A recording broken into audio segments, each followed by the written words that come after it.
finalist online. Next.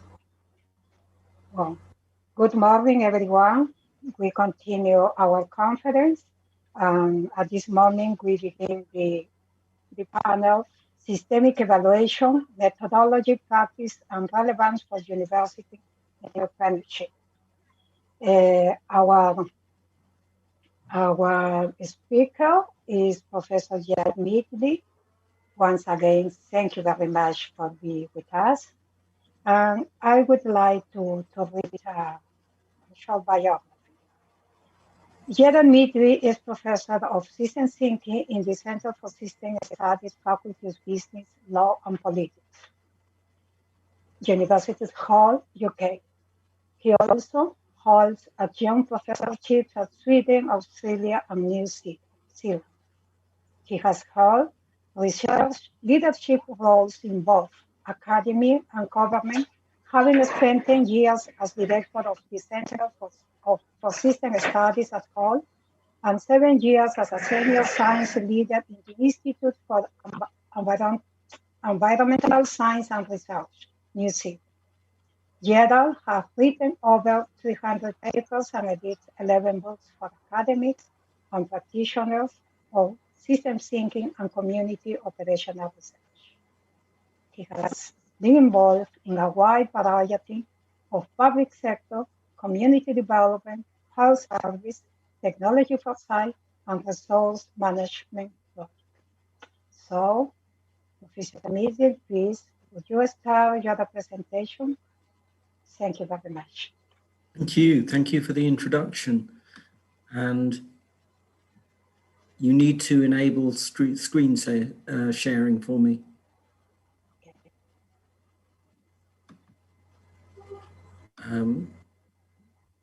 The computer says the host has disabled screen sharing. So you could try again, please. Yep, done it.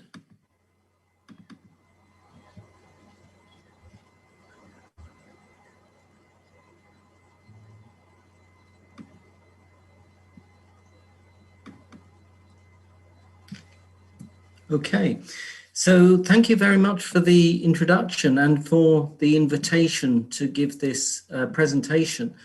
When I was discussing with Marcus Lintz what I should be presenting here, he said that he had read one of my papers on systemic evaluation that offered a framework of 3 different approaches.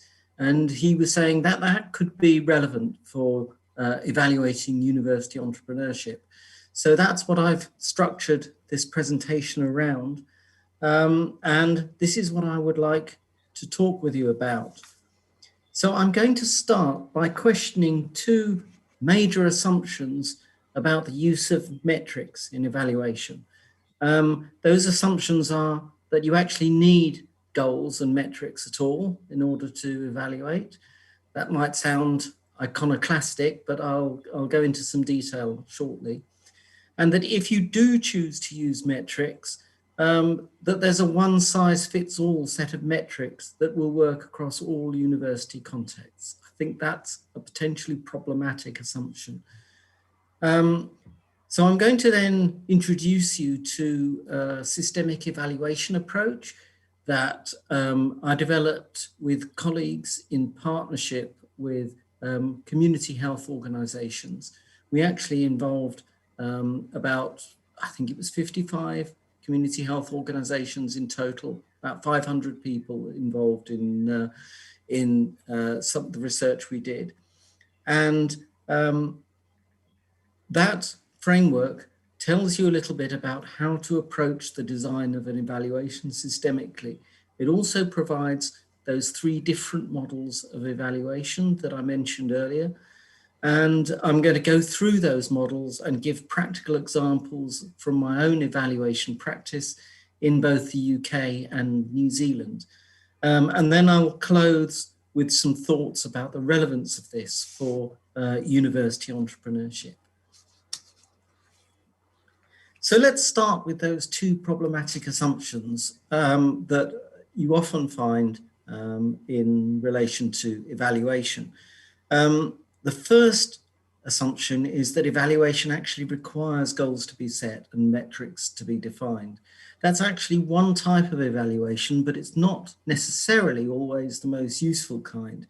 And when we developed our own framework, we engaged with about 500 people across 55 organizations, as I was saying, across the public, private, voluntary, and community sectors, to find out what they already knew about evaluation and what they wanted from it. And one of the things we discovered was that the large majority of people, probably maybe 19 out of 20 people, think that evaluation is just setting goals and defining quantitative metrics and measuring the achievement of the goals. And it doesn't have to be that at all. So I want to look at why that's the case and what more you can do.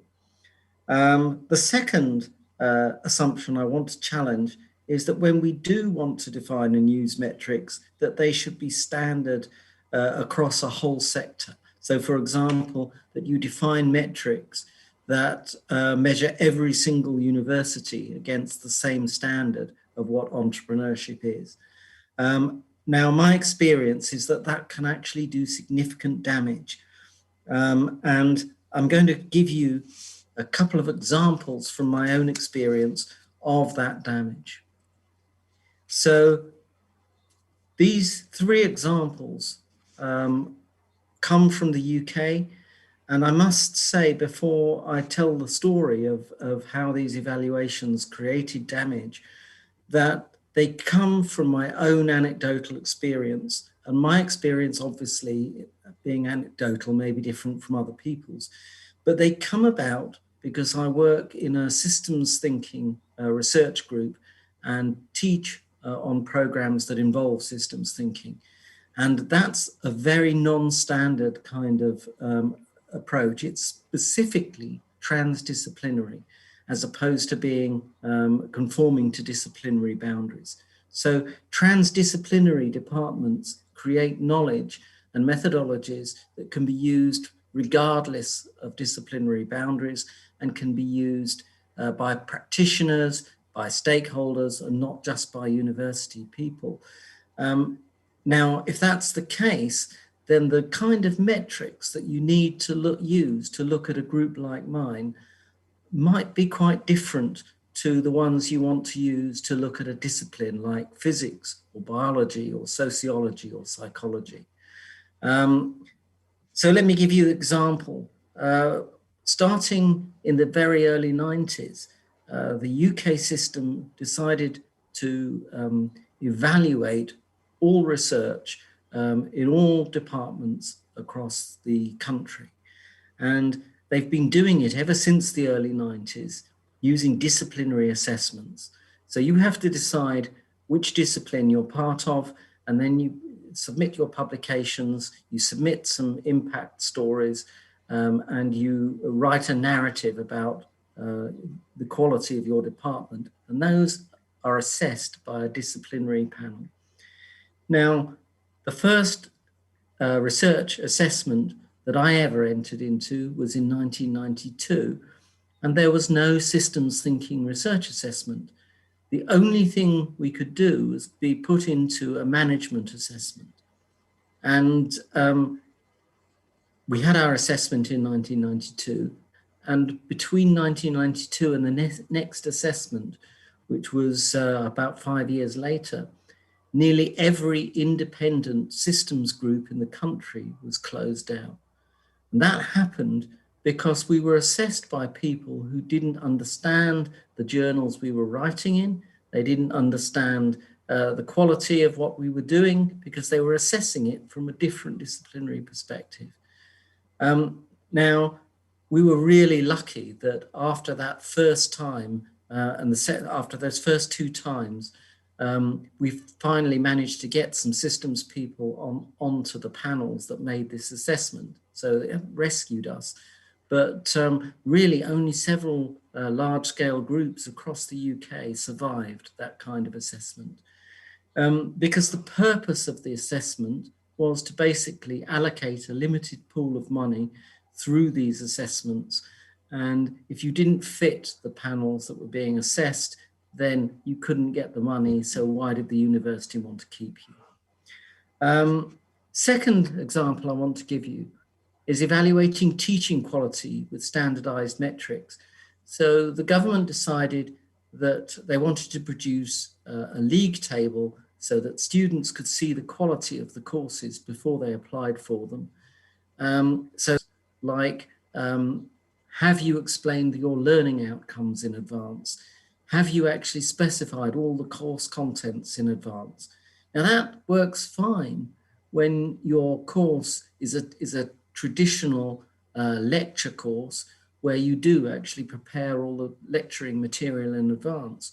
But we used to have a management systems master's program where the students got to define the contents that they studied through their studies. So we would have modules that would have a general heading, and the students collectively would actually help us design the program. Now in that situation, you can't set the learning outcomes and all the contents in advance. And it made it really, really difficult to carry on with that. Gradually, that course began to be turned into a more traditional course. Now, the third example was when they changed that kind of teaching assessment, and instead they started looking at subject benchmarks, which means if you have the word management, for example, in your degree title, it had to have 12 areas of management taught on it. So it had to have all the traditional subjects like human resource management, marketing, strategy, you can list them all. But our systems program didn't have those things. It was structured around systems ideas and not around those traditional areas of management.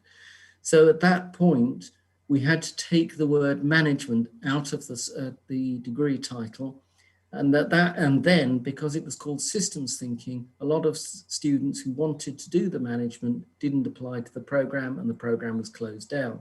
So you can see the kind of damage that standardized metrics can do to innovative entrepreneurial programs that you just don't want to be assessing using those same kinds of criteria. And a key question you have to ask is, who is this damaging for? So damaging for whom? These kinds of approaches are summative. That means they're done in order to produce a final report. They're not formative to help you improve along the way. They're judgmental, and they're there to allocate resources. So with the research assessment, for example, their purpose was to allocate limited resources where the resources shrink year on year and get concentrated in fewer and fewer hands. And the teaching assessments are there to create kind of pseudo market drivers. So league tables, so the students apply to the best courses, but best in what terms? Standard terms that a lot of people say actually reduces teaching to a very kind of mediocre middle level. And the damage is invisible to the people in the centralized government departments who are designing these things, because they only see the outcomes and they see that they've effectively allocated their resources, but the damage is felt very strongly on the ground. And that's why my work is focused on formative or developmental approaches. That means they're there for local participative use. They are about learning as you go and informing change, rather than having just one-off assessments that determine whether something stays open or not, or whether something gets funded or not. Now, the question I would ask is, how much of university entrepreneurship can you really define generically? So let's say you use patents as an example. Well, then you're going to be fully biased against in favor rather of prioritizing technology over more general community benefit?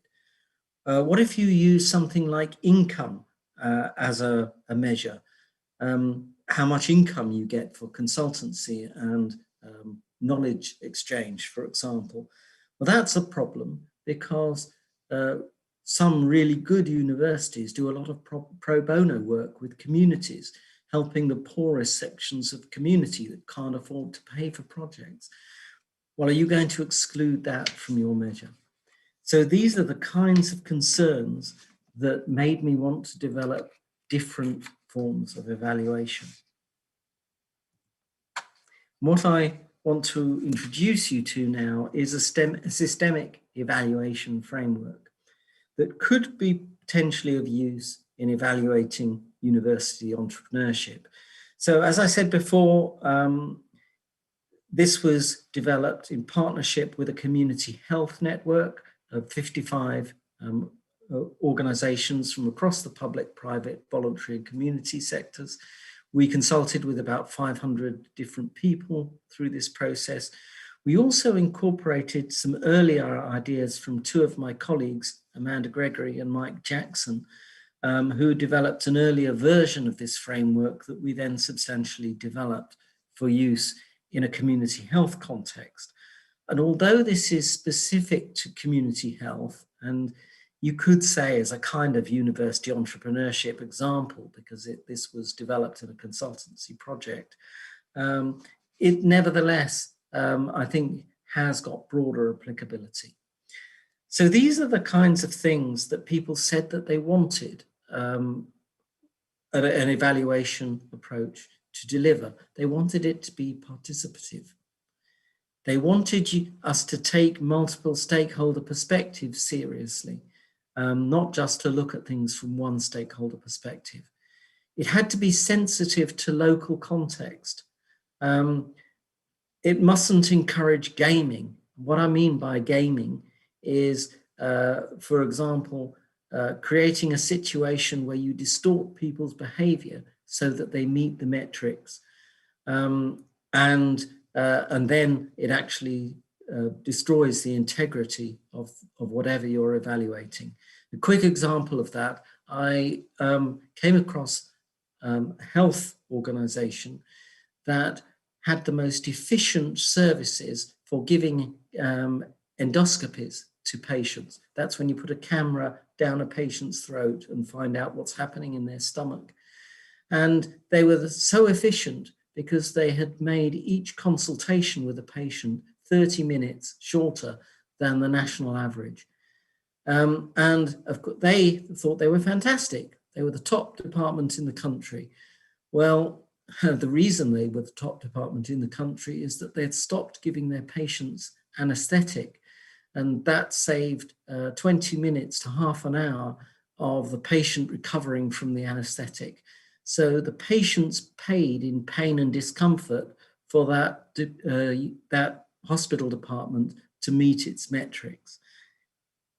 That's the kind of gaming that has to be avoided. And we wanted to be able to support local improvement rather than simply a top-down judgmental character. So the framework starts by talking about what it is to approach an evaluation systemically. And yesterday when I gave my presentation, I introduced you to a framework called boundary critique, which is about understanding boundaries that define the inclusion of stakeholders and the issues that matter to them, and also defines the exclusion of stakeholders and other issues, because you can't be 100% comprehensive. So the oval, the ellipse in this picture, represents the boundary of who you talk to and what you include in your evaluation. The peak here represents the purposes of the evaluation and the values that matter in that evaluation. So those purposes and values help you set the boundaries of what you look at and who you speak to.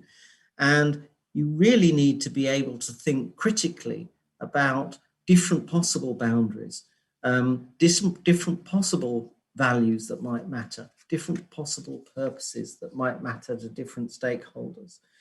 Because it's those boundaries that help you distinguish the system parts you're going to be looking at, the relationships that you're going to be taking account of, and the different stakeholder perspectives that are out there. So boundary critique means really thinking about the situation you're going into as an evaluator, not taking the first thing that the management of the facility or service or entrepreneurship you're going to be evaluating tells you about the situation, but exploring it instead. So another aspect of being systemic is creatively designing methods, not just slavishly following a methodological template. So there are several dimensions to this. The first one is learning from a range of other people's evaluation methodologies. So you develop your practice over time.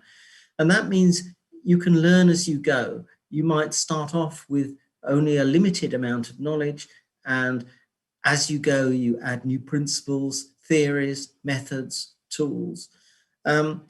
Now that's really important because a lot of methodologists end up developing a methodology and they see it like a castle that they then have to defend against people who are going to attack it who believe in other methodologies. So they think they have the one best methodology, and they go up to the ramparts of their castle and they start firing their guns at other people's methodologies. And that's a very unproductive kind of thinking about methodology, viewing a methodology as a castle to be defended.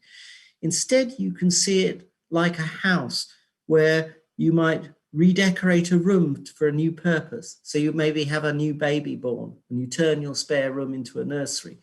Or maybe your family has really grown, so you build an extension on the back of the property so that somebody can live there. This is a different way of thinking about methodology. So a methodology can grow and change over time. Now, as soon as you approach methodology like a developing house rather than defending a castle, other people are more interested in your ideas because they know you're open to theirs. And it enables you to think differently about evaluation methodology. The second thing is, once you've actually done that kind of boundary critique and understood the purposes and context of the evaluation better, you can mix methods in response to that. You can even design new methods if existing methods are not adequate. And the way I think of it is that a mixed methods design is itself a system. And that means that you can achieve more with that system of methods than a simple aggregate of parts of the methods. So you might choose 2 or 3 methods that address the weaknesses of each other. And so the sum total of them is more than the sum of the parts of those of that methodological design. And you can make sure that a whole set of different purposes have been defined and can be addressed using the methods.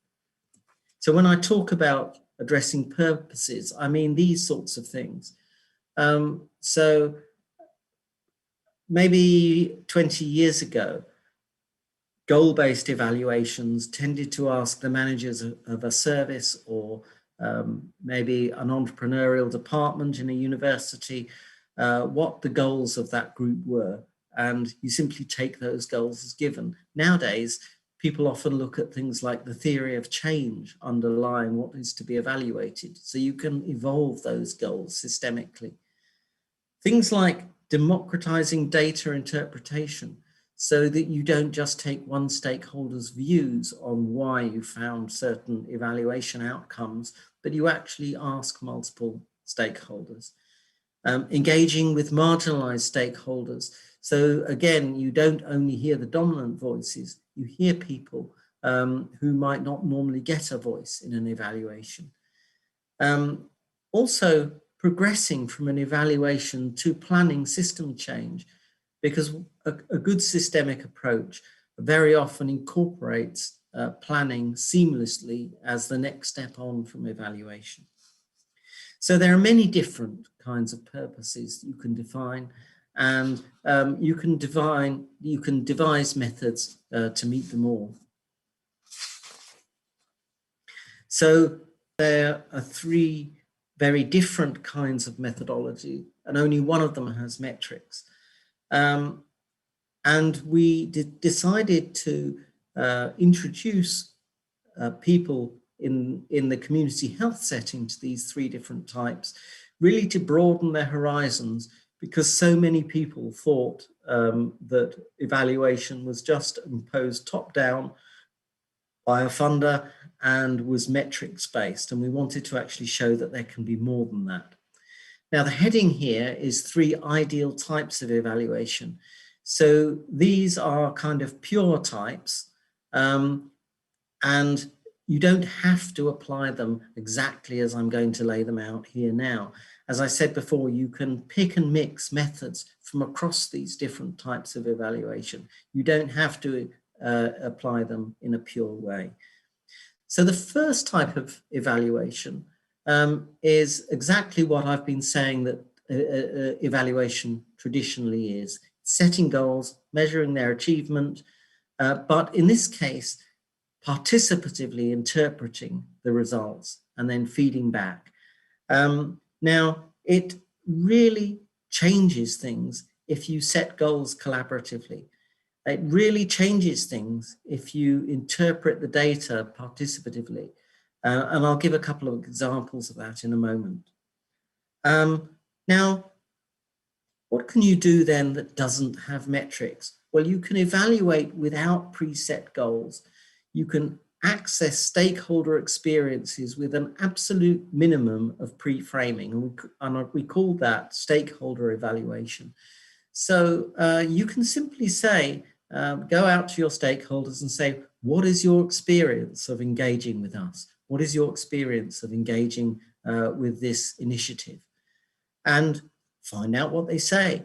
And it may be a surprise. It may be that you really have not anticipated the things that matter to other people. Again, that kind of work can feed back to adjust your program activities and your future evaluation. And the third type of evaluation that's particularly useful is organizational. This is when you trust the organization to set its own goals, and you focus instead on evaluating the organizational functions, their communications, their organizational learning capabilities. And again, you can do that very participatively and feedback to adjust the organizational behavior and future evaluation. Now, that's particularly useful when generic indicators like the damaging ones I mentioned earlier are not varied enough. And so you can trust the organization to set its own goals and its own indicators. It's also really useful when goals are constantly changing and being adapted because you're in an unpredictable environment. In that case, stop looking at the goals so much, stop looking at the standard measures and focus instead on making that organization more efficient and effective. Now, if you think of these 3 types of evaluation, there's a logical relationship between the 3. So if you think of this in a pure logic way, then it makes sense to do a stakeholder evaluation first, because you can have no preset agenda and you can find out then what matters to stakeholders out there. Then you can take that information you've got about stakeholders and set goals based on that. So you know that you're actually meeting the goals that matter to stakeholders. And then you can do a goal-based evaluation using metrics to see if you're actually meeting those goals. And once you've got that goal-based evaluation in train, you can actually assess your organizational capacity to deliver on that and do an organizational evaluation, which can then feed back into the process. So you can see that there's a logical order to these kinds of evaluation. But that doesn't mean that you can't pick and mix between them. You can. Maybe that you already have goals that have been set by an external funder, so you have to start with goal-based, but later you can show that those goals are inadequate and you need to go back and do a stakeholder evaluation. So you can vary the order of things. So having given you a broad overview of the approach, I want to give you a flow diagram for what each of these types of evaluation looks like. This will ground it a little more, and I'll give you examples from practice too.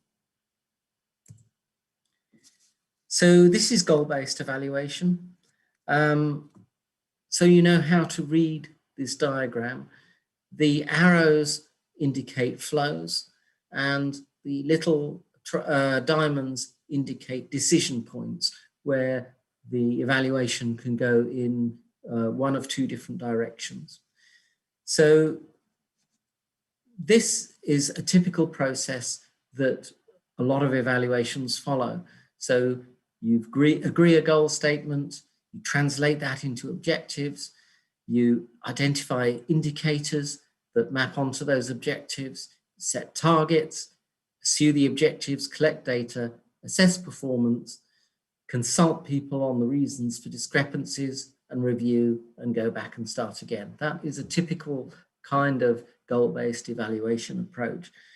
But just making this participative makes a huge difference. So imagine, instead of having a funder impose a top-down goal statement, that the funder and the delivery organization actually collaborates on determining the goal. And imagine that they don't just collaborate amongst themselves, but they involve their customers or their service users or their potential clients or local community leaders or community groups. You can actually agree goal statements more participatively.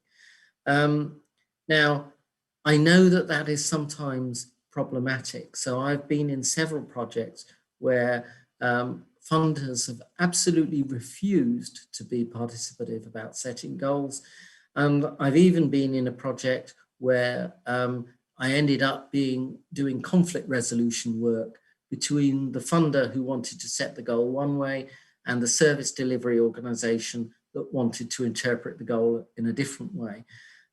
So I know that that can be problematic, but nevertheless, you can begin to make justifiable compromises if you need to. And you just need to keep in mind, am I doing more good than harm by accepting those compromises? So again, interpreting the data collectively really makes a huge difference. And I'm going to give you an example of that in a moment. So this project was evaluating a computer training service for people with disabilities. It was a computer training service run by 3 London boroughs. And it's the project I actually did for my master's degree, would you believe? So quite a few years ago, back in 1988, we finished this one. And it was when personal computers were fairly new. And there were massive job vacancies for people who could do personal computing. So these 3 London boroughs had a bright idea, which is that they could get many more disabled people into employment if they could fill this skill shortage by training disabled people in the use of computers. And they set up this service. They got the money from the European Union, and within their bid for funding, they had to set targets for how many disabled people they were going to get into employment. Well, unfortunately, the service fell well short of its targets. It actually only got 1/3 of the number of people into employment than it set out to do. And I felt ethically justified in accepting the fact that this was a top-down set target, because I was aware that if there was variation from the target, I was going to be allowed to reassess that, the value of that target. So that's what we set out to do. We set out to achieve,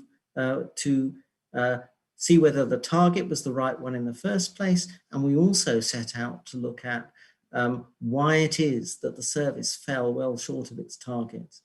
Now, what we actually found when we did this extensive stakeholder engagement was that there was a lot of blaming going on. So the governance body blamed the people who were doing the training for not meeting the target. And the people who were doing the training blamed their management and the governance board. And if we had just listened to internal stakeholders, we would have just reported that the project was inadequate, that everybody was not doing their jobs properly. It was when we looked at what external stakeholders were saying that we found the reason why the service fell short. So what actually was happening is that the referrals of disabled people were coming from unemployment benefit offices, places where unemployed people go to sign on and collect their welfare payments. And within unemployment benefit offices are disability officers who specialize in helping to get disabled people into employment. When we talked to them, we realized that over half of the clients for the service came from just one person, one disability officer, and who really understood the needs of disabled people and was helping people. And the others just had a lack of awareness of the needs of disabled people. People were appointed who really didn't understand how to do their jobs, and they weren't referring people to the service. And when we actually looked at the number of people who were being referred, we realized there was no way they could have ever met those targets. And they had assumed that just by giving literature to these people who do the referrals, that the referrals would come. And of course they didn't, because people didn't have enough disability awareness. Now, that's an example of doing that goal-based evaluation more systemically, more participatively, where you reach out to different interpretations. So let's move on now to look at stakeholder evaluation. Two paths through this diagram.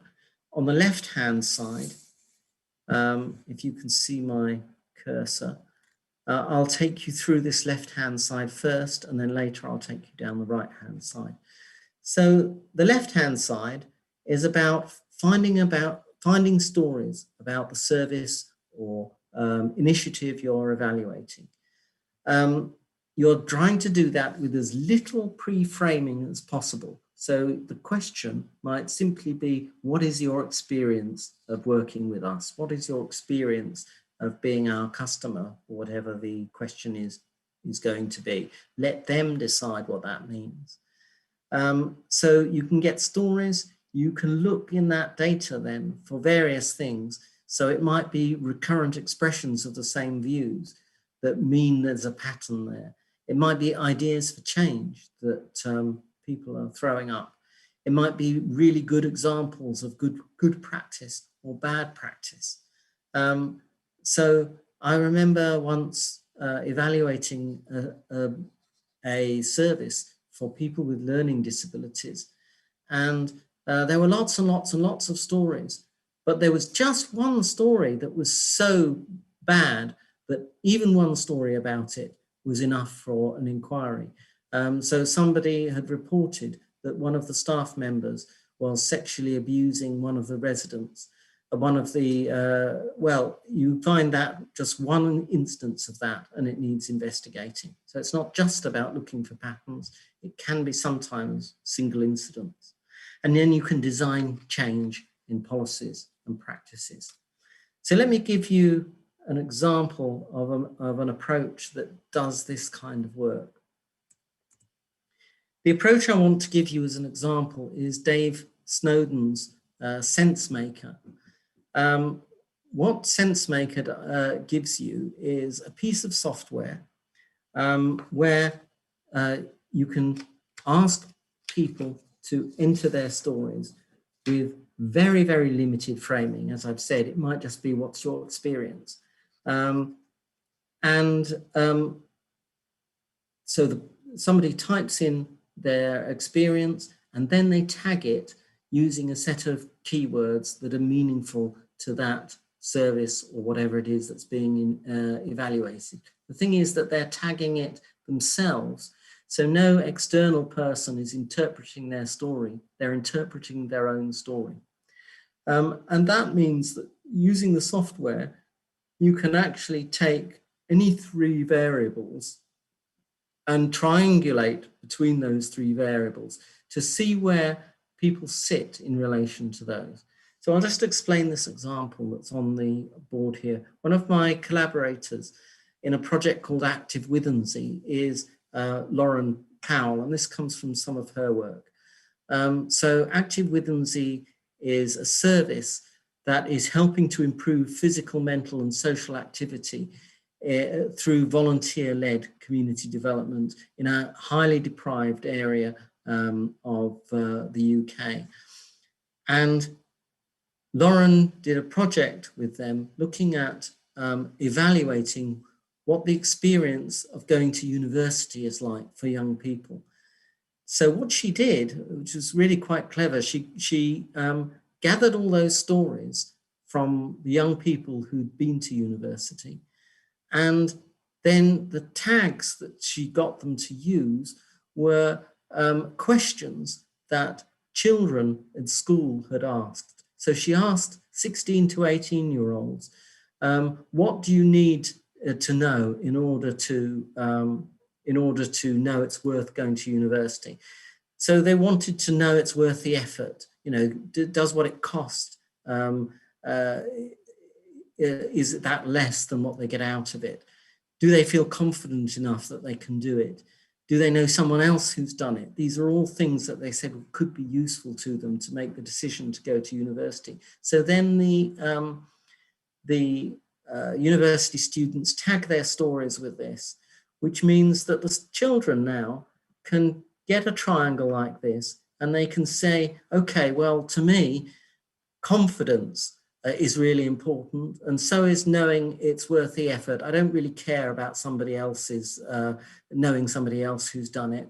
And that means that these stories here in this little box that are halfway between knowing it's worth the effort and feeling confident, that these stories here are probably going to be the ones that are most relevant to me. You click on those stories and a whole bunch of stories that have been typed into that software get thrown up. So the methodology helps you turn qualitative information into quantitative information, and then back when you interpret it again, back into qualitative information. So it helps you see the patterns at a quantitative level, and then the deep stories that underlie those patterns.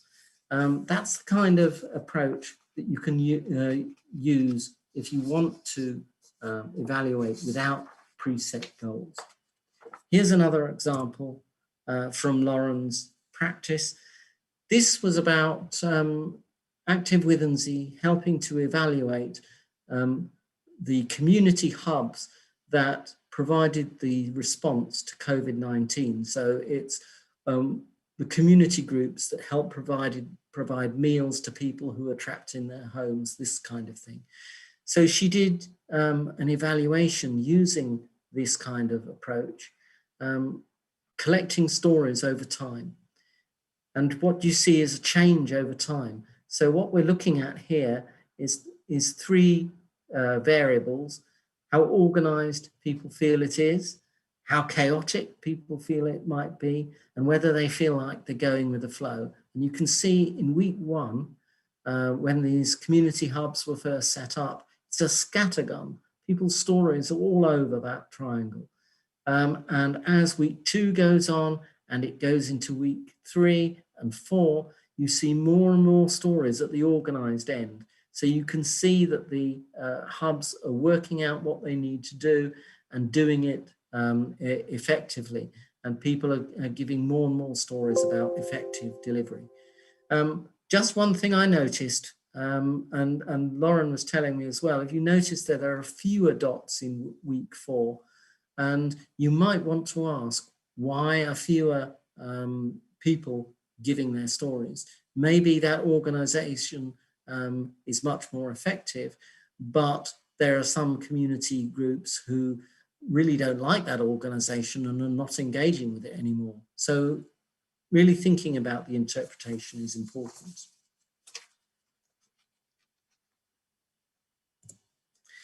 And another diagram here, here's another way of using those triangles. Again, this is from Active Withency. Paul Ada, another colleague, and Lauren Powell again, did some work in a school here with people where they didn't assume that these children would be able to use computers. A lot of the children didn't even have computers because they're from the most deprived backgrounds. Now, you can do this physically by simply drawing the triangle on the ground, and the child can stand in that triangle at the point that represents their position in relation to 3 ideas, and then they tell their story and the story is recorded. So, there are different ways to use this kind of approach. So let's come back to the flow diagram and let's look at the right-hand side now. It's a completely different kind of approach. You can evaluate by comparing 2 things. What is currently happening in an initiative from the stakeholders' viewpoints compared with what they think ought to be happening. And then you can look at the gap between what is happening and what ought to be happening. The larger the gap is, the more problems there might be, and the more that you might need to change. The smaller that gap is, the more effective you can say that the approach is. And then you can review the way things are in terms of the ought and design activity plans to change things. And again, this kind of process can go back to the beginning where you identify new stakeholders and go through the exercise again. I'll give you an example of that. So this is a project I did some years ago about rethinking housing services for older people. So we started out doing, we interviewed people from 131 different housing organizations in 2 geographical areas. And we gathered all of their problem statements about the assessment system, assessing older people for housing services, information provision, how the agencies work together, all of the stories about those kinds of things. And once we had a picture of what the systemic problems were, we decided to do a participative design. We had the picture of what it looked like now, and then what we wanted to transform it to. Now, in my last talk yesterday, I introduced you to 12 questions from an approach called critical systems heuristics. They cover 4 things. They look at motivation or purpose, the control, who has decision-making authority and who doesn't, expertise, and the legitimacy of what makes this valuable. So we use those questions to design what a housing system ought to look like if it was designed from scratch. So we worked with old people living in residential care, and we got them to imagine that their task was to design housing services as if none currently exist, just answering these 12 questions. And we came up with 110 desired properties of what the housing system looked like. The public sector agencies then went away and they redesigned their organization in order to be able to deliver on that. And they used those 110 properties as evaluation criteria to assess their delivery against. Now, so that's an example actually of moving from this, which is a stakeholder evaluation, on then later to an organizational evaluation. And I'll say more about organizational evaluation now. So this is organizational evaluation, and again, there's two pathways through this. Just to explain the two pathways, the left-hand one is about when you're benchmarking your service or initiative against an existing model of good practice. So you know that there's somebody maybe in another region who's got a really good project that you would like to emulate, and so you use that as a benchmark. The pathway on the right is about using some kind of ideal model of good practice. So a design of an organization maybe that comes from the literature to assess your initiative or project or organization against. Now, in this pathway on the left, where we're looking at existing models of good practice, it's really critical to modify them in relation to local needs. So years ago, I used to work in a mental health organization where they had 20 different hostels for people with mental health problems, and they were all based on a design that the central hostel set out, and everybody else had to slavishly follow it. And the detail by which this was micromanaged was down to the order in which you kept your files within the filing cabinet. It was excessive control of the detail. And as a result of that, we often used to say, but our clients are not the same as your clients. We need to be able to innovate, and we were not allowed to do that. That's a mistake to avoid. The same mistake is currently happening in our school evaluations, because what the government in the UK has done is say, in order to make all schools comparable so we can use standard metrics, we make sure that the curriculum and every lesson is designed centrally, and that means that every classroom around the country is delivering the same lesson at the same time to all the students so that everything is comparable. And what that means is that teachers have no control over the curriculum, or very little control over the curriculum, and they can complain that they can't innovate in order to meet the needs of their students, who will be very, very different in an affluent area of London compared to an area of very high unemployment in the north of England. So it's really quite important here to facilitate learning and adaptation. And what you often find is that a great deal of this kind of evaluation goes on without people even being aware that they're doing it. They're just networking and learning from each other. And often that is a perfectly effective practice, and you don't necessarily need to do that totally formally. So what I want to do is concentrate more on the right-hand side, selecting an ideal model of good practice. And the example I'm going to give you is the viable system model, which I introduced you to yesterday. And for those of you who weren't here in my talk yesterday, I'm going to go over this again, but only very, very briefly. So what the viable system model says is that any organization that is viable must meet some needs in its environment. So that shape represents the environment of the organization. So if you're a university, for example, you may be meeting the needs of students who are applying for your courses. You may be doing research for clients who have research needs.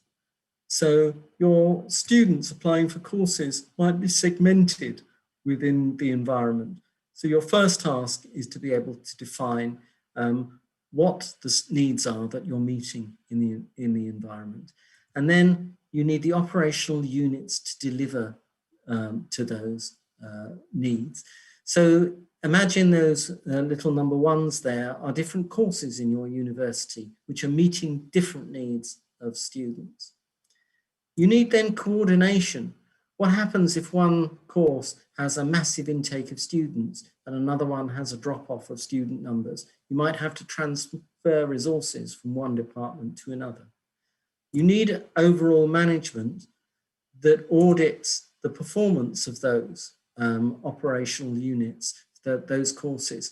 So the way to do that auditing is not to micromanage, but to simply say what are the top and bottom constraints we have to conform to. So we know, for example, if a course has less than 20 students on it, it's not going to be financially viable. And we know if it has more than 50 students, that the students are not going to get enough individual attention. So we only have to intervene as management if you can see that we're approaching either 20 or 50 students. That's just an example of how you can do that kind of management. You need foresight as well. You need to look at the changing situation in the environment and anticipate opportunities and threats. So maybe there's a birth drop in the population and there's less 18-year-olds going to university. You can anticipate that and change your organization in response. Alternatively, maybe there's a new skill that's needed, a new form of computing has been developed, and it will change the way jobs are being configured. So you can actually create new courses to respond to that. And you need overall strategy that keeps the identity and purpose of the organization going. So that's a general model of an organization. And we know from extensive research over many decades that organizations need all 5 of these functions to be in place, and they need to be able to communicate well together in order to be viable and in order to be responsive and to be an effective learning organization. And you can actually find this kind of model, at different levels. You could find this within your department and maybe at the university level as a whole. So let's look at an example of using this. So the example I want to give you is one that is very relevant actually to university entrepreneurship, because this comes from when I used to be the senior science leader of a social systems research group in ESR. ESR stands for Environmental Science and Research, and it is a national government research institute in New Zealand. So I was the senior science leader, so that's the most senior scientist in our discipline, and we also had a business manager that oversaw our group. And we decided to restructure and rethink our group to make sure that it was better aligned with the policy needs from New Zealand government. And we used the viable system model for this. And the first task was actually to look at all of the policy initiatives going on in government and then define how our expertise matches onto that policy domain. And we defined 3 groups that we were going to deliver to: health and well-being, sustainable development, and science, technology, and society. So those are the 3 specialisms our group set up. Now, a lot of you will be working or studying in universities. And there's a saying in English, I don't know if you have it in Portuguese, but there's a saying about herding academics is like herding cats. It's because academics only want to do their own thing. They very often don't want to conform to organizational models. And so it's like herding cats. The cats are going to run in all different directions. Well, defining these 3 groups in this way with a clear eye on the policy environment really worked. This work was done in 2005, and those 3 groups were still in place in 2010 when I left. And I went onto the internet this morning to have a look at the Social Systems Group website to see if those are still there now, a full 15 years after they were first defined. And sure enough, they were still there. The only difference is that the health and well-being group had been split into 2, into healthy communities and healthy environments. So there are now 4 groups. I would challenge anybody in a university to show that their research groups were the same 16 years later. because it's so easy to define ideal research groups based on academic only interests, and then find that it actually doesn't marry up to the needs in the environment, and they end up turning into something else. That happens so often. So we can think as well about the other features in the viable system model that we use to restructure ourselves.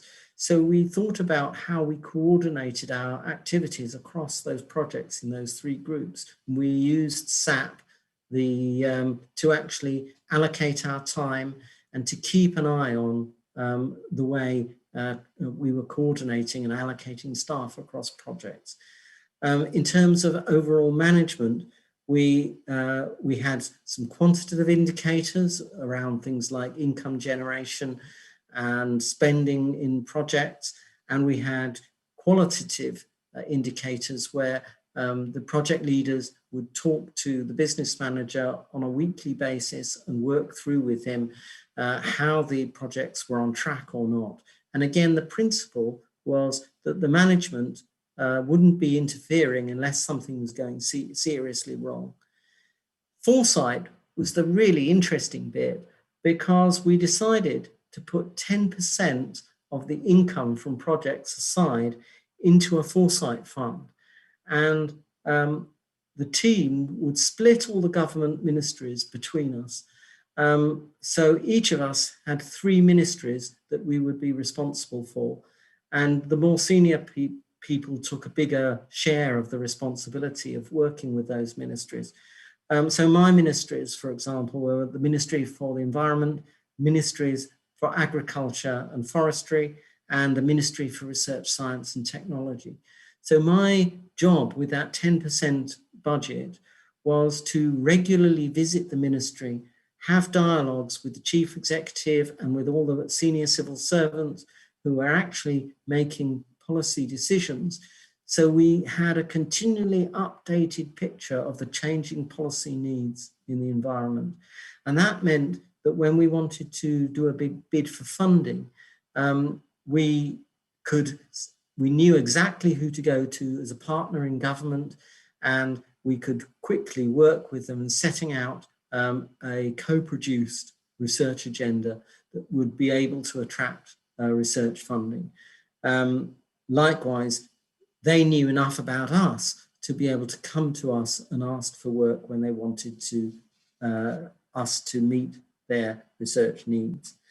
And our strategy was done collectively through annual away days and through collective meetings. So that's an example from my days in a government research institute. And here's another example. When I'd moved to the UK and I started work in the University of Hull, the old institute I worked at in New Zealand asked me to advise their group on doing a viable system methodology application for reviewing the National Family Violence Service System in New Zealand. So the team of authors are on that report down the bottom, if you can see them. I was an advisor to that on the use of the methodology. Now, the interesting thing about that is it's applying the methodology not just to a single initiative, but to a whole national service system. So that's at the highest level, how the government coordinates its services on family violence, and then looking at lower levels at regional services, lower levels at specialist kinds of services.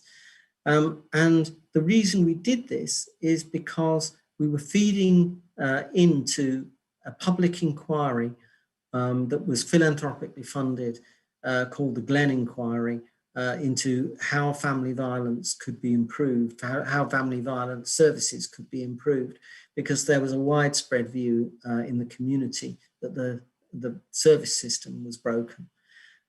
So our report here, bottom left, fed into this more general report done for the public inquiry.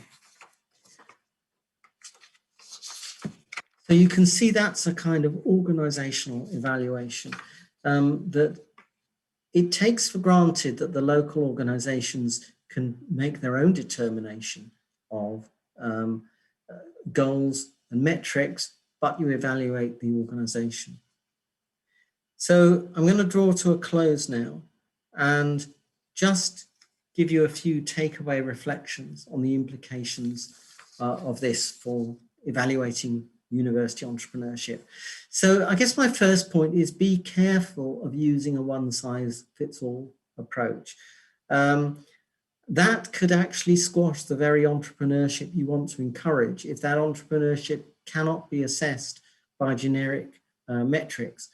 The whole point of entrepreneurship is that it's innovative, that you're actually innovating and creating new opportunities, new ways of working. So generic methods, generic metrics may not be what you want. Don't assume that the metrics associated with goal-based evaluation are always what's needed. Think about other things like stakeholder evaluation and organizational evaluation. And if you do a goal-based evaluation, do think about how you can do that locally and participatively and not just in a top-down way. And I guess my third point is about what being systemic means. Being systemic is not about which of those types of evaluation you use, but it's about how you approach the evaluation, how you actually design it. So how you explore the relevant boundaries and values up front, how you expose conflict, marginalization, how you engage with the different stakeholders, how you explore the multiple values that could be relevant. Then how you mix methods creatively in response to what you've found, so that you've got a really flexible and responsive practice, and how you can interweave participation throughout. And I'll just want to leave you with one small quotation from C. West Churchman, who is a famous systems practitioner from the 1960s and 1970s. He coined the phrase, "The systems approach first begins when you see the world through the eyes of another." In other words, you put yourself in the shoes of another person. That is basically what participation is for. And participation is your best protection against inadequate metrics that only see things from a limited perspective. And participation is your best protection against the gaming of metrics, like that example of those hospital staff refusing to give anesthetics to patients and making those patients suffer the pain because they wanted to do things faster. If you had talked to the patients and been participative there, they would have immediately said that their experience of having the operation matters as much as the speed of that operation. So let me leave you with that thought, that the systems approach first begins when you see the world through the eyes of another. Thank you very much, and I'm open to all questions and discussion. Thank you.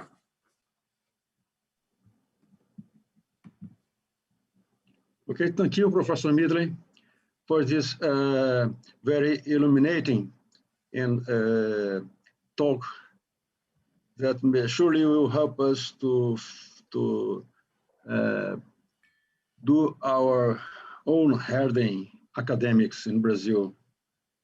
And I open to questions. Maybe I can make the first question, which contemplates well-known saying, which is the map is not the territory. And we see that many people prefers to attach to the map, doing games, than explore the territory. There is an important, maybe the most important property of complex systems, which is the ability to self-reference, self-regulation, self-producing, and self-conscious.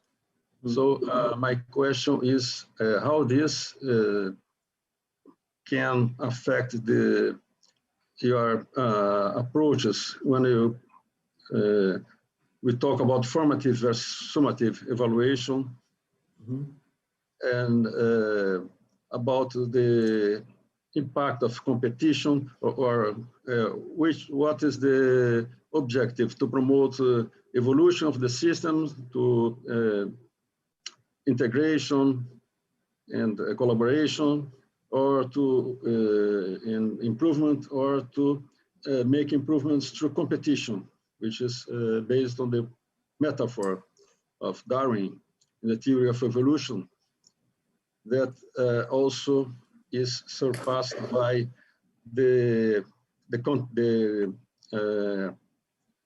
concept of self-conscious and self-metacognition, and so on. If you can talk about this. Sure.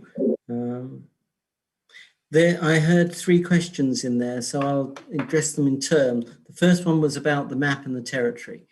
And I guess you could say that what a systems approach helps you do is to see the territory from different perspectives.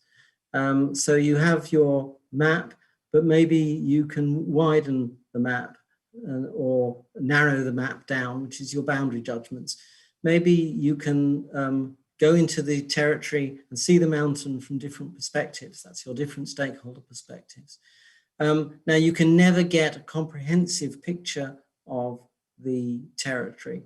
So the perfect representation of the territory is forever out of reach, but you can do better than just taking one boundary for granted. You can do better than taking one perspective for granted. That, in a sense, is the purpose of a systems approach. In terms of self-organization, that's the second question there. I really like that. The original evaluation approaches were developed by Amanda Gregory and Mike Jackson back in the early 90s for self-evaluation among a national network of community organizations, voluntary organizations. It was a large national voluntary organization with lots of local branches. And they developed different evaluation approaches that the organizations could use themselves to develop their own activities. So they were very much about self-development and not about assessment from outside. When we took these in and actually looked more at how to work with them, and we actually redeveloped them, it was in a self-evaluation context. That was the successful part of the project. A lot of community groups and a lot of public sector services and private providers took this on for self-use. The one bit of the project that failed, that was really interesting, is that we tried to get the funders of the health services in the region we were working to agree to set their priorities collaboratively with stakeholders. That failed. They wouldn't even turn up to workshops with us.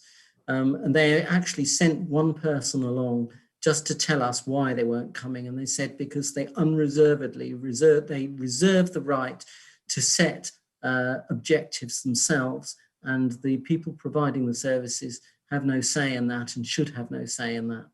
Now, so we tried to extend this to change the top-down assessment culture, and that aspect of it failed. But it worked well as a self-organizing principle. So the third question about cooperation or competition, it certainly is on the cooperative side. Usually what you're trying to achieve here is enough cooperation, enough surfacing of different perspectives. People begin to appreciate there's more than one way of looking at things, and you try to forge some kind of evaluation that meets multiple needs. And that's a general principle, whichever type of evaluation you're looking at. So if it's stakeholder evaluation, obviously you're looking at multiple stakeholders. If it's goal-based, you can set different goals based on what different stakeholders want. And if it's organizational, you might be meeting multiple needs in your environment. So again, that makes sense to be cooperative. Of course, competitive people also exist in competitive arenas. And my thinking is that if you're meeting the needs in your environment better through the use of this kind of evaluation, then you're going to be more competitive. So that's how I would relate to competition. Okay, thank you.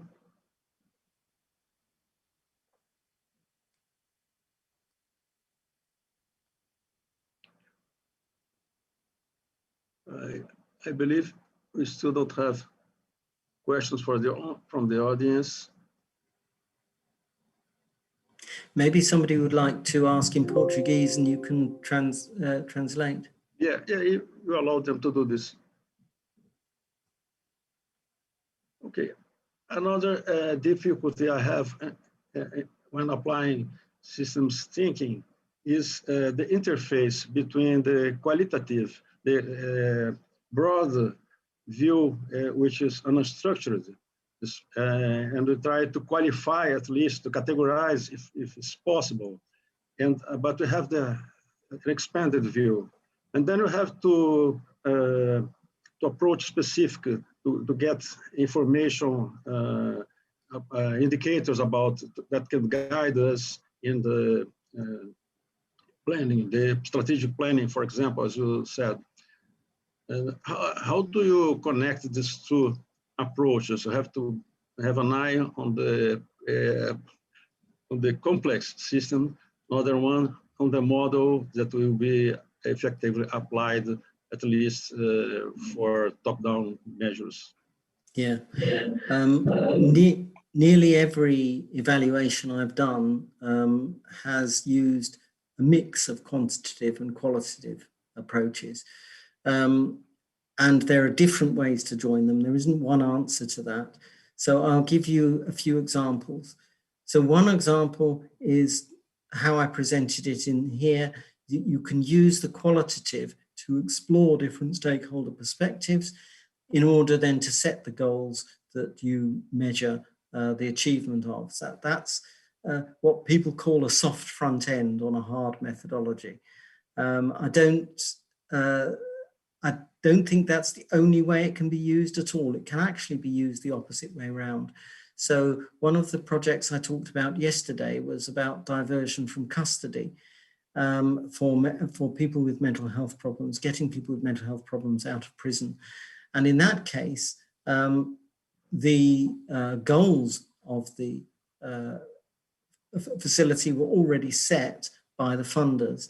And the question then is how you interpret the data that you got from meeting those goals. And the qualitative information was integral then to interpreting that data. So let me give you an example. There were hundreds of clients went through that service to get people out of prison. And we determined that 85% of the activities to get people out of prison was successful. Now, the reason we said that is because we discovered that it took 3 attempts on average to get somebody out of prison. So they had 2 failed attempts and then 1 successful attempt. Now, is your unit of analysis an attempt, in which case their success rate is really low, it's less than a third, or is your unit of analysis all of the work that's done with a client, in which case the success rate is really high, it's 85%. And we had to consult with stakeholders, what's most meaningful here? And they were all saying, well, it's the whole work you do. You can't expect to get a diversion first time. You have to get the police used to the idea that they're going to lose their prisoner. So that consultation, that qualitative work really matters. Likewise, when it came to identifying the systemic problems because 15% were not helped successfully, that was looking at case studies of people who they failed to divert from custody, and asking, well, what went wrong in this case? And by looking at those case studies, you could begin to see where the failures are within the wider system. So there's a different relationship. And another way of doing it is simply to run things in parallel and triangulate them. So I think you can have a really creative design where you relate the things together.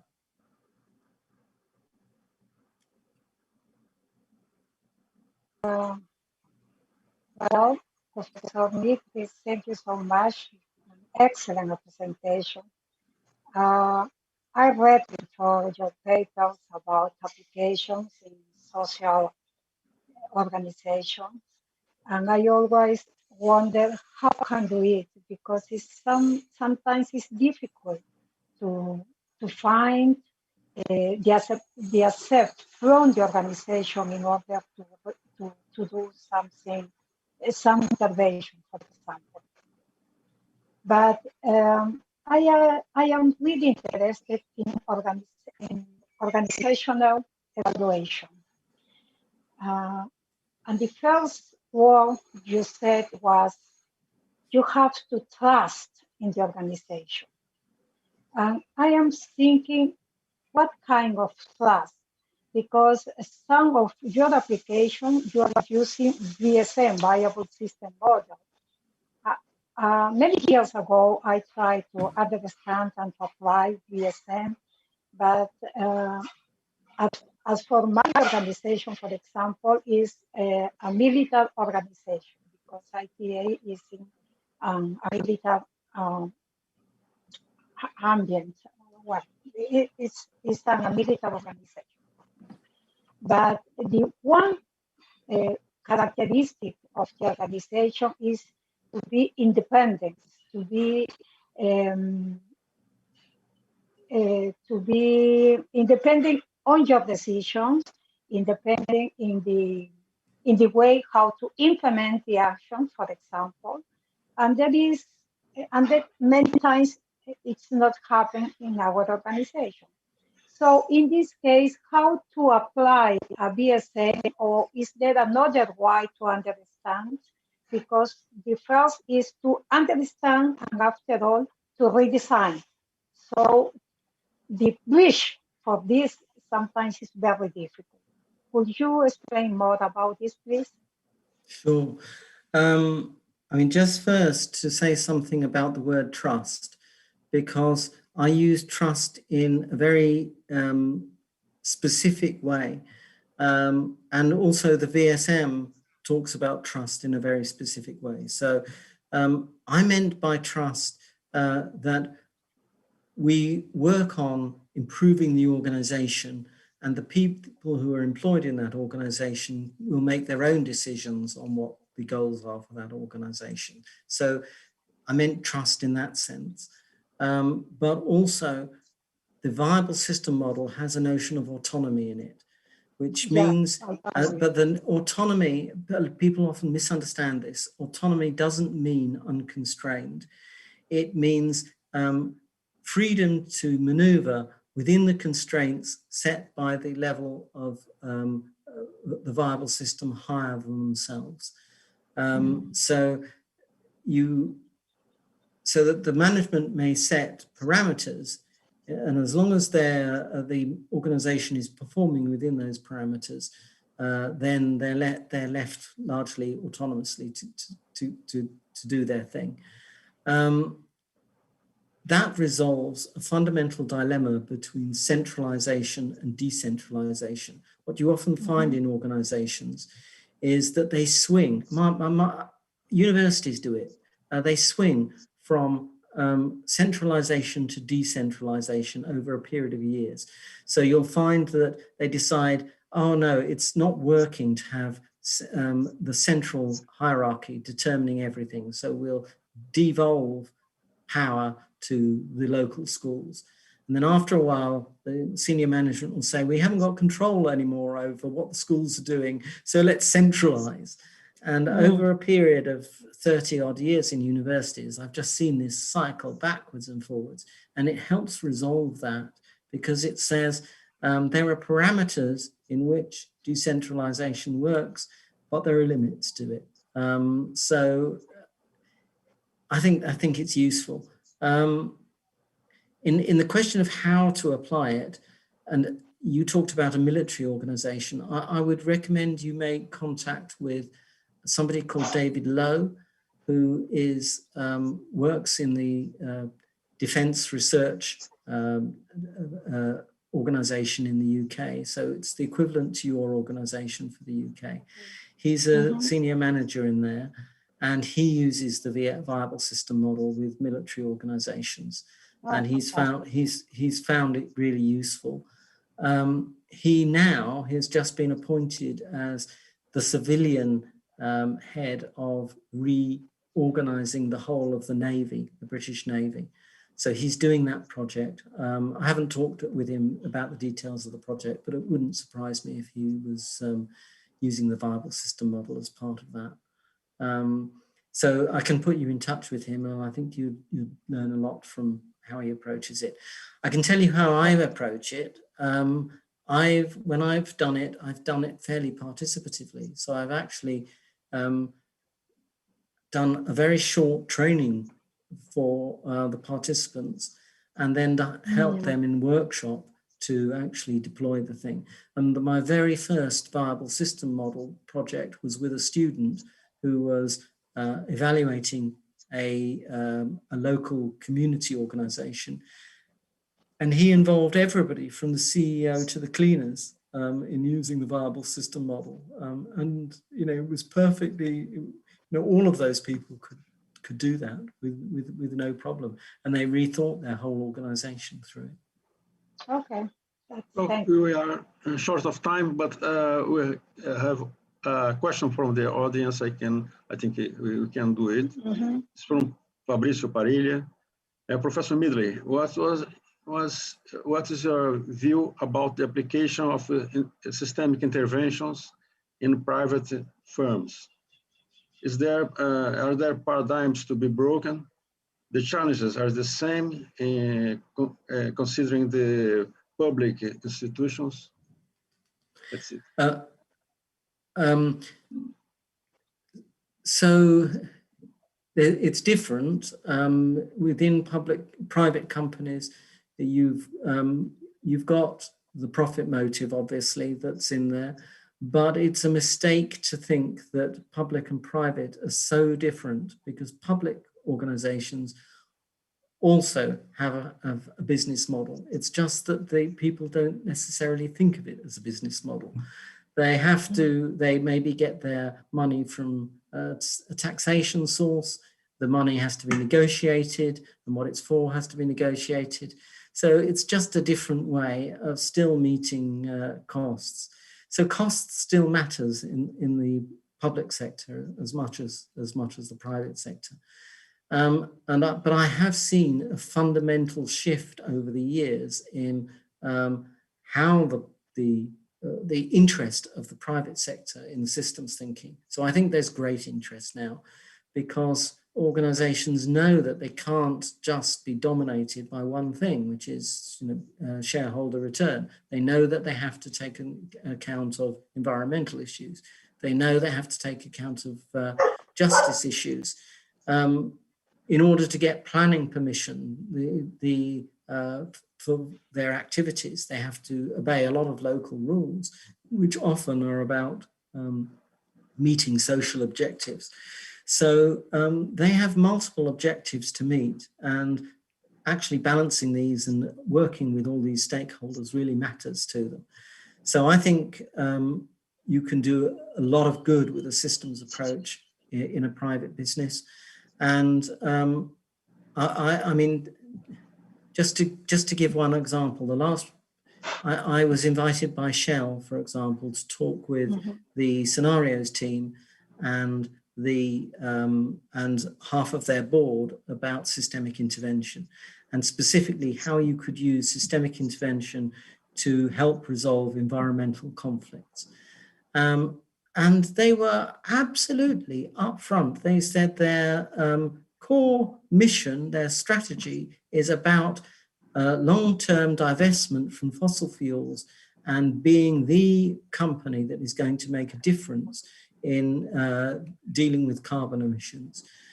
They did not sit there saying, we want to defend the production of oil at all costs.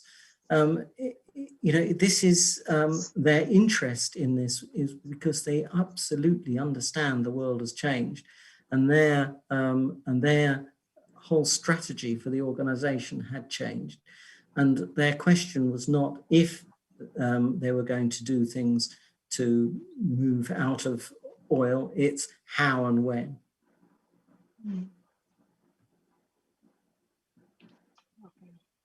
Okay, Carmen, I think Okay. we need to close the session. Okay, thank you, Professor Estevita. Once again, Professor Mitlin, we are grateful for your conference.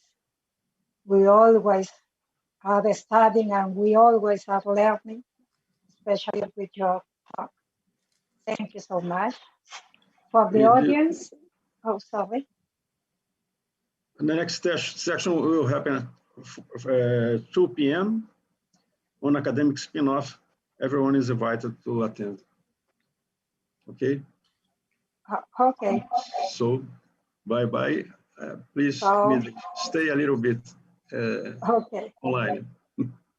Thank you. Okay. Thank you very much. Thank you. Thank you so much. Professor Midri. Yes. Professor Carmen. Maybe we can establish the time for our meeting on Monday. Oh, okay. Sure. 10 o'clock, as for me, is okay, but 10 o'clock in UK will be 1 o'clock in the afternoon. Is that okay for you, Professor Mitili? Let me just see. No, I can't do 1 o'clock. I've got a meeting that ends at 2, so I could do 2 o'clock or 3 o'clock. It's okay with me. Okay, as for me too.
todos.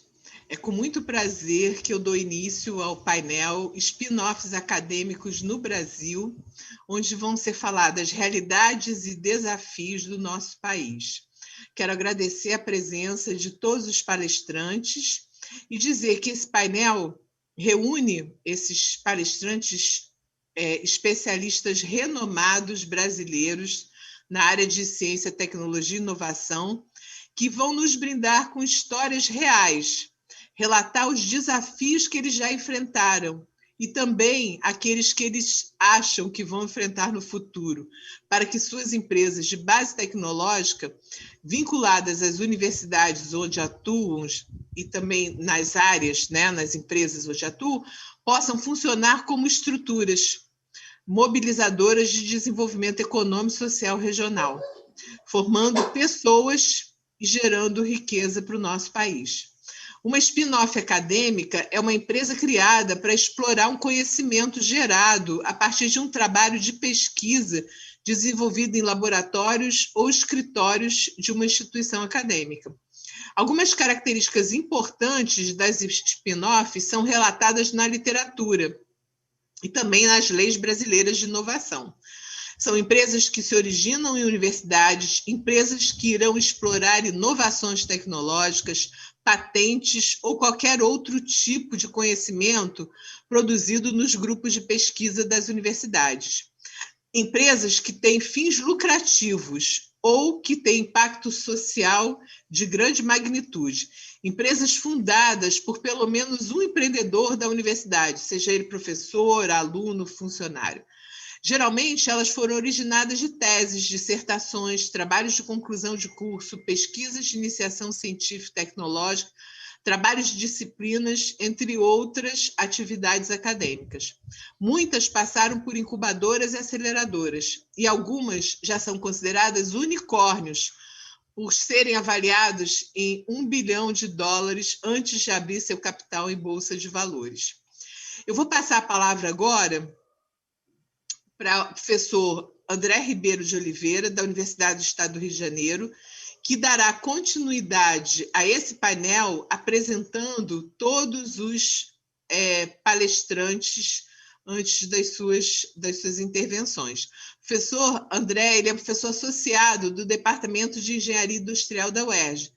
Possui graduação em Engenharia Eletrônica na Federal do Rio de Janeiro, MBA em Sistemas Integrados de Gestão pela UFRJ, mestre e doutor em Engenharia de Produção pela COP, na área de Gestão e Inovação, COP da UFRJ. Atualmente, ele é professor do quadro permanente do Programa de Pós-Graduação em Design da Escola Superior de Desenho Industrial e também do Programa MAIDAI, gerido pela Faculdade de Administração e Finanças da UERJ. Ele desenvolve pesquisas na área de design e inovação. Ele possui experiência na área de engenharia de produção com ênfase em estratégia empresarial, atuando em gestão estratégica, gestão de inovação, empreendedorismo, design e design de negócios. Obrigada, então. A palavra com o professor André. Bom, boa tarde a todos. É um prazer de participar aqui na condição de moderador desse painel tão importante, junto com a professora Branca. Já temos alguns trabalhos em conjunto aí desde 2010, desde a minha entrada na Universidade do Estado do Rio de Janeiro. E quero agradecer também a participação, a presença de todos os convidados. E daremos início agora às apresentações dos palestrantes, começando com... Bom, a lista dos palestrantes incluía, né, como uma primeira palestra, a do Dr. Nívio Ziviani. Ele está em licença médica, infelizmente, apresentando uma ótima recuperação, mas, infelizmente, ele não pôde estar presente aqui no nosso evento. Vou apresentar o Dr. Nívio, mesmo ele não estando presente. O Dr. Nívio ele é professor emérito do Departamento de Engenharia de Ciências e Computação da Universidade Federal de Minas Gerais. Ele é membro do Conselho de Administração da CUNUM e da Petrobras, membro do Conselho Consultivo de Transformação Digital no Instituto Brasileiro de Petróleo e Gás, PhD em Ciência da Computação pela Universidade do Waterloo, no Canadá, e membro da Academia Brasileira de Ciências e da Ordem Nacional do Mérito Científico, nas classes coordenador e grão cruz. Então, ele é um empreendedor, ele fundou empresas a partir do conhecimento gerado dentro da UFMG e é autor do livro do Projeto de Algoritmos e coautor de mais de 180 artigos científicos na área de algoritmos, recuperação de informações e inteligência artificial. Em seguida, temos Bom, vamos começar, então, pela palestra do Dr. Leopoldo Gomes Muraro. O Dr. Leopoldo ele é mestre em Administração Pública pela UNB, possui MBA em Gestão Pública pela FGV, especialista em Direito Público, graduação em Direito na UNB, procurador federal, ocupando a função de procurador-chefe do Conselho Nacional de Desenvolvimento Científico e Tecnológico, o CNPq, e coordena o Fórum de Procuradores, Chefes e a Câmara da Ciência, Tecnologia e Inovação da Procuradoria-Geral Federal. É membro da Comissão também permanente da Pesquisa, Desenvolvimento e Inovação da Consultoria Geral da União. E seguindo a palestra do Dr. Leopoldo, temos a palestra da doutora Juliana Crepaldi, que ela é doutora em Inovação Tecnológica e mestre em Direito do Instituto Internacional Público pela UFMG, coordenadora executiva da Coordenadoria de Transferência e Inovação Tecnológica da UFMG. Ela é diretora técnica do Fórum de Gestores de Inovação e Transferência de Tecnologia, FORTEC, membro do Conselho de Inovação da Associação Comercial e Empresarial de Minas Gerais e do Conselho do BIETECTAL, dos temas de propriedade intelectual e transferência de tecnologia. A seguir, temos a palestra da doutora Lilian Carretti. Ela tem doutorado em administração pela Universidade de São Paulo, mestrado em administração de empresas pela FGV, graduada em administração pela Universidade de São Paulo, atuou como professora de programas de MBA da Fundação Instituto da Administração, a FIA, na Sampo Institute of Finance, professora de finanças da Faculdade de Economia, da FEA, da USP, da graduação e do mestrado profissional em empreendedorismo, atuando na pesquisa do ensino e investimento de capital de risco, investidores anjos e venture capital. Atua bem na gestão na agência da USP de inovação como assessora da coordenação na área de empreendedorismo, fomentando a criação de startups e investimento privado conectando investidores anjo e venture capital com as startups criadas, além de apresentar soluções desenvolvidas pelas startups nas empresas com desafios tecnológicos. Ela também é presidente do Comitê de Investimento do Fundo Patrimonial da FEA, é autora de livros Mercado Financeiro Brasileiro, Cálculo Financeiro e Valuation, atuou como consultora com Valuation, avaliação de investimentos, precificação de ativos de renda fixa, previsão de falência, e atuou também na área bancária, em operações internacionais, com captação de recursos internacionais e estruturação de produtos. Concluindo o ciclo de apresentações, temos a palestra do Dr. Egas Caparelli Dacker.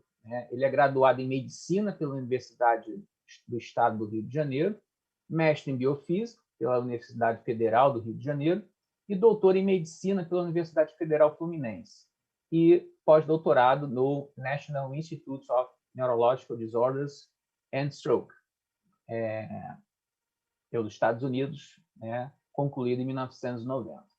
Atualmente ocupa o cargo de professor adjunto de Fisiologia na Universidade do Estado do Rio de Janeiro, onde coordena o Laboratório de Estimulação Elétrica do Sistema Nervoso, e professor associado da disciplina de Clínica Médica da Escola de Medicina e Cirurgia da Universidade Federal do Estado do Rio de Janeiro, a Unirio, onde coordena o Programa de Residência Medicina de Trato. Ele é membro titular da Academia Brasileira de Neurologia, possui ainda título de especialista em Medicina Legal e Perícias Médicas e em Medicina de Trato, e atua profissionalmente em Neurofisiologia e Neuromodulação e Medicina Pericial. Ele também desenvolve pesquisa acadêmica nas áreas de neuromodulação não invasiva do sistema nervoso, medicina do tráfego e psicologia do trânsito. Então, podemos dar início agora à palestra, ao ciclo de palestras, começando pelo Dr. Leopoldo Gomes Muraro. cujo título da palestra é Relação do Estado Brasileiro com o Fomento à CTI. Então, doutor Leopoldo. Obrigado, André. Inicialmente, queria agradecer ao GEUM, na pessoa da professora Branca Mello, da Branca Terra, que nós fizemos contato. É um tema extremamente rico para o país, né? Essa coisa de incentivar essa relação com as spin-offs. Deixa eu só compartilhar minha tela aqui. Só me confirma, está aparecendo? Está aparecendo, André? Tá, né? Sim. Quando eu abro aqui, some todo mundo. Só minimizar aqui, senão eu não vejo nada. Então, agora foi. Bom, falando um pouquinho sobre spin-offs no Brasil, sobre oportunidades e desafios, eu vou fazer primeiro um panorama da CTI no Brasil e depois, dentro daquela fala inicial da professora Branca, eu vou pegar 4 experiências que nós estamos tendo para, de certa forma, estimular essas spin-offs no Brasil. Tá? Dentro dessa questão dos panoramas, eu vou apresentar um gráfico, acho que vai ser um evento, né, de cunho mais internacional, interessante para a gente entender, dar uma situada no contexto nosso. Eu vou apresentar um trabalho que foi feito pela Thomson Reuters, ele é um pouquinho antigo, mas isso aqui a gente usa muito da época do Ciência Sem Fronteira, mas ele ainda continua mostrando uma característica nossa. É um estudo que eles fizeram com BRICS, né? Brasil, Rússia, Índia, China, e o S, em vez de ser South Africa, é South Korea.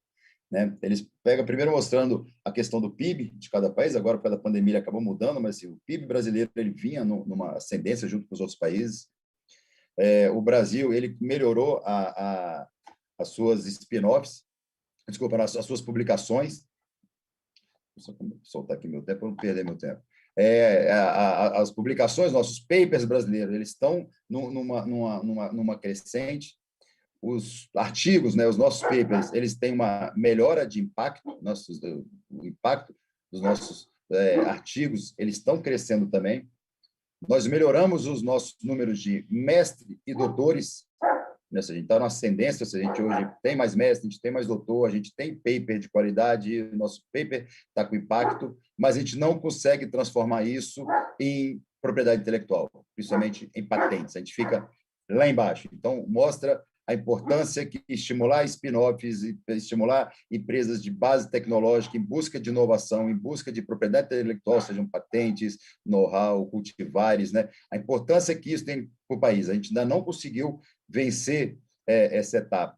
Assim, um exemplo aqui mais recente, 2019, se for pegar o Brasil e a Coreia do Sul, em termos de artigos publicados, né, de paper publicado, a gente está ali para e passo com a Coreia do Sul. Mas quando a gente pega em patentes concedidas na agência americana, a gente está lá embaixo. Assim, a Coreia do Sul está com muitas patentes registradas, a gente não consegue elevar esse patamar, mantendo aquela lógica daquele gráfico anterior.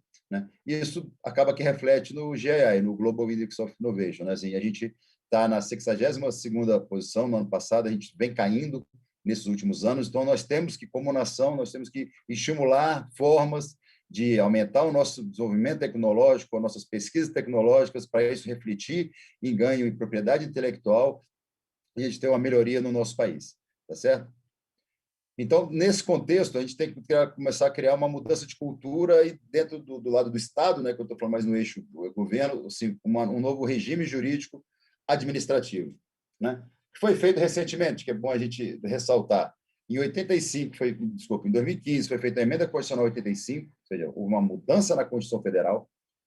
Depois, seguido, no outro ano, em 2016, foi editada uma nova lei, que é a Lei 3.243, que alterou basicamente a Lei 10.973, que é a Lei de Inovação e outras 9 leis, e foi editado um decreto. Ou seja, a gente tem um arcabouço jurídico, ou seja, a nossa legislação hoje, ela está, de certa forma, adequada a essas atividades de ciência, tecnologia e inovação, e agora a gente está nessa fase de baixo de fazer normativas internas e medidas efetivas, que é onde eu vou situar agora a minha apresentação, para dar concretude a isso tudo. Ou seja, a gente conseguiu mudar a legislação, só que agora a gente tem que mudar essa nossa cultura e formas da gente atuar de forma diferente. Eu cito, eu acho que esse artigo cai bem na ideia da spin-off, que mostra que a União, isso é um comando da Constituição, isso aqui foi uma alteração que foi feita no nosso texto constitucional, esse artigo 219A, ele está agora um texto da Constituição, ou seja, todo o ordenamento jurídico brasileiro ele tem que respeitar esse comando. Ele diz que União, Estados, DF e municípios, ou seja, os 4 entes federados, poderão, na verdade, deverão firmar instrumentos de cooperação com órgãos públicos, né, e entidades privadas, com ou sem fim lucrativo, ou seja, botar todo mundo para trabalhar junto, inclusive compartilhando recursos humanos, né, e capacidade instalada. Vou falar sobre 2 instrumentos nesse sentido, para execução de projetos de pesquisa. Ou seja, hoje há um comando constitucional para que essas experiências de empresas, através de instrumentos de cooperação, nós começamos a criar, de fato, um ecossistema de inovação no nosso país, querendo o quê? O desenvolvimento científico, tecnológico e de inovação. Tá certo? A teoria que hoje embasa a emenda constitucional 85 e todo o marco legal é da tríplice hélice de inovação, ou seja, a ideia é que o governo, com a universidade e empresas, elas interajam, e ali daquele eixo a inovação surja através de parcerias, tá certo? Para quê? Para buscar crescimento econômico, desenvolvimento social, fundado no conhecimento. Então, essa nossa fala tem tudo a ver com a spin-off, é justamente nesse sentido. Como é que nós vamos criar meios para interagir, né, o governo, né, bancando uma parte, ele fomentando, né, as universidades criando, as ICTs criando conhecimento, e esse conhecimento sendo aplicado às empresas, e essas 3 L's começam a gerar, e a partir daí a gente incrementa a inovação no nosso país. Tá certo? Partindo já para a questão de instrumentos, hoje a gente tem um instrumento jurídico que ele está sendo usado, mas ele está precisando ser aperfeiçoado, que é a encomenda tecnológica. Ele está no artigo 20 da lei. É um instrumento que ele é muito pouco usado no Brasil, a gente está usando ele agora porque ele é desafiador. Desafiador que eu falo, eu sou advogado público, né, e faço parte de um direito que eu vou falar que, principalmente calcado na Lei 8666, que você sempre vai contratar um serviço ou vai contratar um produto que já existe. A encomenda tecnológica ela é desafiadora. Assim, é o Estado usando o seu poder de compra, né, para buscar o quê? Um desafio tecnológico que ele não tinha ainda e o mercado ainda não tem. Então, o governo ele vai pagar pesquisa para chegar num determinado produto, e uma vez, que é o grande desafio do direito brasileiro hoje, nós temos hoje, é conseguir fazer com que todo mundo entenda que a gente vai estar pagando por algo que não existe. Né? A gente conversa entre colegas, procuradores, como a gente vai fazer uma encomenda de um produto que ainda vai existir, e quando ele vir a existir, se vier a existir, a gente vai falar que vai comprar esse produto? É isso. Então, assim, tem um alto risco tecnológico envolvido, né? As spin-offs trabalham muito com isso, ou seja, aquela coisa de descoberta científica através de pesquisa, e cientificamente, muitas vezes, o resultado negativo ele é relevante, né? Mas na lógica, você pode mostrar, ó, a pesquisa está em tal sentido, de repente provou que naquele sentido ele não é correto, então você tem que mudar toda a sua pesquisa, isso cientificamente é válido. Só que dentro do ordenamento jurídico, tem que prestar conta, tem que mostrar o que foi feito, a gente tem que fazer um rearranjo para que todo o sistema de controle e o sistema jurídico também entenda que há a possibilidade hoje na lei, né, na Constituição, na lei, no decreto, que permita que nós façamos instrumentos jurídicos onde o Estado paga, ele investe na pesquisa, e no caso da encomenda, uma vez tendo sucesso, o Estado vai poder comprar, né, você pode falar, no caso da vacina foi muito claro, com o Oxford e a AstraZeneca, quando a gente fez lá atrás a encomenda tecnológica, o governo brasileiro fez, a vacina estava ainda na fase 3, o governo pagou. Aí, por quê? Quando a vacina saísse, que no caso saiu, a gente teve direito a pegar lotes da vacina e a passar uma parte dessa tecnologia para a Fiocruz poder fazer. Mas na época que o dinheiro foi colocado nessa encomenda tecnológica, a vacina ainda não estava pronta, né? Então, a encomenda é um instrumento que ele tem que ser mais valorizado. Hoje, na GEUM, tem uma Câmara, dentro da Consultoria Geral da União, que está sendo feita uma minuta dessa encomenda tecnológica. Mas espero que na próxima vez que a gente estiver falando, essa minuta já esteja pronta para dar segurança jurídica, que é um pouco mais complexa, mas é um dos instrumentos que eu acho que é interessante da gente começar a usar no nosso país, tanto para grandes coisas como pequenas, mas do Estado começar a estimular, né, pesquisas que, uma vez saindo o resultado, o Estado possa comprar essa coisa que ainda vai vir a ser no futuro. Falando um pouquinho sobre instrumentos hoje, que já estão consolidados, né? Eu até posso passar esse material para vocês, ele está consolidado num arquivo. Existe uma Câmara Permanente de Ciência e Tecnologia na Procuradoria-Geral Federal. É um trabalho que nós somos 9 procuradores, que nós estamos fazendo minutas de instrumentos que têm previsão no marco legal, né? Hoje já tem 7 instrumentos prontos, é o acordo de parceria para a PDI, que serve de acordo-mãe para fazer esses ambientes promotores de inovação. Segundo é a questão de aquisição e contratação de produtos para pesquisa, ou seja, o pesquisador que está ali órgãos públicos, na hora de contratar matéria para pesquisa, ele tem que fazer um processo de dispensa de licitação. Um modelo de acordo de cooperação internacional, ou seja, se alguma ICT, alguma agência de fomento quiser fazer uma relação internacional, tem um modelo pronto, né? E 3 instrumentos que eu vou falar sobre ele. Um é a questão do termo de outorga, que ele vai falar do bônus tecnológico, que eu vou falar daqui a pouco, outorga de uso de laboratórios e contrato de prestação de serviço. Esses 3 eu vou falar. E, por fim, que é um contrato que envolve transferência de tecnologia, ou seja, uma vez que uma ICT tem a sua propriedade intelectual, como é que ela faz para transferir? Né? Vai ser cessão, licenciamento, né? Então, esse já tem a previsão para isso. Esse material que eu vou passar para vocês, que vocês podem divulgar à vontade, vocês vão ver para cada um desses instrumentos, sempre vai ter um parecer jurídico, minuta ou minutas do instrumento e um checklist, ou seja, um parecer jurídico, para dar um embasamento, né, jurídico, para explicar o que trata cada um desses instrumentos. Depois, uma minuta, que é um template, vai estar lá assim, vai estar as partes em branco, objeto, vai estar em branco para preencher, e as cláusulas que são necessárias para formar esse instrumento, e o checklist, que já é aquela coisa mais chão de fábrica, assim, para quando você for instruir esse processo, qual é a documentação que a lei exige para que faça. Alguns têm juntada de certidão, nota técnica do NIT, então, assim, alguns, dependendo de cada instrumento, ele tem o seu checklist. Então, esses instrumentos eles já estão prontos, os órgãos públicos, né, as procuradorias das fundações públicas e das autarquias federais, elas já estão seguindo esse padrão.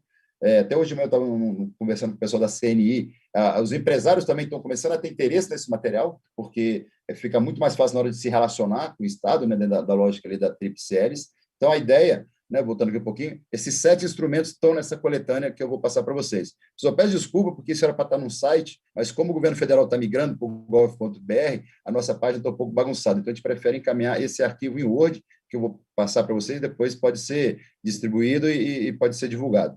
Tá certo? Falando especificamente de cada um dos instrumentos, primeiro é um instrumento que fala sobre a outorga de uso do laboratório.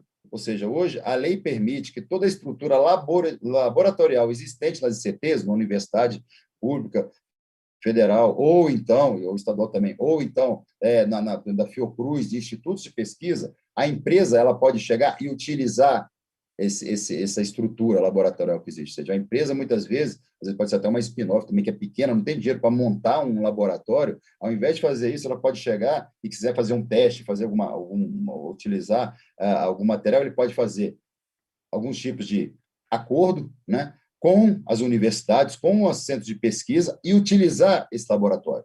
Né? Nas minutas que eu estou encaminhando, que está nesse material, você vai ver que tem 3 tipos de acordo.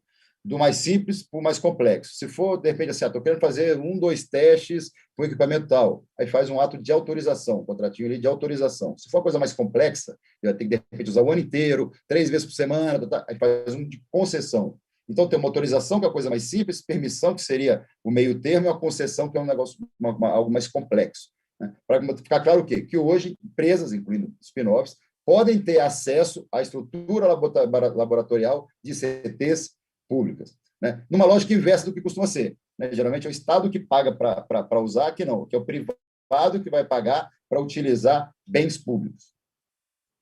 Segundo lugar, o instrumento que já está pronto, que é o contrato de prestação de serviço para a PDI.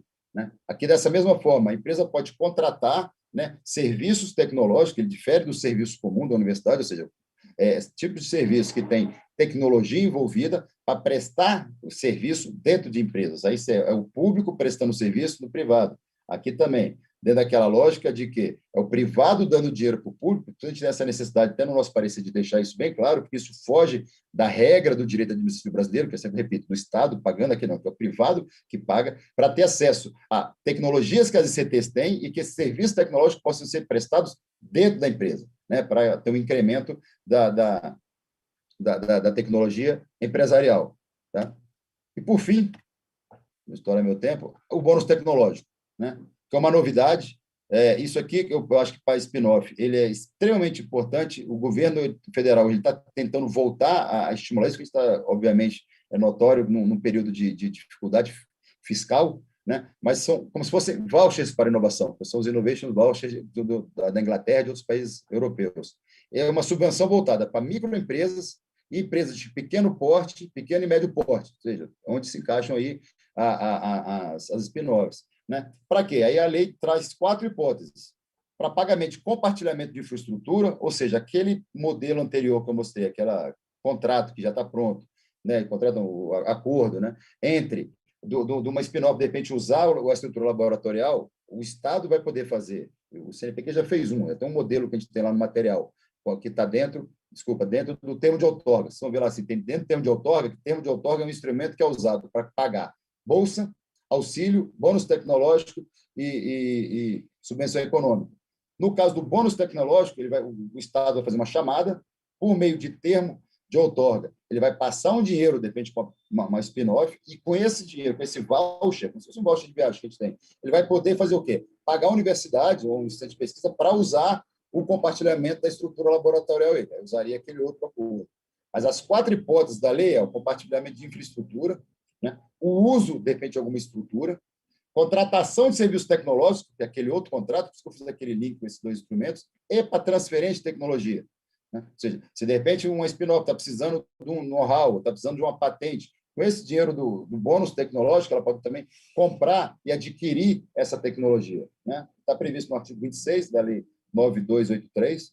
Tá? Então, acho que nessa fala inicial, para eu não estourar meu tempo, tá? Obrigado, e depois vamos para os debates.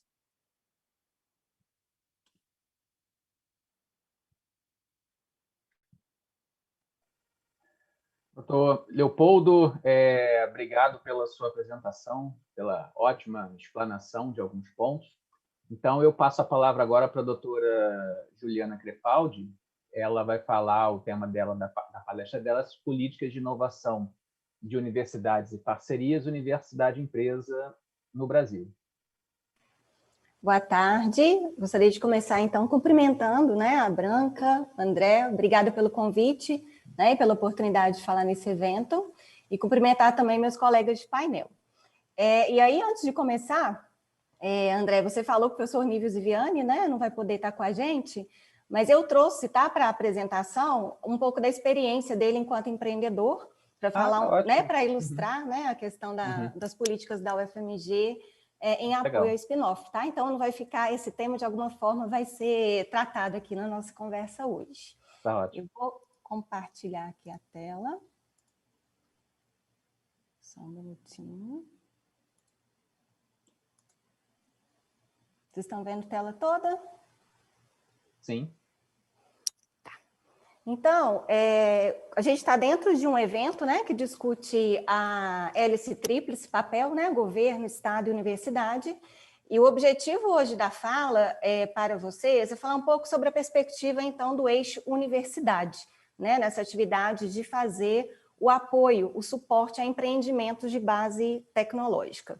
Eu atuo, né, como o André falou, na UFMG, no Núcleo de Inovação Tecnológica, que é a CTIT, que dentro, né, dentre outras iniciativas que a UFMG tem, eu vou mostrar para vocês, para apoiar, né, empreendimentos de base tecnológica, o nosso NIT, ele é um local que apoia e que tem bastante interface, né, das competências, tenta fazer essa interface entre as competências da universidade com empresas, né, para fomentar empresas de base tecnológica. Então, a gente tem aqui, eu só vou... Pronto, agora fica... Vou iniciar o meu cronômetro. Pronto. Então... falar um pouco, né, que a criação e a consolidação de empreendimentos de base tecnológica são importantes para o avanço dos países em matéria de ciência, tecnologia e inovação. Então, cada vez mais a gente vê na agenda de inovação e econômica dos países essa discussão sobre novos empreendimentos, né, que surjam, então, para a geração de negócios a partir de tecnologias desenvolvidas naquele estado. Então, esse tipo de iniciativa, né, esse tipo de estratégia, como uma política de Estado, e o que ele visa? Né? O que essa estratégia visa? Conectar a capacidade científica e tecnológica de uma dada região, local, com a capacidade justamente de geração de novos negócios, para que o país, então, né, consiga consolidar um pouco mais o seu Sistema Nacional de Inovação e, principalmente, promover o desenvolvimento econômico e social. Essa prática de apoio, eu vou falar empreendimentos de base tecnológica e spin-off, que eu acho que é o tema, né, central aqui do nosso painel, ela deve estar necessariamente conectada, quando a gente pensa em Sistema Nacional de Inovação, com práticas nacionais e também regionais para a industrialização, né? Então, um fomento, né? Uma política de Estado que visa, então, incrementar a atividade econômica a partir de empreendimentos tecnológicos, isso precisa, de certa forma, estar conectado com as políticas, aliás, está diretamente conectado com as políticas industriais. Fazendo esse tipo de interface, agora trazendo um pouco para o universo universidade, né? Eu vou falar universidades, não apenas universidades, mas universidades e centros de pesquisa, que eu passarei a chamar de ICTs, essa atividade ela vai, né, naturalmente incrementar a infraestrutura que um país pode, né, consolidar e o doutor Leopoldo falou antes de mim sobre a questão de acesso que as empresas podem ter à infraestrutura de CTs. Então, esse tipo de prática fomenta, né, que essas estruturas elas sejam consolidadas e aperfeiçoadas no país, né? E isso tudo, né, a legislação, daqui a pouquinho eu vou falar também um pouco sobre o Marco Legal de Ciência, Tecnologia e Inovação, ele justamente permite que as relações entre público e privado, né, para a inovação tecnológica, ela se dê, né, com mais fluidez, sem abrir mão da segurança jurídica, mas de uma forma, então, que atenda ao ritmo, que é o ritmo exigido para a inovação tecnológica, que é um ritmo mais acelerado. Esse tipo de atividade, né, de criação de spin-offs, ela vai fazer o quê? Ela vai formar recursos humanos, né, isso vai fazer uma atração de recursos e retenção de recursos humanos para o nosso país. Do ponto de vista do eixo das ICTs, isso mostra que está colocado, então, para as ICTs uma missão, né, uma nova missão, além da formação de recursos humanos, né, que, por exemplo, quando a gente vê as universidades, essa é a função principal das universidades, mas para além da formação de recursos humanos, para além do desenvolvimento de pesquisas, né, de impacto tecnológico, cabe também às universidades, com o seu papel, né, uma discussão teórica que tem na economia do papel da universidade empreendedora, também, né, colaborar com o Sistema Nacional de Inovação a partir do quê? Do fornecimento, né, de conhecimento, tecnologia, infraestrutura, que vai, então, apoiar a geração de spin-offs, por exemplo, né, para empreendimentos que tenham essa característica. O que é interessante, quando a gente discute isso do ponto de vista da universidade, é que, embora essa seja uma ação, né, que precisa hoje estar na missão institucional, cada ICT vai fazer isso considerado o seu DNA, o seu histórico, as suas vocações. E daqui a pouco a gente vai falar um pouco sobre políticas de inovação das ICTs. Isso faz, né, todo sentido quando a gente está discutindo, como e o doutor Leopoldo mostrou na apresentação dele, a pirâmide, como é construído, né, a base legal para a inovação, e dentre os instrumentos que as universidades têm para praticar esse marco legal, está a política de inovação, né, que justamente também trata da questão, e deve tratar da questão de apoio a empreendimentos de base tecnológica. Tudo isso que a gente está falando reforça o quê? Reforça o papel, né, da universidade, da ICT, no contexto da hélice tríplice. Isso é fundamental, principalmente quando a gente considera países, né, como o Brasil, países em desenvolvimento, em que a gente tem ainda um ambiente não muito propício para a inovação, né, por diversas, né, razões, que a cadeia de inovação do Brasil ele ainda enfrenta muitos desafios. Então, para, né, o nosso contexto, faz mais sentido que a universidade atue, né, com esse apoio como universidade empreendedora, justamente para auxiliar que essas empresas que atuam numa atividade que é de risco tenham mais chances de sucesso em suas realizações, né, enquanto negócio empreendedor e de base inovadora.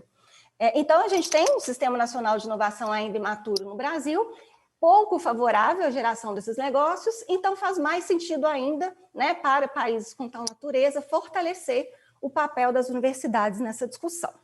Bem, quando a gente fala de competências das ICTs, aqui eu fiz um recorte para a inovação, né, e a gente vai trabalhar aqui pelo menos com 3 pilares. O capital intelectual, que é o conhecimento gerado pela ICT em dada área do conhecimento técnico, né, acumulado por seus pesquisadores e alunos ao longo dos anos. As tecnologias, que aqui são aquelas materializadas em propriedade intelectual, patente, marca, desenho industrial, e a infraestrutura de pesquisa, que é também um eixo extremamente relevante de possibilidade das ICTs aportarem as suas competências, por exemplo, para, né, apoiar spin-offs. Esse slide, ele mostra, e também na fala anterior foi colocado isso, que quando a gente está falando do eixo tecnologia, nós estamos falando muito mais do que patente, né? As universidades geram um conjunto de ativos de propriedade intelectual que tem valor econômico, valor jurídico e relevância para o mercado. Por exemplo, que estão protegidas por patente, know-how, software, desenho industrial, cultivar. Então, todo esse conjunto de elementos, né, que são a propriedade intelectual, que é a materialização desse capital intelectual da ICT, esses ativos são passíveis, então, de serem negociados com empresas, spin-offs, para gerar novos negócios. E aí eu abro um parênteses para falar de uma experiência muito recente da UFMG, em que a gente fez o licenciamento para uma empresa spin-off de um desenho industrial, que era um design de uma joia. Então, vocês vejam que a gente saiu um pouco, né, do universo das patentes para poder também explorar outros ativos que são relevantes para a geração de negócios. O marco legal, eu vou passar muito rápido sobre isso, né, porque já foi falado com muita propriedade antes. O que ele faz no contexto das spin-offs? Ele legitima, né, que essa parceria público-privada aconteça com mais segurança. E ele ainda dá uma mensagem ainda mais forte do que legitimar. Né, o marco legal, que deve ser visto como uma política pública, ele orienta o quê? Que não só pode, mas como deve. Né? É hoje missão institucional, como eu falei antes, das universidades e centros de pesquisas apoiarem esse tipo de empreendimento. Então, isso facilita o quê? Que essas empresas realizem seus programas de inovação aberta, né? Que é a busca fora das suas fronteiras por competências que vão complementar a sua capacidade, então, de gerar novos produtos, processos e serviços. E o Marco Legal de Inovação, né, ele reforma, né, como colocou o doutor Leopoldo, 9 legislações e, mais fortemente, a Lei de Inovação Tecnológica. Ele cria o quê? Formas mais estruturantes e contínuas de participação, né, e de colaboração universidade-empresa, para além de pontos de interação. Né? Então, isso possibilita o quê? Que essas empresas spin-offs, elas consigam ter mais acesso às competências naqueles pilares que eu falei antes, para o marco, a partir, né, dos instrumentos que o Marco Legal de Inovação trouxe. Aqui também eu vou passar mais rapidamente para não ter sobreposição de fala, mas nós temos modelos, né, alguns modelos de interação possíveis, né, com empresas para as ICTs, que incluem, né, a possibilidade das spin-offs também acessarem esses modelos, como acordos de desenvolvimento, transferências de tecnologia, compartilhamento de infraestrutura e outras formas de interação. Eu tinha mencionado, né, sobre a política de inovação tecnológica, e ele está, né, construído, então, na legislação brasileira, para quem está acompanhando o evento e é de fora, né, do país. No Brasil, a gente tem essa legislação, e foi uma escolha, né, do legislador de apresentar os instrumentos possíveis de interação e permitir que cada universidade, cada centro de pesquisa construa a sua política de inovação para orientar como essa ICT ela vai praticar, né, a sua política de inovação. Um dos eixos que estão previstos nessa política, e ela é obrigatória para as ICTs públicas, é construir, então, tanto do ponto de vista de estratégia como normativo, né, instrumentos que vão apoiar e fomentar o empreendedorismo a partir das suas competências. Eu coloquei aqui a foto desse guia. Ele é um guia que foi construído em parceria entre o Fortec e o Ministério de Ciência, Tecnologia e Inovação, na época era MCTIC. Ele está disponível para quem quiser acessar online, e ele fala um pouco sobre, né, essas políticas de inovação e orientações para a construção dessa política. Falando ainda do marco legal, especificamente sobre a questão das spin-offs que tenham em seu quadro societário pesquisadores daquela ICT, veio uma alteração, né, no artigo 11, que permite, de forma expressa, que a universidade possa, né, então, licenciar sua propriedade intelectual para empresas que tenham seu quadro societário um pesquisador daquela ICT. Então, isso está no artigo 11, né, do Decreto 9283 de 2018. Então, o contrato, né, de transferência de tecnologia, ele pode ser celebrado com empresas que tenham em seu quadro societário aquela ICT pública ou o pesquisador público daquela ICT. Isso vai permitir empreendimentos, por exemplo, como que o professor Nívio Ziviani está à frente, né, que é a CUNUME, para, então, dar segurança jurídica para que a universidade faça o licenciamento desse ativo. Vou falar agora sobre algumas experiências da UFMG, né, nesse assunto. Primeiro eu fiz essa abordagem mais geral, para entrar, então, como que a nossa universidade está praticando o apoio a empresas. Primeiro, né, dentro da política de inovação da ICT, a gente construiu, né, em 2018, a resolução 03, em que essa possibilidade que veio no decreto, no artigo 11 do decreto, de poder licenciar, eu esqueci de mencionar que é possível desde que observar a sua política de inovação. Então, a universidade logo se organizou para poder, então, regulamentar internamente, né, e aprovar que fossem feitas parcerias, então, licenciamento de tecnologia, melhor falando, para empresas que tivessem, então, o seu quadro societário pesquisador da UFMG. Para quem tiver interesse em acessar esse documento, está na página, vou disponibilizar, está na página da CTIT, UFMG, que é o nosso núcleo de inovação tecnológica, vocês podem acessar essa política. Agora, o interessante que eu queria trazer para a discussão é que, ao criar essa política de inovação, a universidade, a UFMG, fez um estudo para avaliar se de fato fazia sentido, dentro da sua política de inovação, fomentar esse tipo de empreendimento quando tivesse o pesquisador envolvido, né, como sócio daquela sociedade empresária.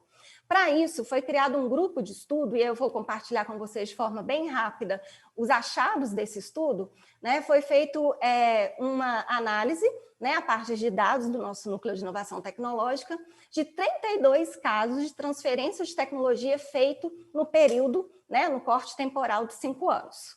E aí, esse estudo nós comparamos, dessas 32 empresas, 12 delas tinham pesquisadores da UFMG no quadro societário.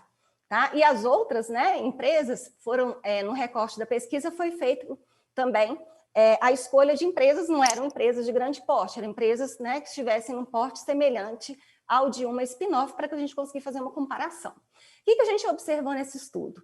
Ter o capital intelectual do pesquisador nesse empreendimento, né, como resultado, veio que no mesmo período de 5 anos, essas 12 empresas renderam 3,6 vezes mais royalties para a UFMG, comparado às outras empresas de porte semelhante que não tinham pesquisador no seu quadro societário. Uma outra pergunta que a gente tentou responder nesse estudo: será que o professor dentro da empresa atrapalha a produtividade desse professor? E aí nós fomos olhar, né, a produção acadêmica dos professores sócios dessas empresas. E aí o que a gente viu? Né, que tanto na produção de artigos, orientação de aluno, capítulo de livro, coordenação de grupos de pesquisa, que não houve qualquer, né, do ponto de vista de impacto, né, qualquer impacto negativo para a produção científica daqueles pesquisadores. Aliás, 11 desses pesquisadores tinham bolsa, né, no nível 1A e 1B, que são níveis elevados no Brasil de produção científica. E, além disso, nós percebemos que esses professores geraram, né, a partir dos seus empreendimentos, eles geraram, que vou mostrar no próximo slide, eles conseguiram captar, enquanto pesquisadores, continuaram conseguindo captar projetos de pesquisa para a universidade. Então, nesse período, né, de 5 anos, eles capturaram, né, 13 milhões, um pouquinho mais de 13 milhões para projetos para a UFMG. E além de outros, né, resultados que vieram, por exemplo, proporcionaram, né, essas empresas spin-offs com professor, contratação de pessoas e formação de alunos da universidade.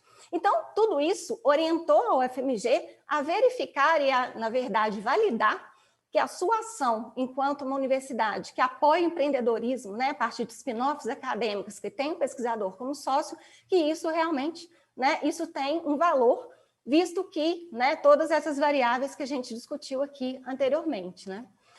Ainda falando do contexto da UFMG, dentro do que eu vou chamar, né, na literatura tem essa discussão do ecossistema empreendedor da UFMG, nós temos a Fundepar, que é um fundo de investimentos de Venture Capital. Ele é um fundo criado pela nossa fundação de apoio, a Fundep, e ela é, então, um capital empreendedor, né, como ela aporta contrapartidas nessas spin-offs, tanto com capital, como também suporte à gestão dessas empresas. Né? Ela é uma gestora do Seed for Science, e ela tem, né, a Fundepar, ela é investidora, por exemplo, da Kunume, que eu vou falar um pouquinho do caso dela, que é aquela empresa que trabalha com algoritmo de inteligência artificial, cujo professor Nível Ziviani, né, ele é um dos sócios. Vou falar agora do BHTEC, que é mais uma iniciativa que a UFMG tem, também dentro do seu ecossistema de inovação, que é participar do BHTEC, que é o Parque Tecnológico, né, em que a UFMG é uma das associadas. Um parque tecnológico ele pode ser visto como um ambiente promotor de inovação e ele agrega, além de empreendimentos, né, não só da comunidade da UFMG, porque ele é um parque tecnológico não só para atender a UFMG, mas ele tem, né, dentro da sua estrutura, dentro das suas competências, ele presta o suporte a empresas que receberam tecnologia da universidade, como a Ecovec, que é na área, né, de controle da dengue, a Kunume, a Lamantec, a Invent Vision. Todas essas são empresas, spin-offs da universidade, que estão ou estiveram abrigadas no BHTEC. O BHTEC também, ele recebe o Centro de Tecnologia da UFMG. Nós temos 2 centros de tecnologia, o CT Vacinas e CT Nano. São ambientes temáticos de inovação, né? O CT Vacinas na área, né, de vacinas e de produtos na área de biotecnologia, e o CT Nano, que é na área, então, de nanotecnologia, em grafeno, novos materiais. Então, vocês vejam, um ambiente de inovação que a UFMG participa, que é o BHTEC, ele acomoda novos ambientes promotores de inovação dentro dos seus temas específicos de atuação. Agora, para encerrar, né, a apresentação, eu gostaria de explorar um pouco mais com vocês o caso da Kunume, né? A Kunume, ela é uma empresa, como eu falei antes, que trabalha com algoritmo de inteligência artificial. É um algoritmo que pode ser aplicado em diversas, aliás, ele pode ter diversas aplicações, tanto para a área da saúde, construção civil, então ele é realmente uma plataforma tecnológica. E o que é interessante desse caso que eu trouxe para a gente discutir? Primeiro, que o contrato feito da UFMG com a Kunume não foi para transferência de uma patente. Esse algoritmo é um know-how. Então, isso mostra, né, a necessidade das universidades e centros de pesquisa ampliarem o seu olhar para dentro daquele eixo de tecnologia, né, para não considerar apenas a patente como uma forma de expressão da sua propriedade intelectual. Então, essa transferência foi de um know-how. A universidade é usufrutuária de ações da Kunume, então a gente não recebe, né, a remuneração por essa PI por royalties, né, a gente recebe como uma participação da UFMG na sociedade. Isso foi antes do Marco Legal de Ciência, Tecnologia e Inovação, e hoje, inclusive, né, para as universidades é possível que elas sejam efetivamente sócias e não usufrutuárias. Mas esse nosso modelo era um ensaio, então, para testar esse modelo da universidade participar desses empreendimentos também, né, como usufrutuária. Os pesquisadores, tem pesquisadores da UFMG nessa sociedade, então isso mostra, né, a importância do capital intelectual, como a gente discutiu lá naquele estudo de caso que foi feito na UFMG. A Kunume está inserida no BHTEC, né, então ela é uma empresa que está inserida dentro de um ambiente promotor de inovação, com a participação da UFMG. Ela é uma empresa investida da Fundepar, então vocês vejam que eu estou tentando conectar todas as iniciativas de inovação que nós temos na universidade a partir desse caso. Ela tem vigente com a UFMG, a Kunume, um acordo de parceria em que foi criado um laboratório de inteligência artificial e esse local ele agrega pesquisadores, alunos, pessoas da empresa. Então ele acabou criando dentro da universidade, dentro da sua infraestrutura de pesquisa, né? O Leopoldo falou sobre compartilhamento de infraestrutura, esse é um exemplo, né? Então, esse LIA, esse laboratório, ele funciona dentro da estrutura da universidade. E ele gera, de forma contínua, nova propriedade intelectual, know-how, patente. Na semana passada mesmo, a gente fez um depósito, né, de know-how dentro do banco de know-how da UFMG, que veio a partir desse acordo LIA. E aí, como a gente gosta, né, também de fazer arranjos, a gente gosta de trabalhar em novas propostas de arranjo, o que está sendo negociada? Não o licenciamento ou a transferência dessa PI gerada no LIA, mas a cessão, a venda dessa tecnologia para a empresa em troca de aumento na nossa participação como usufrutuária. Isso é muito recente na legislação brasileira, apenas a partir de 2016 é que nós tivemos a possibilidade das universidades não apenas licenciarem, mas também cederem seus ativos de PI. E aqui, para finalizar esse exemplo, um tipo de colaboração com uma spin-off que gera, além de todos esses ativos que eu falei para vocês, ele é um local que fomenta a formação de recursos humanos, que está dentro da missão institucional de uma universidade. Então, vocês veem que é um local que tem uma formação contínua e que ajuda a conectar as pesquisas, né, realizadas pela UFMG com demandas reais. Um exemplo desse é o Observatório Covid, que roda dentro do LIA, e para vocês terem ideia, foram investidos R$561 mil para bolsas para alunos de graduação, mestrado e doutorado para realizar esse programa. Agora, finalizando, então, a minha apresentação, algumas considerações, eu acho que a gente tem muito mais reflexão para fazer, aí acho que nos debates a gente pode aprofundar. Primeiro, né, a necessidade que a gente viu aqui de, num contexto como um Sistema Nacional de Inovação como o Brasil, de ter o apoio das nossas instituições para fomentar, né, empreendimentos dessa natureza, a partir dos aportes de suas competências e das suas habilidades. É importante, isso aqui é um desafio, a gente tem começado a trabalhar com esse tema na UFMG, que apesar disso tudo que eu falei, né, para vocês ainda há um desafio de fazer o quê? Desenvolvimento de práticas para a solução de conflitos de interesses. Então, em que medida, né, a universidade ela vai harmonizar, né, essas parcerias de uma empresa que tem seu pesquisador com a participação desse pesquisador em projetos com a universidade. Então, é importante criar, e nós temos discutido isso com a AGU em outras instâncias, uma forma de criar, né, uma câmara para gerir conflitos de interesses nessa relação. Isso tudo parte, né, que estamos discutindo aqui, de um aprendizado, e aí na economia, né, tem o termo learning by doing, a gente não tem tempo de parar para poder pensar e então praticar, a gente vai realizando as ações e ajustando e acomodando as alterações necessárias a partir das nossas ações. E é isso, né? E que última coisa, né, que eu vou colocar para a gente discutir, é que no Sistema Nacional de Inovação, em que a gente tem a hélice tríplice, você tem uma série, uma cadeia, né, para spin-off prosperar, que vem disso tudo que eu falei para vocês, mas vem de muito mais coisas, né, de várias outras iniciativas, como necessidade de investimento público, né? Então a gente viu aí, por exemplo, as encomendas tecnológicas que o Leopoldo falou antes, Venture Capital, né, iniciativas da empresa, né, do setor privado, as demandas de compra do Estado, de novo, um exemplo, as encomendas tecnológicas, incentivos fiscais, o papel das agências reguladoras e o papel do marco legal em toda essa discussão. E só o último ponto, né, que a gente teve aprovado essa semana, o marco legal de startups, que eu acho que tem esse propósito de alavancar também no Brasil a realização, né, de empreendimentos dessa natureza.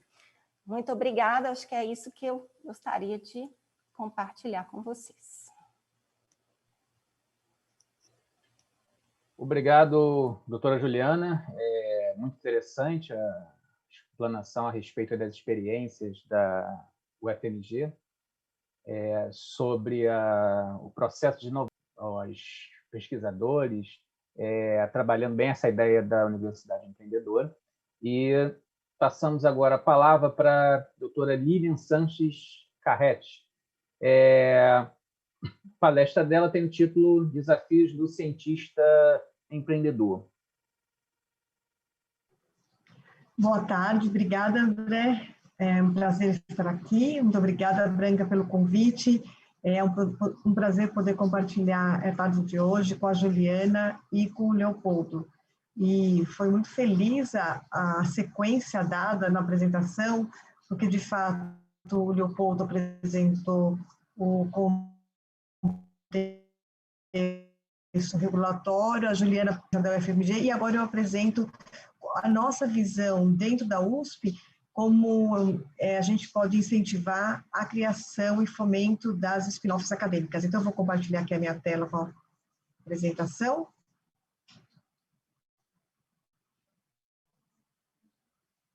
Vocês estão vendo? Tá claro? Tá ótimo. Então, a gente vai falar um pouco sobre os desafios,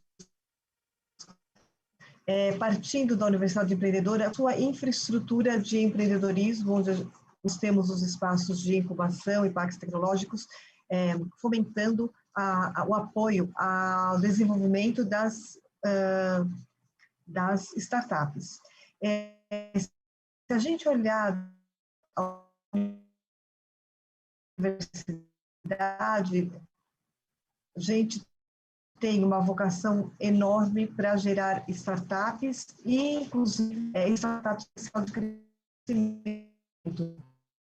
Hoje, a gente consegue mapear que dos 15 unicórnios são ex-alunos da universidade.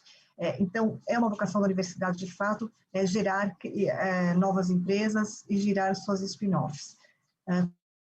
Quando a gente fala dos unicórnios,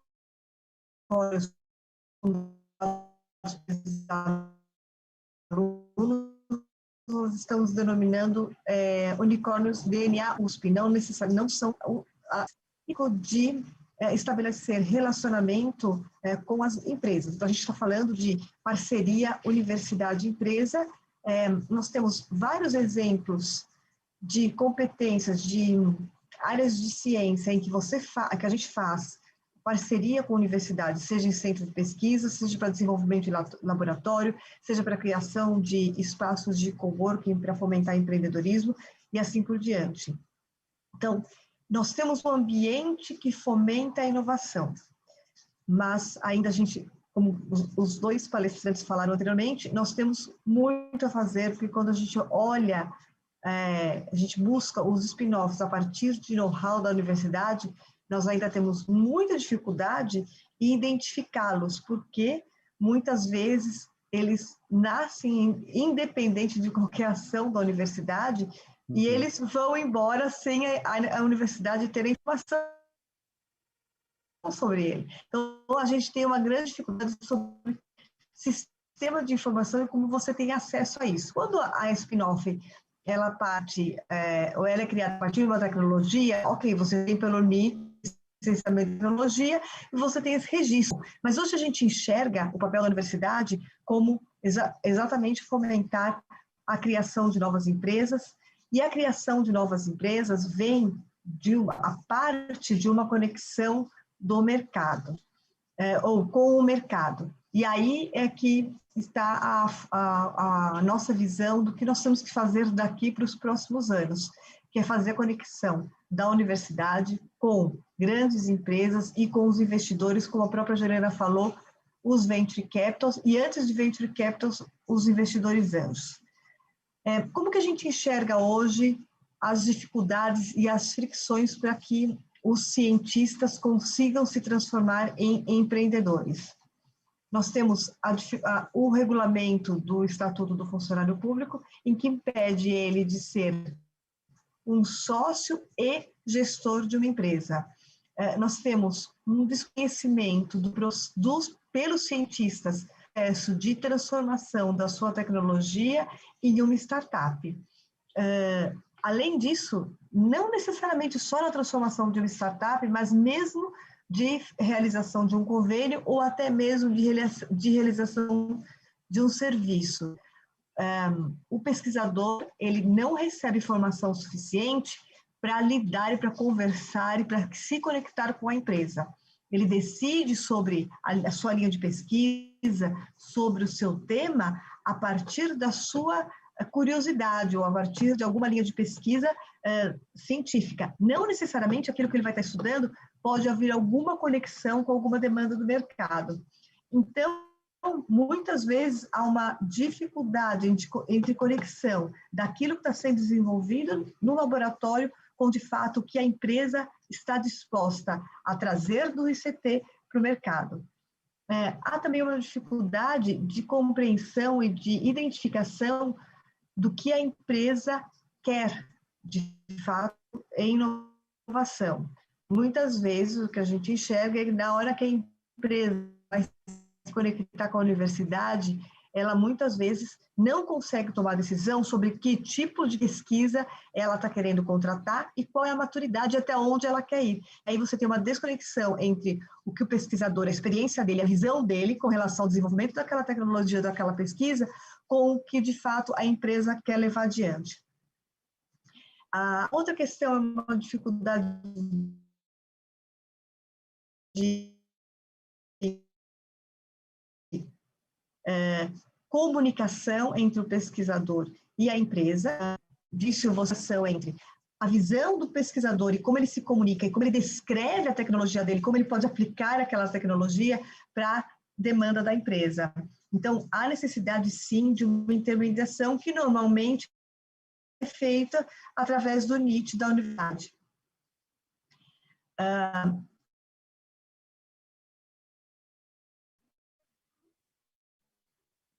há uma grande dificuldade das empresas em identificar que tipo de atender o seu desafio tecnológico, ou Professora Lilian, qual é perdão o interrompê-la. local, qual é a área de conhecimento, pois não?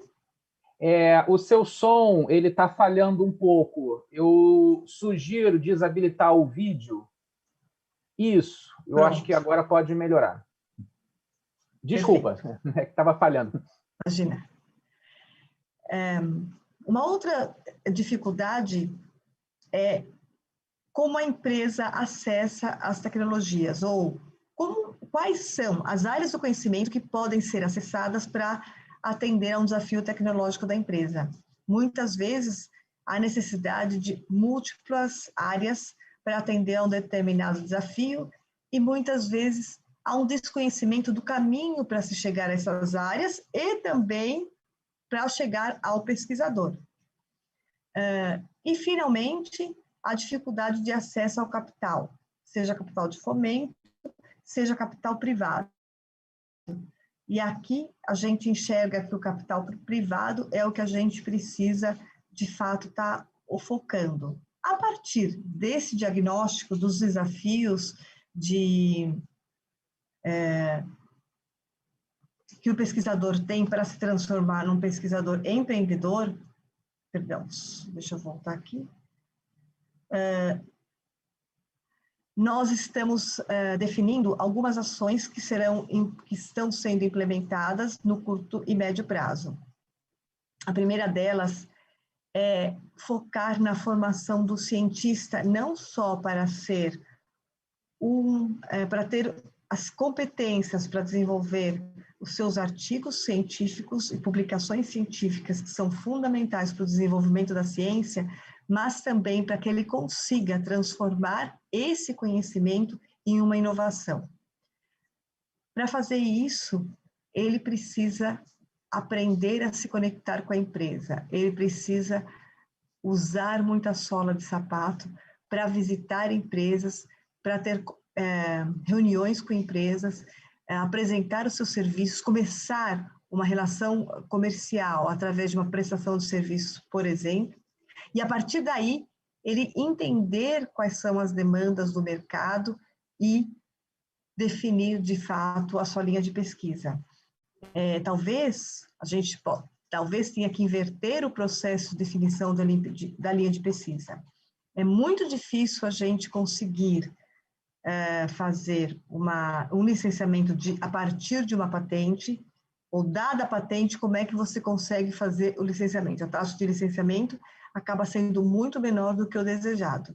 Então, talvez a gente tenha que compreender a necessidade do mercado para, então, definir exatamente o desenvolvimento da tecnologia.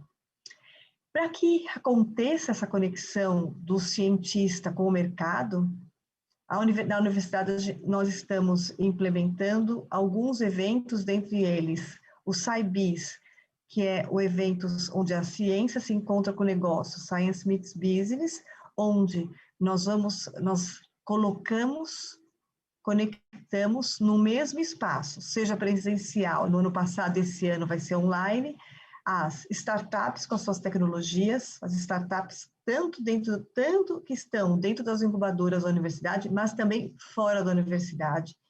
Nós convidamos cientistas, fomentando para que eles desenvolvam suas habilidades de empreendedores, para também apresentar as suas tecnologias, o seu know-how, as suas competências para o mercado.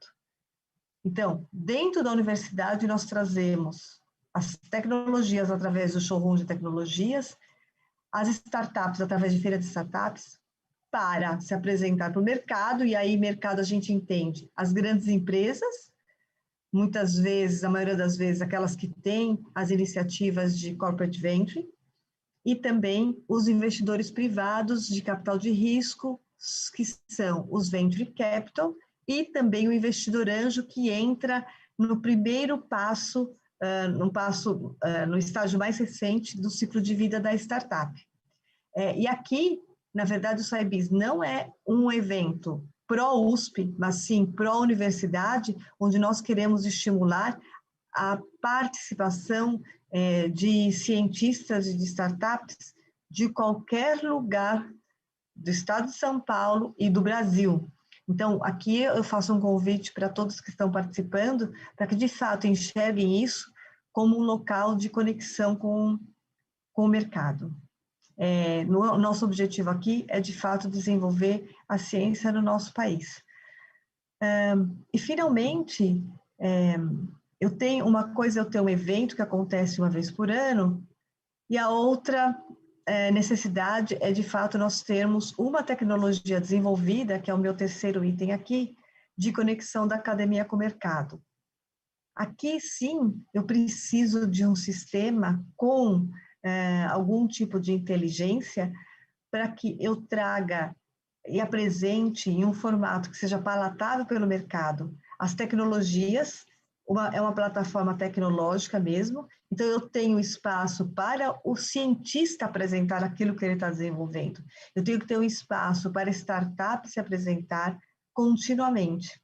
E aí sim, as empresas, quando elas vão visitar o NIT, elas podem, a partir dessa plataforma, identificar que tipo e mapear as tecnologias disponíveis, sejam elas desenvolvidas por cientistas, sejam elas, no estágio mais avançado, muitas vezes, oferecidas pelas próprias startups. Eu gostaria, então, aqui de informar que o SciBiz acontece na semana do dia 14 a 18 de junho, e, de novo, não é evento exclusivamente da Universidade, mas sim da Universidade de São Paulo para o Brasil SciBiz em conexão com a Triple Helix Conference. Então, vai ser um evento conjunto, onde a conferência vai ser feita tanto com keynote speakers da Triple Helix, como também de outros pilares temáticos que usualmente a gente aborda no SciBiz. E aí sim a gente tem os outros produtos que eu acabei de falar, que é o showroom de tecnologias e a feira de... E por outro lado, a última iniciativa que a gente está olhando é essa questão da tecnologia, onde nós trazemos todos esses atores que eu estou representando aqui para se conectarem. Aí vem a questão de quem nasce primeiro, né? Se é o ovo ou se é a galinha. Assim, será que eu preciso apresentar tecnologia para o mercado ou o mercado apresenta a sua demanda? E aqui nessa plataforma é justamente o que a gente quer trazer. Não importa a direção, a gente tem que gerar a iniciativa, gerar a demanda de ambas as direções, né? Tanto o pesquisador apresentando sua tecnologia, a sua experiência, mas também a empresa apresentando os seus desafios, as suas demandas tecnológicas, a estudar de fato qual é o mais eficiente, né? Se a gente parte da demanda ou não, e provavelmente o que a gente vai acabar encontrando é que a gente pode ter iniciativas nas duas direções e que vai fomentar a criação de spin-offs. Bom, e com isso, a gente consegue, então, atingir superar algumas das restrições existentes para a criação de startups. Essa é a nossa hipótese e a gente está pronto para testar para os próximos anos. E quem sabe no ano que vem a gente já tem algum resultado para apresentar para vocês a partir dessas soluções. Eu agradeço, então, a atenção de vocês e eu fico à disposição para responder as perguntas. Ok, doutora Lilian, obrigado pela sua apresentação, excelente apresentação. As perguntas elas vão ao final. A gente tem mais uma palestra do professor Egas, e aí, após a palestra do professor Egas, a gente abre espaço para as perguntas e para o debate do painel, tá ok? Bom, então, dando continuidade aí ao ciclo de palestras, a gente, na verdade, é a última palestra, né, do professor Egas Caparelli, e o título da palestra dele é Estruturando uma Spin-off na Universidade do Estado do Rio de Janeiro, com apoio do programa MyDai do CNPq. Então, Professor Egas. Muito obrigado, André, pela apresentação. Eu vou compartilhar aqui a minha tela. Primeiramente, eu queria agradecer aí a organização do evento, a professora Branca, ao André, enfim, a todos os organizadores por me convidar a dar essa palestra. Na verdade, é um depoimento sobre a experiência que eu tenho tido, né, eu assistindo. Também tenho que agradecer por me dar a oportunidade de me educar aqui com essas palestras excelentes que eu acabei de ouvir, e que eu vi inevitável. Eu vi coisas que eu estou pensando, que a gente vem pensando durante esse processo, que eu vou relatar nessa minha palestra. Eu ouvi dito tecnicamente por especialistas, né? Eu aqui eu tenho tido reuniões com a Branca, com o André, com a Marise sobre estruturação desse nosso projeto, e eu tenho ouvido assim, com um tom de brincadeira, que na verdade eu sou o rato de laboratório para isso. Então, assim, na verdade essa palestra poderia ser impressões de um rato de laboratório. Quer dizer, um dia da caça do caçador. Eu tenho uma formação de cientista, agora tenho minha experiência de cobaio, que está sendo muito interessante, eu diria. Então, na verdade, nós e a professora Branca, também pela UERJ, junto comigo, nós ganhamos o edital, a UERJ ganhou com projetos nossos, o edital do CNPq, do MyDai, né? E o meu projeto, naturalmente, é um projeto usando um termo aí que o Leopoldo falou mais de chão de laboratório, né? Fazendo um projeto aplicado na minha área, que é neurociências. Então, e o da Branca é um projeto de estruturação da área de inovação, né, da universidade. Então, a gente tem tido palestras, tem tido reuniões conjuntas, e que muitas coisas que eu vou trazer essas experiências aqui, né? Bom, então, em primeiro lugar, eu queria agora, se eu conseguir passar, ok. Agradecimentos especiais, é claro, ao time, que é a professora Branca, o professor André, a professora Marisa Almeida, né, todos aqui presentes, ao time do MyDai, né, que tem, na verdade, me educado na área de inovação. Muitas dessas coisas aqui, como eu disse, isso aqui é um depoimento praticamente, muitas dessas coisas que eu estou ouvindo aqui, né, na verdade, são sensações que eu vinha tendo desde o início da minha carreira, impressões, e eu vejo hoje aqui confirmado, e também ao longo dessas reuniões que eu comentei. Então, bom, então para fazer esse depoimento, a primeira coisa é uma rápida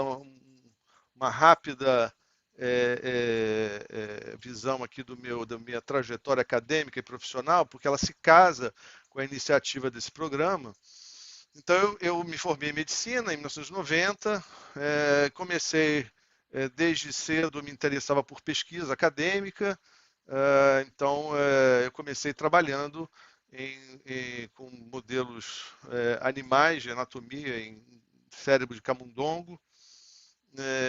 Esse aqui, eu me lembro, esse aqui é um atlas estereotáxico do cérebro do rato. Na época a gente não tinha Amazon Books, então a gente usava o cérebro do rato e nós trabalhava com camundongo, que é um animal diferente, outra espécie. Isso eu acabei, aqui vocês vão ver que eu acabei voltando para a estereotaxia, de certa forma. Então eu comecei minha carreira trabalhando com rato, em iniciação científica, essa coisa, terminei fazendo, quer dizer, depois ingressei no mestrado em neurociências pela Instituto de Biofísica do UFRJ. Em 92 eu fui relativamente, na época era um mestrado relativamente rápido. Hoje há uma pressão para que seja mais rápido, mas naquela época não havia pressão, mas eu fiz relativamente rápido. E eu fiz, em seguida, tempos depois, eu mudei, fiz um shift na minha carreira, passei a me engajar em atividade mais clínica, que culminou com o meu doutoramento em 2005 em neurologia. E fiz uma tese com neuropsicologia. Então, nessa ocasião, eu tive treinamento clínico mais direto, né? E eu passei, então, da pesquisa básica com animais para a pesquisa clínica. E, finalmente, em 2009, eu ingressei num pós-doutorado, onde eu estive no NIH, no laboratório de estimulação do sistema nervoso. E lá eu entrei em contato com técnicas de estimulação do sistema nervoso, estimulação elétrica do sistema nervoso, e que são coisas que eu passei a fazer depois que voltei de lá. Né? Então, quer dizer, com isso, eu ressalto aqui alguns aspectos que eu acho que foram importantes nisso que eu estou relatando hoje, né? E a primeira coisa é uma formação ampla em neurociências. Eu nunca fiquei exclusivamente com estudos em anatomia, histologia animal. Passei pela neurologia do comportamento e depois para eletrofisiologia e neuromodulação. Então, existe uma variação grande aqui, mas sempre pode parecer uma coisa meio dispersa, mas é sempre neurociência, sempre existe um nexo entre tudo isso. E eu ressalto aqui o atlas estereotáxico com o mapeamento pré-operatório. É claro que elementos de coisas que eu vivenciei aqui no início da minha carreira foram novamente aproveitados aqui. E a segunda coisa que eu acho que foi importante nesse projeto é a vivência que eu tive no NIH com um exemplo de uma spin-off acadêmica, que é a Soterix, que hoje é parceira nesse projeto MyDai. Essa experiência foi interessante, que ela ajudou a formatar uma ideia, intuição, que hoje, lindamente, eu vejo aqui confirmado de uma forma técnica nessas palestras que eu acabo de ouvir. Então, quando eu estive no NIH, isso é uma coisa importante, eu participei do desenvolvimento do HD-TDCS, que é uma das técnicas, as técnicas de neuromodulação não invasivas, elas são, basicamente falando rapidamente, elas dependem da estimulação do sistema nervoso para aumentar a excitabilidade neuronal, e isso tem um efeito terapêutico e outras coisas mais. Isso vem crescendo muito rapidamente na literatura, de 2009, quando eu estive lá, até agora, praticamente triplicou a quantidade de artigos e interesse, então se disseminou para outras áreas de neurologia, psiquiatria, neurocirurgia. E naquela ocasião eu estava trabalhando, o HD-TDCS era uma novidade. Na verdade, era uma proposta de um grupo de pesquisadores com os quais eu trabalhei, que queriam testar em humanos. Eu participei do primeiro teste clínico com HD-TDCS nessa ocasião, fazendo meu pós-doutorado. Isso foi muito importante, porque esses pesquisadores depois formaram a Soterix Medical. E eu testemunhei o acontecimento de todo esse processo. Eu visitei o laboratório deles na City College, que eram colaboradores da NIH. E quando eu voltei para o Brasil, inspirado nesse negócio, eu realmente falei, poxa, eu quero trabalhar mesmo com isso. Quer dizer, eu já fiz de tudo não diria, mas muita coisa em neurociências, e agora eu estou querendo. Então, após meu doutorado, eu comecei, a primeira coisa, a buscar o estabelecimento de uma base. Eu não tinha nada, quer dizer, eu voltei dos Estados Unidos com um equipamento de HD-TDCS que eles me deram de graça na mala, e mais nada, né? Isso, encurtando um pouco a história, eu acabei procurando o serviço de neurocirurgia do Hospital Pedro Ernesto, da UERJ, porque lá eles tinham o professor Carlos Teles, na época, era uma referência em neuromodulação invasiva para dor crônica, e eu também queria fazer mapeamento pré-operatório. Então, mapeamento pré-operatório, você precisa de alguém que faça as operações, ou seja, os neurocirurgiões, né? Então, essa foi a minha motivação. E foi um casamento que deu certo até então, porque os neurocirurgiões foram muito receptivos. Os neurocirurgiões eu aprendi que eles são pessoas extremamente pragmáticas e muito positivas, né? Então, isso é uma coisa que ajudou bastante, né?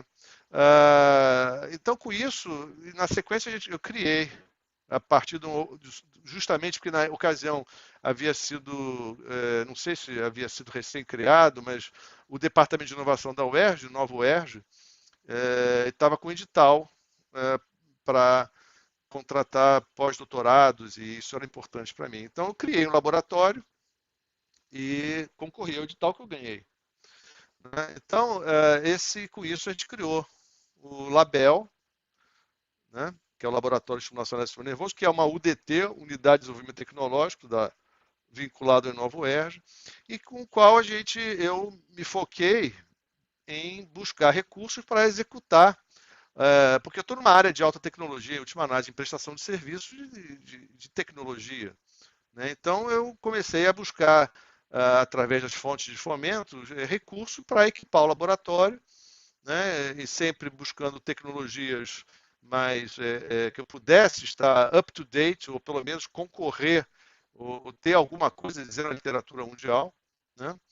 E hoje, com a ajuda, claro, da disparada do dólar, a gente tem recursos no laboratório que estão estimados em torno de 5 milhões de reais, que é essa foto aqui de fundo, que eu tenho aqui. Inclusive, isso aqui, na verdade, o que vocês estão vendo aqui é um quarto de enfermaria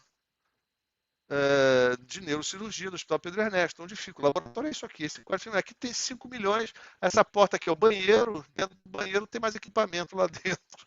Então, isso tem a ver um pouco com as resistências, que eu vou falar um pouco das dificuldades da universidade, tem a ver um pouco com isso aqui. Temos um neuronavegador pré-operatório, tem vários equipamentos aqui, tem 1, 2, 3 equipamentos de TMS, enfim. Então, isso fazem parte da nossa, desse história que eu estou contando aqui. Né? Então, o que eu posso fazer no Label? Né? Quais são as técnicas que eu posso fazer no Label? Eu posso fazer o TDCS, que é estimulação. Eu vou tentar evitar de ser muito técnico aqui, porque eu acho que não é esse o propósito, mas eu posso fazer o TDCS, estimulação por corrente contínua do sistema nervoso, e o HDTDCS, que é uma variante disso aqui que eu testei pela primeira vez, que aqueles pesquisadores que são meus colaboradores até hoje, eles, através de modelagens computacionais, aqui tem algumas aqui embaixo, eles mostravam que eu posso fazer o TDCS de uma forma mais focal, e isso pode ter algum interesse clínico. Então, eu posso fazer as duas coisas. Eu posso fazer, portanto, até em decorrência desse TDCS, dessa necessidade de focalidade, eu posso fazer a Soterix hoje, ela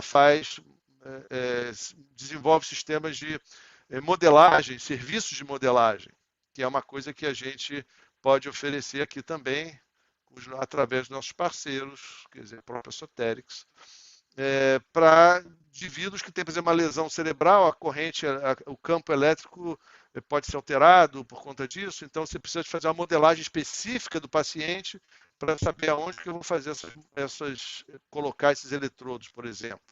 Eu posso usar o TDCS com assistência remota. Aliás, esse é o meu projeto, ByDye. Existem equipamentos bem pequenos, equipamento aqui é o tamanho de um telefone celular, um pouco maior, está aqui na mão da pessoa.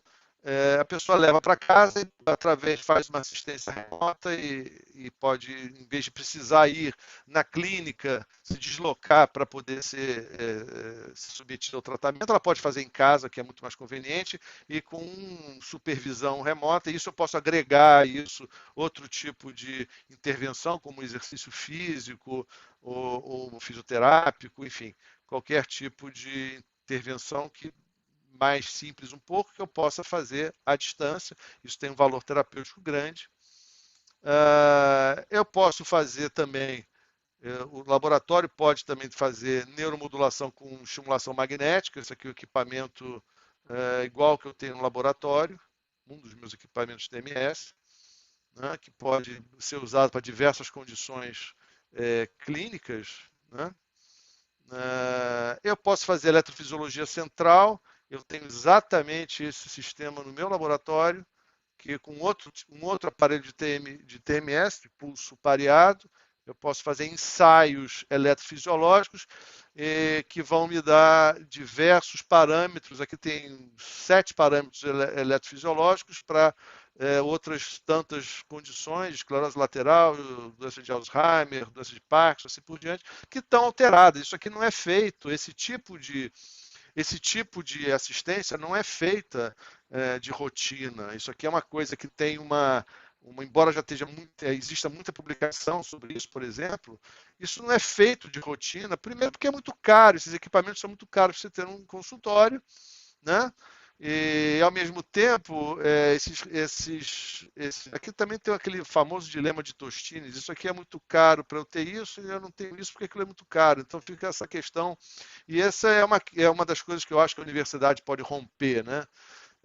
Eu oferecer serviço de diagnóstico com isso aqui, você não tem em caráter privado porque não é muito comum, porque são caros equipamentos e assim por diante. Então, a expertise nisso também não se desenvolve, né? Mas isso é uma coisa que nós estamos prontos para fazer no Label.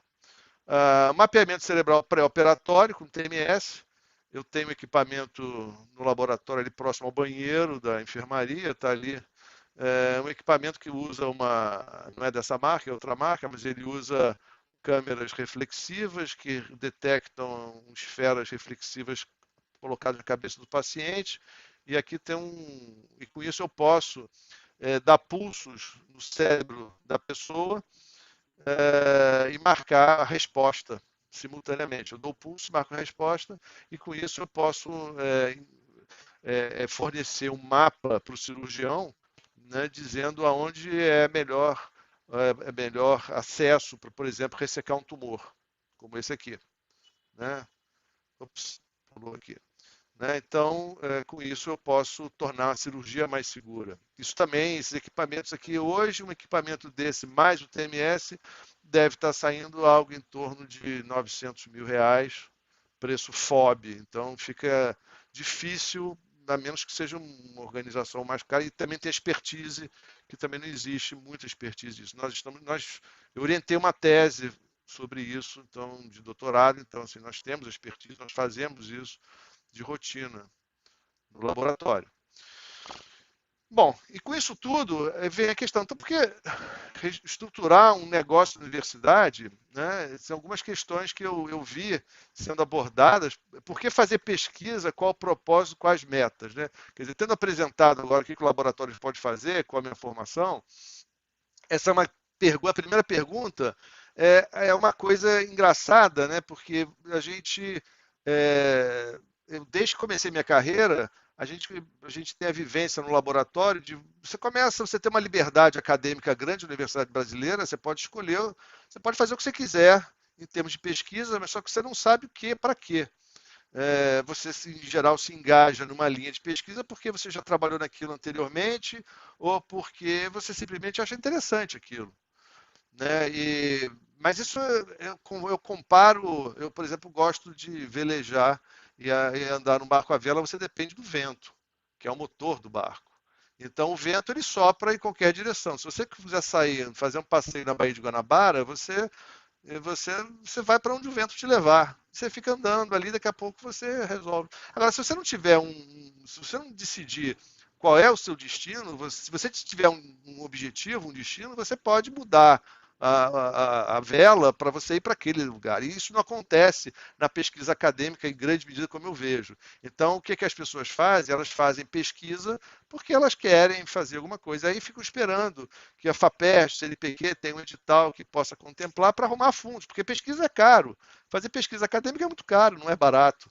Né? Então, assim, no mundo real, alguém tem que pagar aquilo ali. Quem é que vai custear a pesquisa? Então aí surge um problema, você fica esperando o CNPq, a FAPERJ, enfim, as agências de fomento.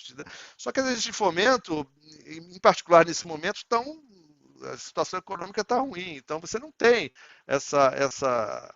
Então, se você puder, a sua pesquisa, ela tiver, da mesma maneira que alguém um compositor faz música por encomenda para uma novela ou para alguma coisa, você também pode fazer pesquisa, digamos assim, por encomenda. E vocês me desculpem se eu tiver, como eu não sou técnico na área de inovação, eu sou apenas como eu disse, um cobaio. Então é claro que a minha terminologia aqui não é nem sempre adequada, mas o que acontece de alguma forma, a minha atividade ela tem que gerar recursos para que eu possa fomentar a minha própria atividade. E a segunda coisa importante é como é que eu vou aproveitar os recursos humanos que eu estou formando. Por exemplo, eu tenho alunos de mestrado, doutorado, iniciação científica, eu tenho uma sequência de... Como é que eu vou aproveitar esse pessoal?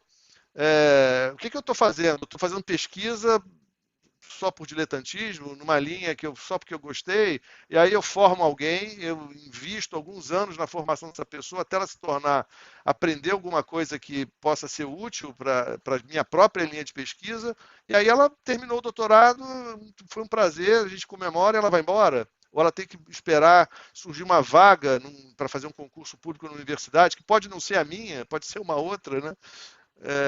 Para ela continuar colaborando comigo. Como é que vai ser isso? Como é que eu vou, como é que eu posso ser uma opção de trabalho para o pessoal que eu mesmo formei, para poder continuar me beneficiando do trabalho deles? Porque a pesquisa científica no Brasil hoje ela depende da mão de obra dos alunos. Pô. Então é uma coisa que esse é um gargalo de mão de obra importante que a gente tem, né?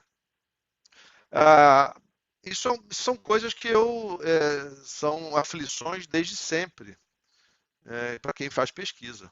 Né? Recentemente, né, eu testemunhei o surgimento, aliás, através do novo UERJ, de uma legislação, que eu tomei conhecimento, essa que foi mencionada hoje, que a Branca já me falou, o André, Marisa, surgimento de uma nova legislação buscando incentivar a inovação. Então agora eu estou vendo, estava falando de barco à vela, estou vendo novos ventos soprando, né? A outra coisa que eu também vi na palestra, a redução do risco. Por que é interessante empreender na universidade? Porque, veja, eu tenho um serviço de estimulação de diagnóstico por eletrofisiologia central, com TMS. Esses equipamentos são caros. Não tem muita gente pedindo, e não tem muita gente oferecendo, porque eles são caros. Então, o que eu vou fazer se eu sou um empreendedor privado, eu vou comprar esses equipamentos todos para oferecer para o mercado que eu não sei se vai querer?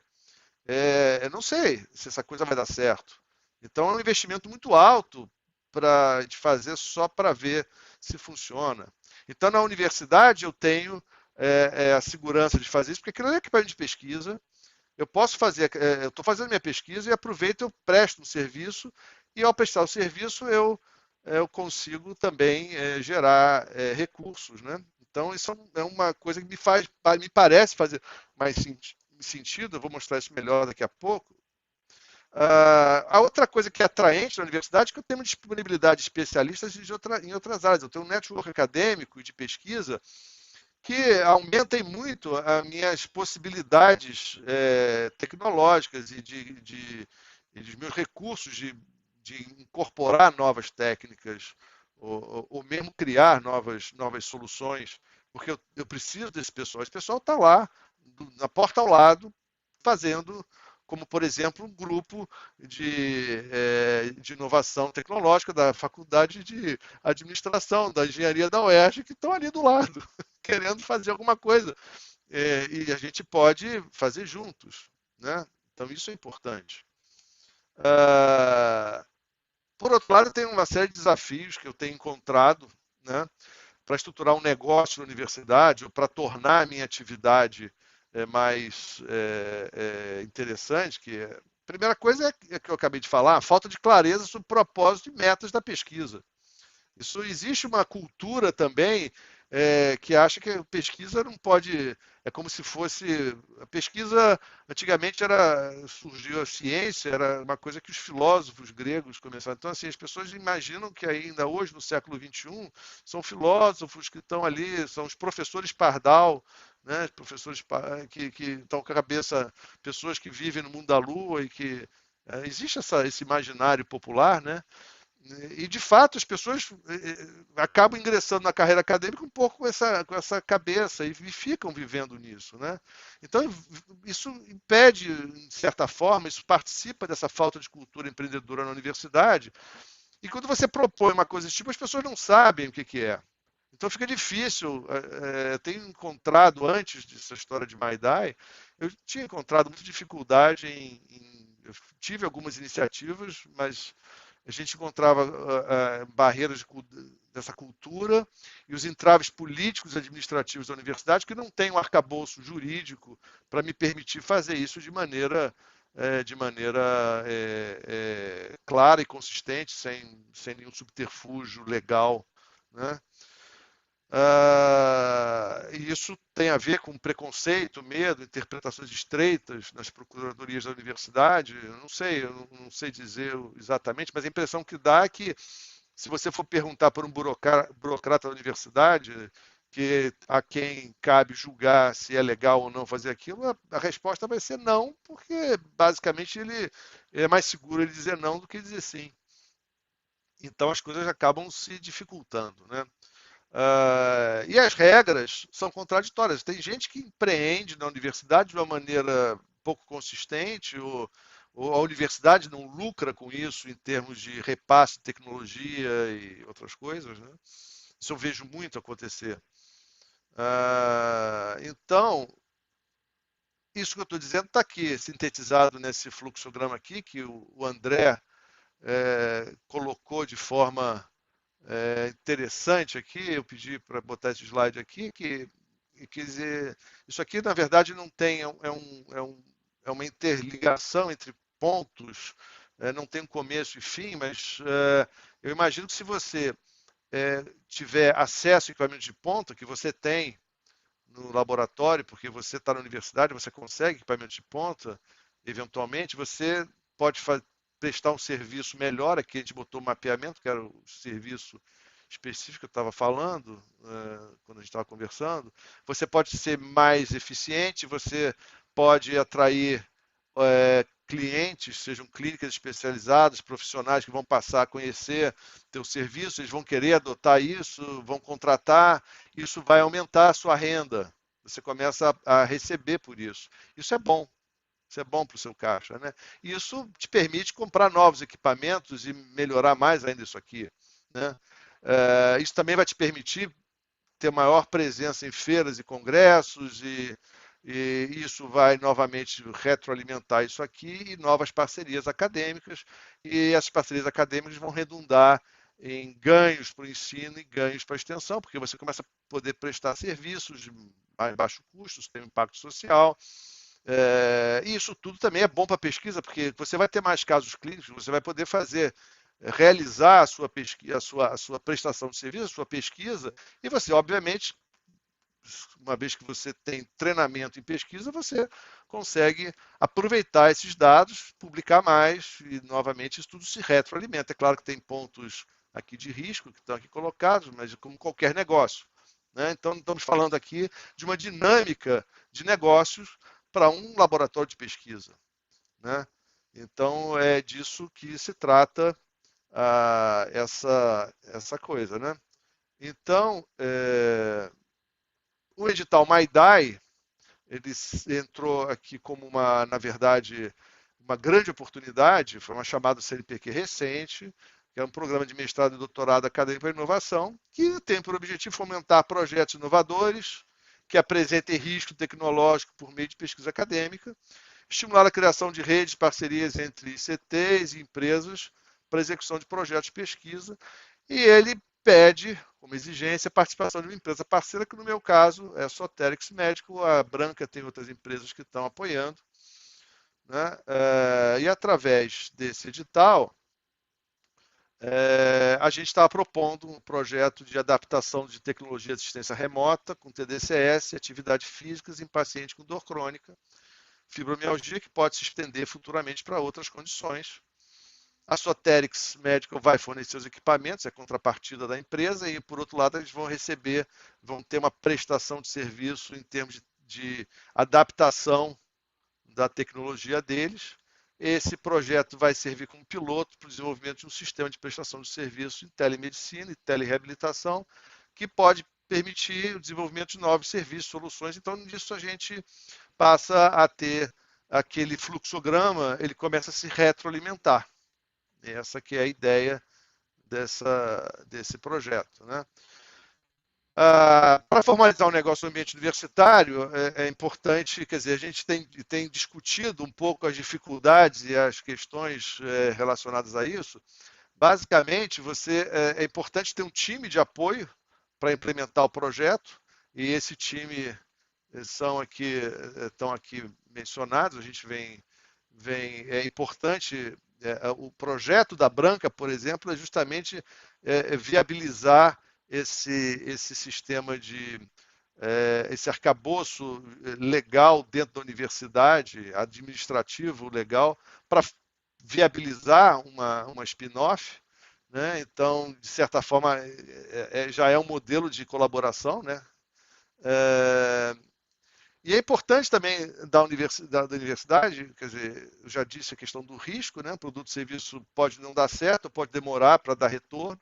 Então, com isso é importante, a universidade ela viabiliza o surgimento de um negócio que talvez não surgisse se não tivesse essa... porque é difícil, às vezes, também, se você está falando de alguma coisa que é inovadora, é difícil fazer previsão de mercado, estimativa de despesas e receitas. Você não sabe quanto vai custar, você não tem uma experiência prévia. É um negócio inovador. Se é inovador é porque você não tem muitos precedentes, ou nenhum, talvez. Agora, mesmo que isso aqui tudo dê errado, ainda é interessante, porque, na pior das hipóteses, a universidade vai estar gerando conhecimento e formando pessoal qualificado. Mesmo que não se concretize, não se realize esse negócio, mas a gente vai estar produzindo ideias e pessoal para tentar de novo. Talvez amadurecer as ideias ou a proposta para um novo momento, né? Então, mais uma vez, a gente tem a oportunidade de fazer ajuste no modelo de negócios, que é uma coisa que, se você não está na universidade, essas coisas são muito mais difíceis, porque você não está num ambiente, você está num ambiente que você pagou alguma coisa, né, e você tem que gerar lucro com alguma velocidade, senão você quebra. Na universidade você tem uma estrutura montada para fazer pesquisa. Você vai tirar um pouco dessa pesquisa, no bom sentido, você vai aproveitar isso que você já tem ali montado para começar a gerar um negócio. E o próprio negócio é obviamente, aí já foi falado aí, uma vantagem, é um ganho para a sociedade, né? Então era isso que eu tinha a falar. Eu acho que não sei se eu falei demais, mas passei do meu tempo, mas obrigado mais uma vez aí, André, Branca, e a todos pelo convite. Era isso. Bom, eu queria agradecer essa participação essas brilhantes apresentações aí desse painel dos especialistas. Já esperava que elas iriam ser brilhantes e foram. Bom, a gente já tem algumas perguntas, algumas vão chegar daqui a pouco, porque a empresa nossa de comunicação fica coletando lá do Google. Mas já teve a Paula Gonzaga, que é diretora da Rede Tech, que nos auxiliou aqui com a organização do evento, né? Ela disse, a primeira pergunta é a seguinte, direcionada para a Juliana. Juliana, como é que a gente vai poder acessar a sua tese? A sua tese está aí na boca do povo, aí, como sendo a grande estrela do momento. E aí eu ainda falei assim, pensei, será que a Juliana vai lançar o livro? Aí a tese tem que ser só quando a cápsula se disponibilizar lá no BDTD, aliás, CNPq, né? No BDTD ou IBICT. E aí ela quer saber quando ela vai poder ter acesso. Tá fechado. Desculpa, primeiro fiquei super feliz, ganhei meu dia, né? Muito bom, depois eu tenho que ver como é que eu consigo o contato, porque já está no repositório, né, do programa de pós-graduação da UFMG, mas eu não sei se está disponível ainda. Tem alguns artigos, inclusive a professora Márcia Rapini, que é a minha co-orientadora, está assistindo, né? Então a gente tem alguns artigos para publicar, e tem o projeto, sim, de lançar como livro, né? E a gente está pensando aí nesse projeto. Mas eu não sei como, Paulo, se tem como, né, de alguma forma, você ter o meu contato pessoal, e aí, acho que alguém pode colocar, meu e-mail é jucrepalder@gmail.com, aí eu já te envio a versão. Bom, a segunda pergunta é uma pergunta bem ampla para todos, né, do painel. Ela diz, é da Marisa, ela pergunta assim: a partir da experiência de vocês, como que a universidade pode estimular a criação do spin-off? Como é que vocês veem esse estímulo? Como é que você pode fazer com que essas empresas sejam criadas? Quer dizer, até o Ega já contou que o estímulo dele surgiu, né? Ele já tinha esse sonho, mas a oportunidade surgiu no MyDai. Até quando eu comentei isso com o Leopoldo, há um tempo atrás, Leopoldo até ficou feliz, porque ele também esteve envolvido no MyDai, né? Mas além dessa motivação aí, que já é conhecida nossa, como que vocês acham que pode estimular a criação do spin-off?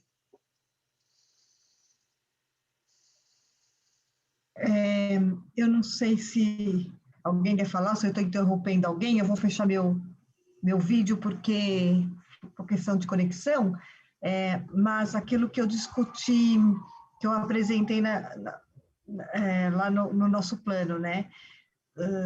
Você tem várias questões a serem enfrentadas e superadas.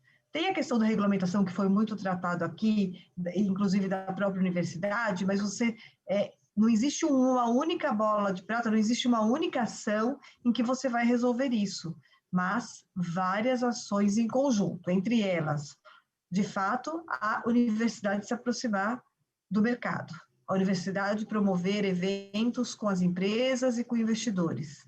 Segundo, é você estimular e fomentar a cultura empreendedora, é você trazer a educação empreendedora para o cientista que não recebe naturalmente essa formação. E terceiro, você estimular e criar um sistema de normas que estimule estimule a criação de startups de spin-offs. Um outro ponto que eu acho que ainda não foi abordado aqui é que o sistema de incentivo ao professor ainda está muito focado exclusivamente na produção científica, e se você muda esse sistema de incentivo, você também pode estimular a criação de spin-offs. Tá ótimo, obrigado, Lívia. Fale, Leopoldo. Tá. Pode falar, acho que está.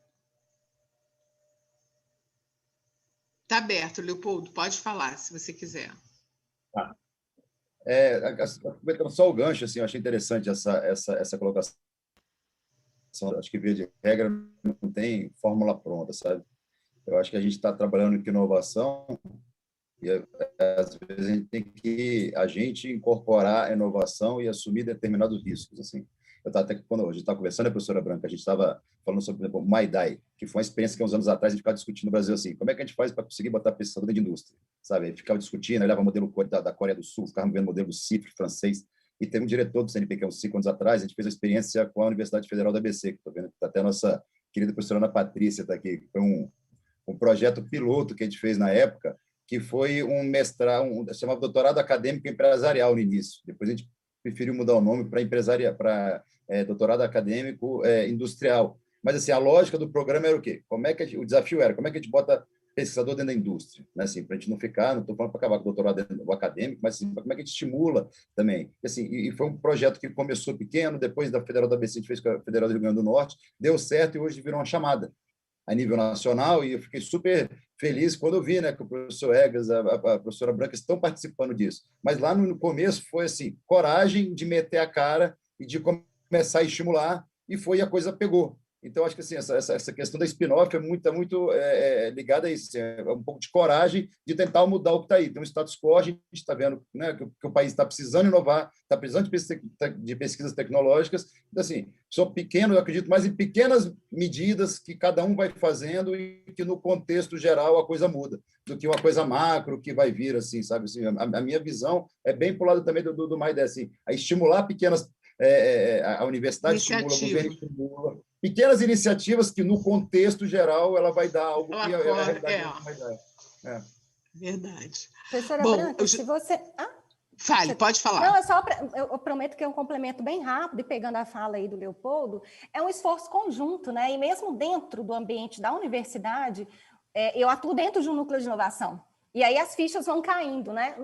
Acho que é um conjunto de ações, né? O núcleo de inovação, por exemplo, é um local que apoia, mas isoladamente, ações isoladas, né? E a gente fala aí de uma cadeia toda que precisa funcionar. Primeiro tem que estar no DNA da instituição, ela incorporar, né, o apoio ao spin-off como uma das suas missões. E aí você construir dentro, né, das práticas, das políticas, das estratégias, como que você constrói com o esforço, né, de várias mãos, como disse o Leopoldo.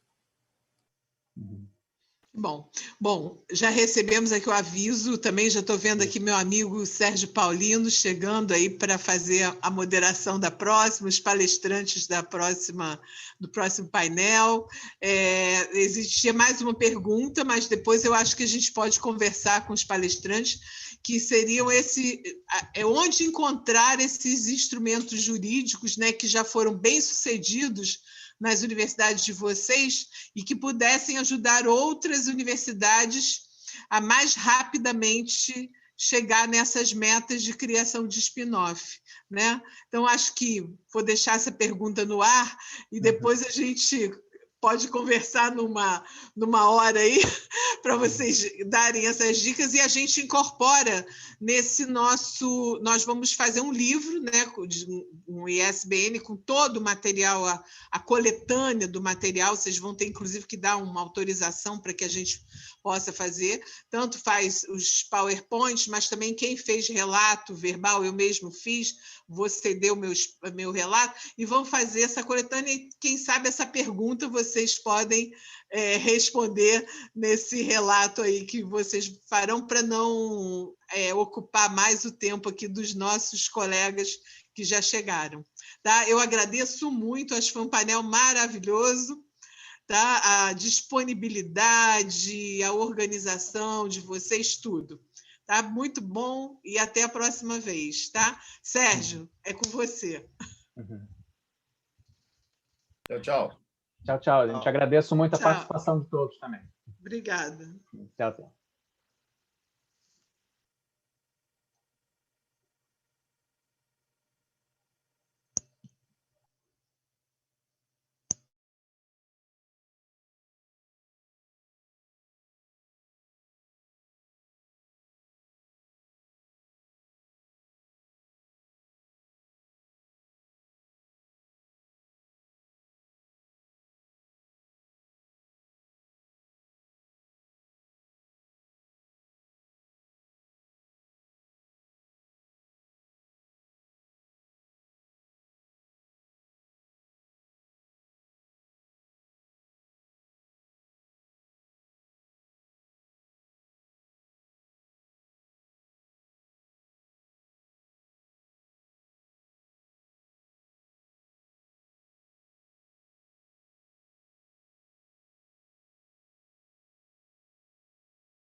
Meu nome é Sérgio Medeiros Paulino Carvalho, serei o moderador desse painel.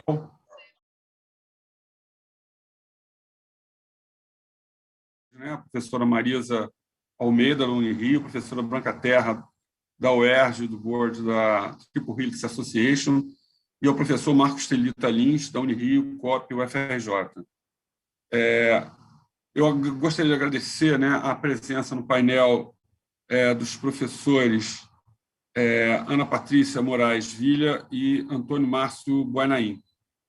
Ana Patrícia, graduada em Administração Empresarial e Negócio, mestre em Administração e doutora em Política Científica e Tecnológica, onde temos raízes comuns, na Unicamp. É professora dos programas de pós-graduação de Economia e Biotecnociência da Universidade Federal do ABC e é líder do grupo de estudos avançados em política e gestão de ciência, tecnologia e inovação. Isso durante já alguns anos, e gestão de ciência, tecnologia e inovação. Né? E foi diretora, que é algo super importante para o tema daqui, da Agência de Inovação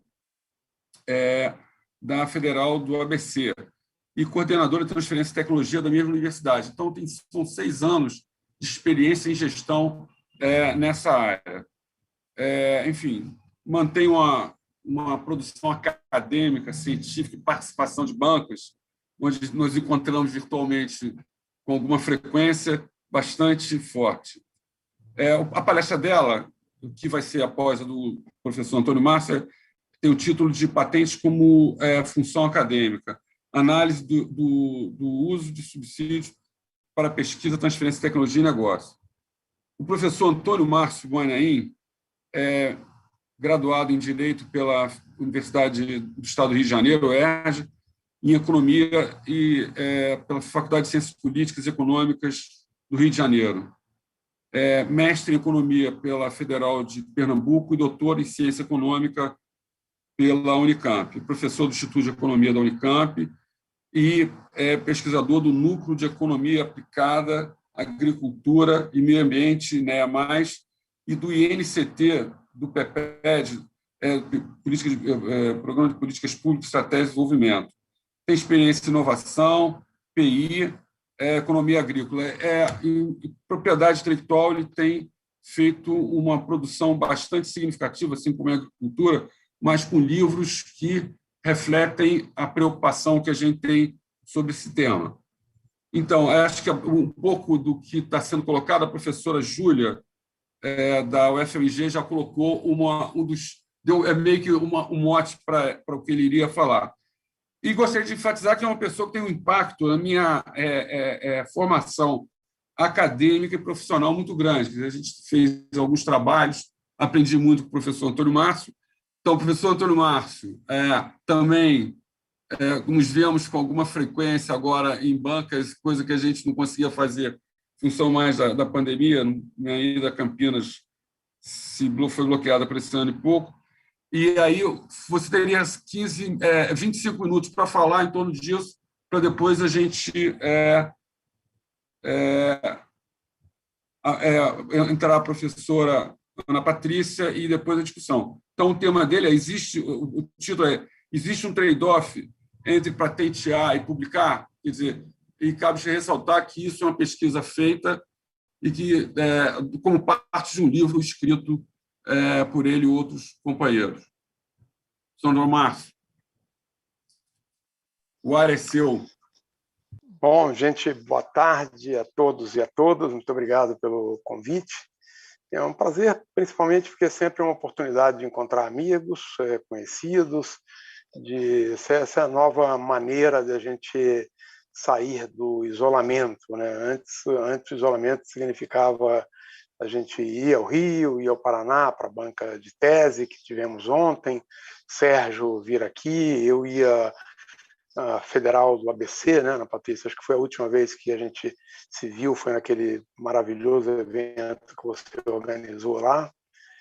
E agora a gente está sendo obrigado a aprender a sair do isolamento, mantendo o isolamento. Então, é um prazer.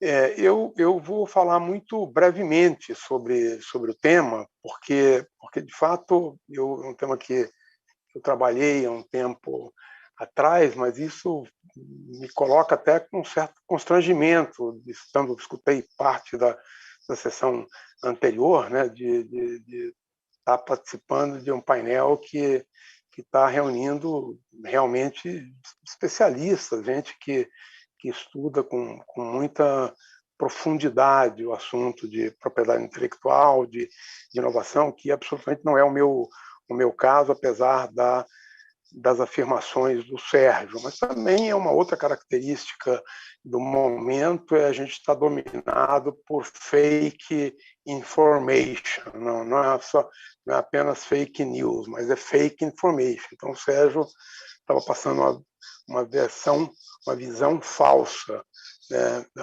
Então, o trabalho nosso é bem modesto. A gente fez esse trabalho, publicou um livro que saiu ano passado, se não me engano, ano retrasado, que se chama Propriedade Intelectual e Inovação no Brasil. É um trabalho que eu fiz com o colega Ronei Fraga, da Universidade Federal de Mato Grosso, foi aluno nosso aqui no Instituto de Economia. E a gente, no contexto desse trabalho, que era uma apreciação mais ampla do papel da propriedade intelectual no desenvolvimento, que dava sequência um pouco a outras reflexões que eu tinha feito, na qual eu colocava esse dilema, né, esse debate de qual, de fato, é o papel da inovação, né? Muita controvérsia da propriedade intelectual na inovação, muita controvérsia, muitos autores importantes, né, questionam que a propriedade intelectual tenha um papel positivo, outros também igualmente importante indicam que sim, que ela é relevante porque estimula investimentos, etc. Então a gente fez um pouco esse debate. E eu, em relação a esse debate, eu na verdade saí meio na tangente, né?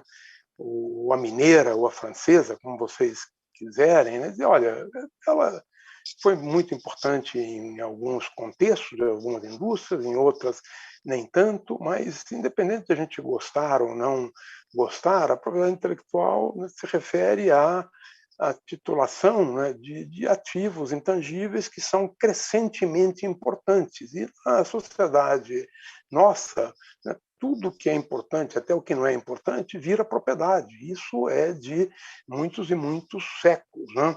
Nós não conseguimos, infelizmente, inventar, né, um sistema de funcionamento de uma sociedade que tivesse abolido, né, essa instituição que é a propriedade. Então, a propriedade intelectual sobre esses ativos, que são cada vez mais importantes, gostando ou não, né, ela também é importante. Ela tem muitos papéis, em alguns casos o de estimular a inovação, em outros papéis a de bloquear a inovação, na verdade, na medida em que pode mesmo limitar a concorrência, etc, etc. Então a gente fez esse debate e nesse debate veio muito à tona, né, uma coisa que eu escutava sempre também do ambiente de inovação no Brasil, os favoráveis, sempre pesando muito na mão, assim, atribuindo a grande responsabilidade aos empresários. O empresário brasileiro não é inovador, o empresário brasileiro é conservador, o empresário brasileiro não gosta de inovar, né? E, por outro lado, a gente montou já há 20 anos, vem sendo aperfeiçoado, né, um conjunto de políticas muito interessantes de estímulo à ciência, tecnologia e inovação, né? E, então, era muito interessante, a gente observava que, bom, dado essas políticas, ainda assim a gente não encontra resposta. Então, uma, né? As políticas estavam mal desenhadas, porque ninguém falava, o empresário não é inovador, é culpa dele. A política está toda bonitinha, né? Mas o empresário não é inovador. Mas, escuta, você não sabia que o empresário não era inovador na hora de desenhar a política? Então deveríamos ter incorporado esse conhecimento. Então, a gente viu que tinha algo além daí, então passamos a examinar exatamente a propriedade intelectual nesse contexto mais amplo do ambiente macroinstitucional no Brasil, né, para um pouco revelar o que todo mundo sabe. Nós temos um ambiente macro-institucional que é muito pouco favorável à inovação. Mais que isso, por isso ele, numa primeira versão, era propriedade intelectual e desenvolvimento no Brasil, é muito pouco favorável ao desenvolvimento em geral. E isso a gente pega em todos os aspectos, em todas as dimensões da política, a gente percebe exatamente um ambiente pouco favorável ao desenvolvimento, né?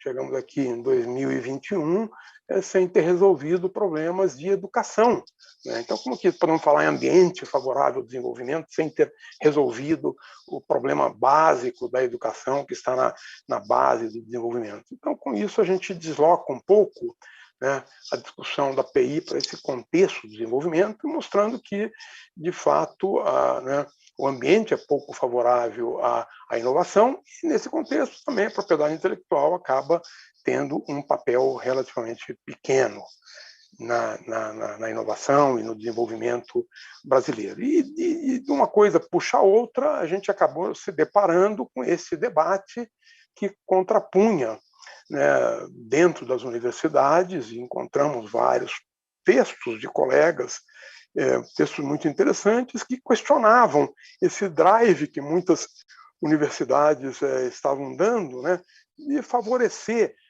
nessa inovação, de montar escritórios de propriedade intelectual, escritórios de tecnologia, que tinham como papel um pouco fazer a gestão do conhecimento, buscando, talvez, patentear aquilo que fosse patenteável para transformar em licença, talvez gerar algum tipo de renda adicional, de rendimento, recurso adicional para a universidade, etc. Então, esse debate estava muito, né, polarizado.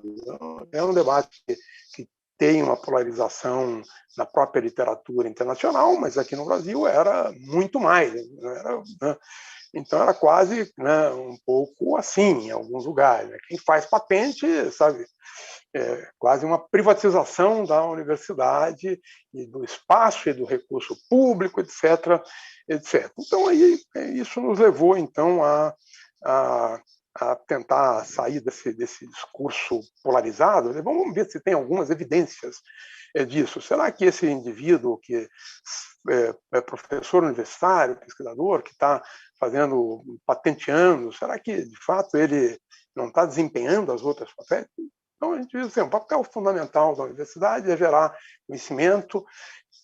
Esse conhecimento, tanto quanto possível, é um conhecimento que deve circular, é um conhecimento reconhecido, científico, de qualidade, deve circular, e os meios que ele circulam, que esse conhecimento circula, fundamentalmente pelas publicações reconhecidas pela comunidade científica e acadêmica. Então, um dos argumentos que tinha era que, exatamente porque tinha que patentear, o cara não publicava, retinha, né, colocava o conhecimento debaixo do rosto, não escondia.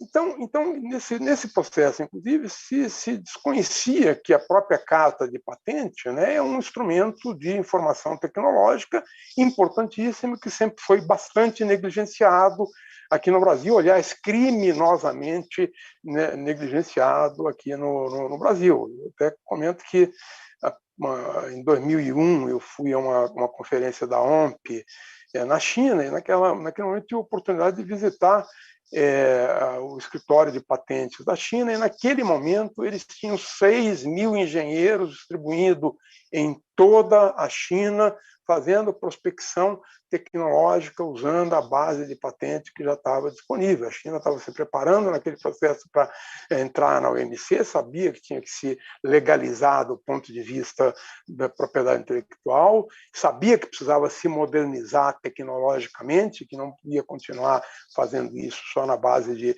cópias, então estavam ali prospectando tecnologia, e isso esteve na base desse salto tecnológico que a China deu. Então, claro, se quiser continuar falando que a China copia, né, eu não sei como que se pode copiar, né, a tal ponto de mandar foguete para o espaço, de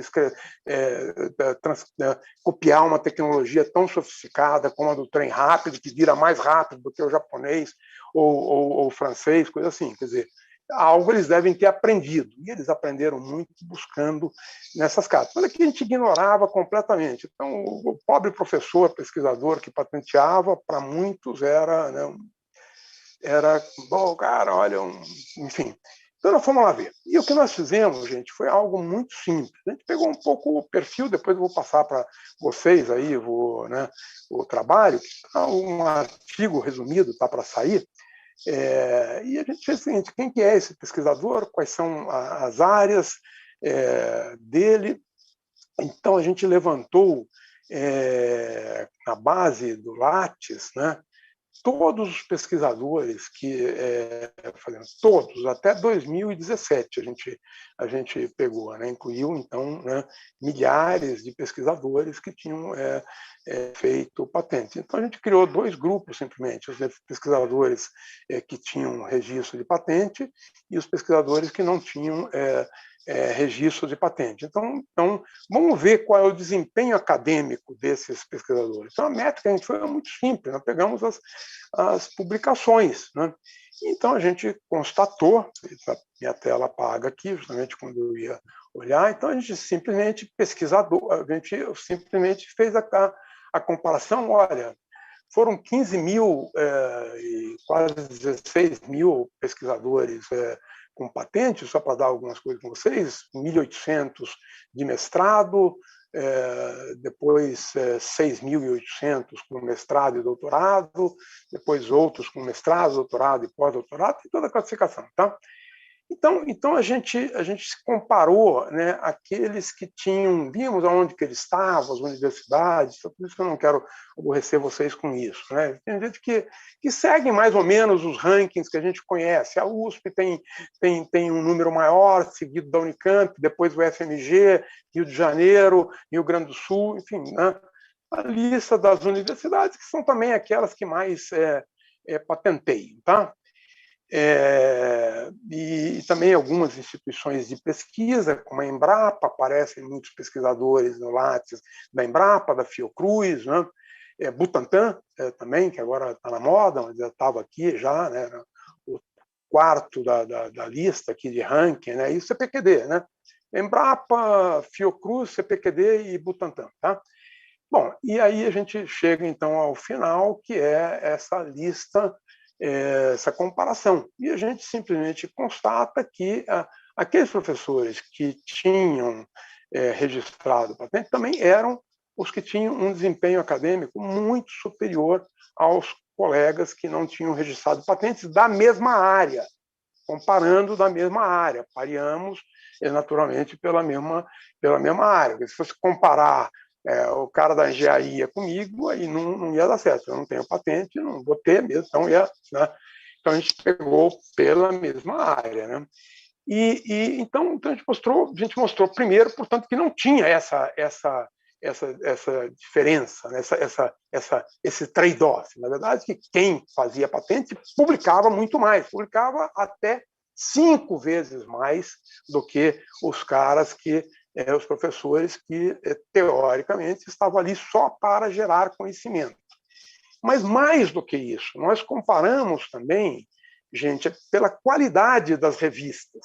E aí constatamos que os pesquisadores que patenteiam na mesma área publicam em revistas com um impacto muito mais importante do que aqueles professores que não buscam a patente. Então, confirmamos que não tem nenhum trade-off. Quer dizer, o cara que está lá, né, buscando patentear algo, movido, seja lá por que interesse espúrio possa ser, ele não está fazendo isso às custas em detrimento de estar publicando, de estar gerando conhecimento de ponta. Por quê? Porque ele está publicando mais do que os outros e ele está publicando em revistas mais qualificadas que os outros. Então, a gente então refuta, né, a hipótese de que existe um trade-off entre patentear e divulgar conhecimento científico relevante. A gente não identificou que a busca de patente tenha restringido né, na circulação de conhecimento. Ao contrário, fizemos algumas entrevistas, estamos preparando esse artigo para publicar, né? Então a gente identificou alguns dos colegas, e mais com base de conhecimento, então a gente está fazendo essas entrevistas, mas já está bastante evidente, essas entrevistas, que o processo de patenteamento nas universidades brasileiras não é um processo que é controlado pelos escritórios de gestão, né, de propriedade intelectual, que já bloqueiam do início. Não, o escritório entra no final. O processo de patente, na verdade, é o resultado final, muitas vezes, de pesquisas que duram vários anos, que têm muitas publicações aceitas, e muitos deles nos disseram o seguinte: não, a ideia de patentear veio de sugestão em um evento público. Apresentamos lá o paper, e alguém, então, sugere, pô, mas você pode explorar isso não daria uma coisa. Então, esta ideia de que a patente, a busca de patente no ambiente da universidade produz esse trade-off, que o cara, então, estaria se desviando de objetivos puramente acadêmicos e científicos, né, e se colocando de maneira vil a serviço da indústria, do capital, etc., a gente não constatou. Pode ser, mas a gente não é psicólogo, não é terapeuta, então não sabe qual é a motivação, se o cara de fato está se colocando ou não. Mas, objetivamente, né, a gente não encontrou nenhuma evidência desse tipo. E, finalmente, a gente, inclusive, mostrou no trabalho que as patentes não estão, infelizmente, aí, tão coladas, né, à indústria como parece, ou seja, os colegas não estão a serviço da indústria, porque um número significativo de patentes, elas estão descoladas daqueles segmentos que estão mais dinâmicos na economia. E isso é ruim, né, porque a contribuição potencial para o desenvolvimento é menor. Então, a gente tem poucas patentes, né, oriundas da academia, que estão naquelas áreas de fronteira da ciência e da indústria, né? Então estão mais na área, né, da indústria mais tradicional, que reflete, na verdade, né, os estudos que vinham sendo feitos, reflete, inclusive, as pautas de prioridades que vinham sendo dadas pela política científica e tecnológica nos últimos anos. E é natural, porque a gente fez até 2007, então 2007 refletia resultados de pesquisas que foram feitas ao longo dos últimos quase 20 anos, que é uma base cumulativa.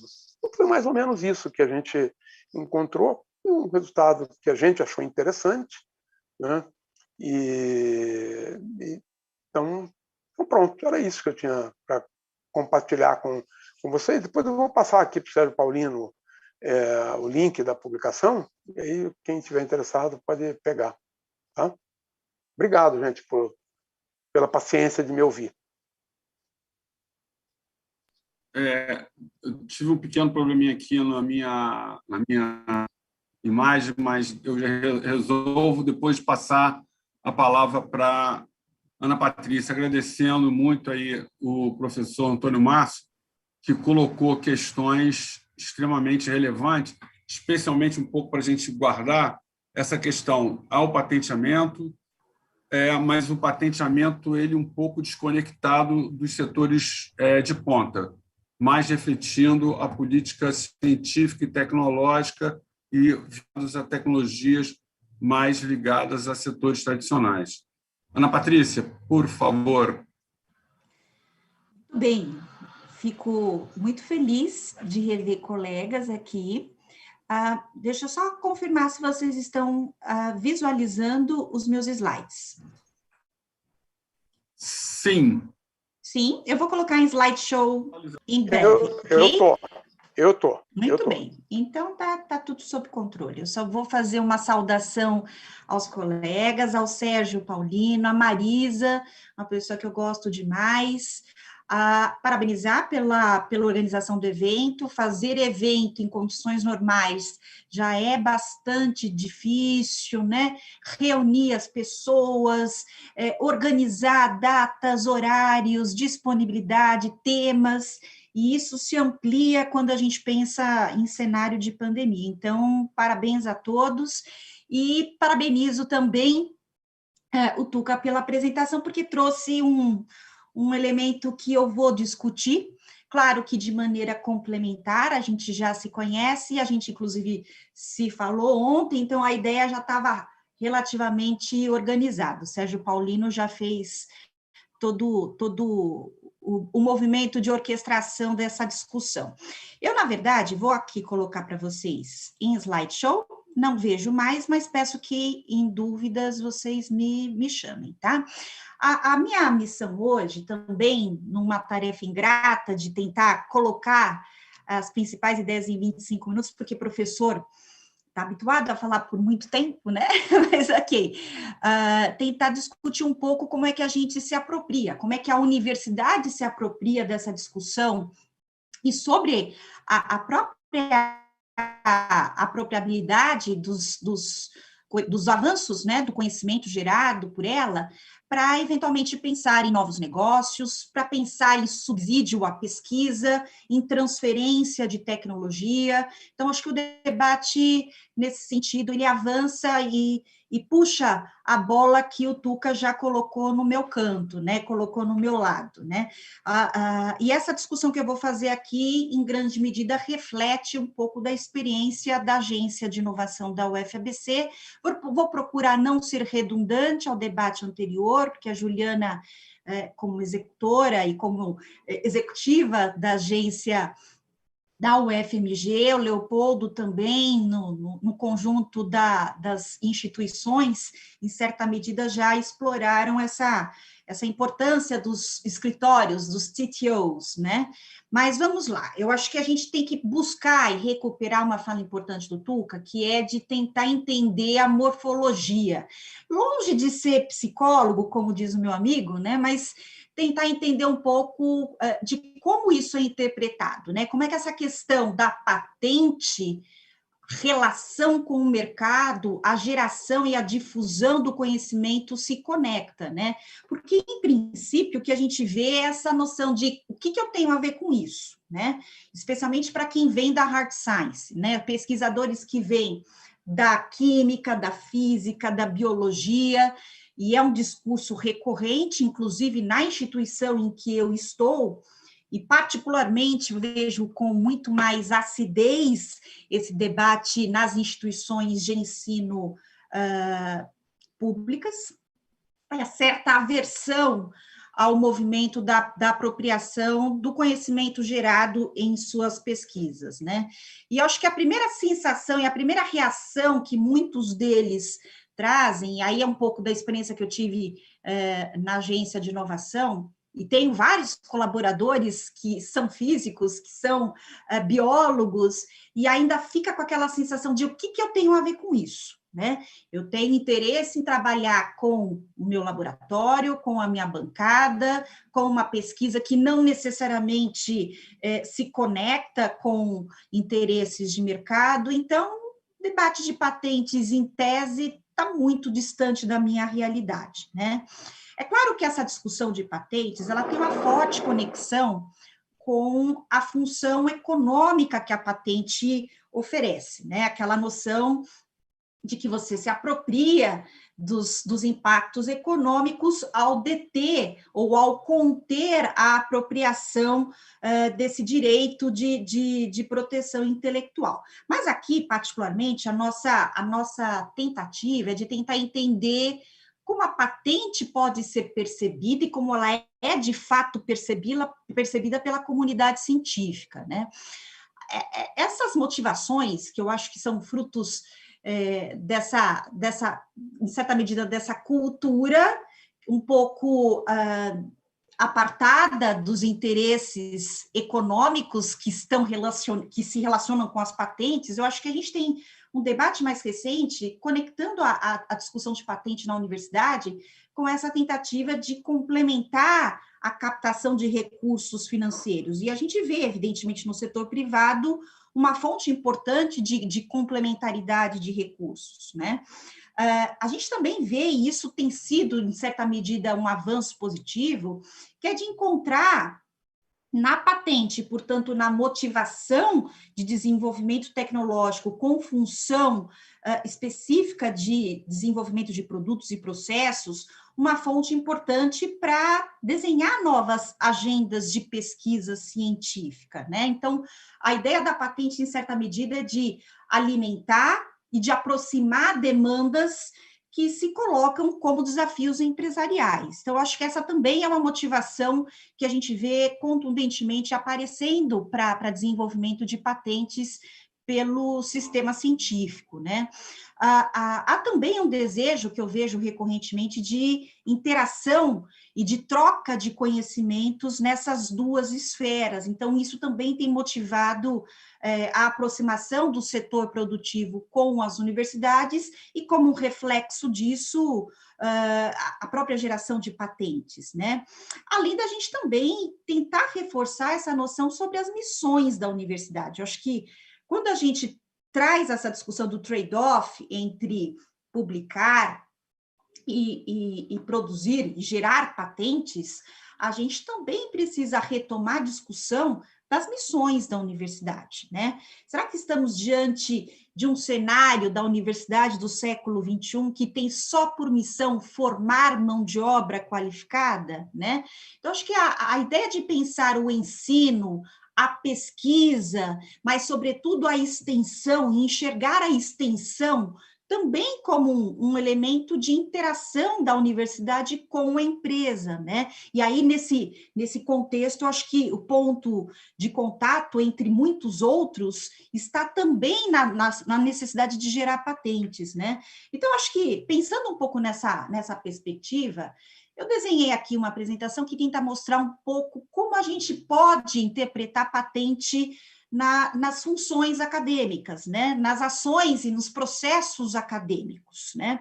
A gente poderia traçar várias linhas de análise, mas procurei mostrar para vocês aqui o que a gente tem visto mais nas práticas das universidades que têm buscado essa trajetória de conciliação ou de interação com o setor produtivo. E aí, fundamentalmente, a gente vê movimentos de interpretação da patente como um advento de apoio para o desenvolvimento de pesquisa científica, isso vai ao encontro dos achados da pesquisa do Tuca, né?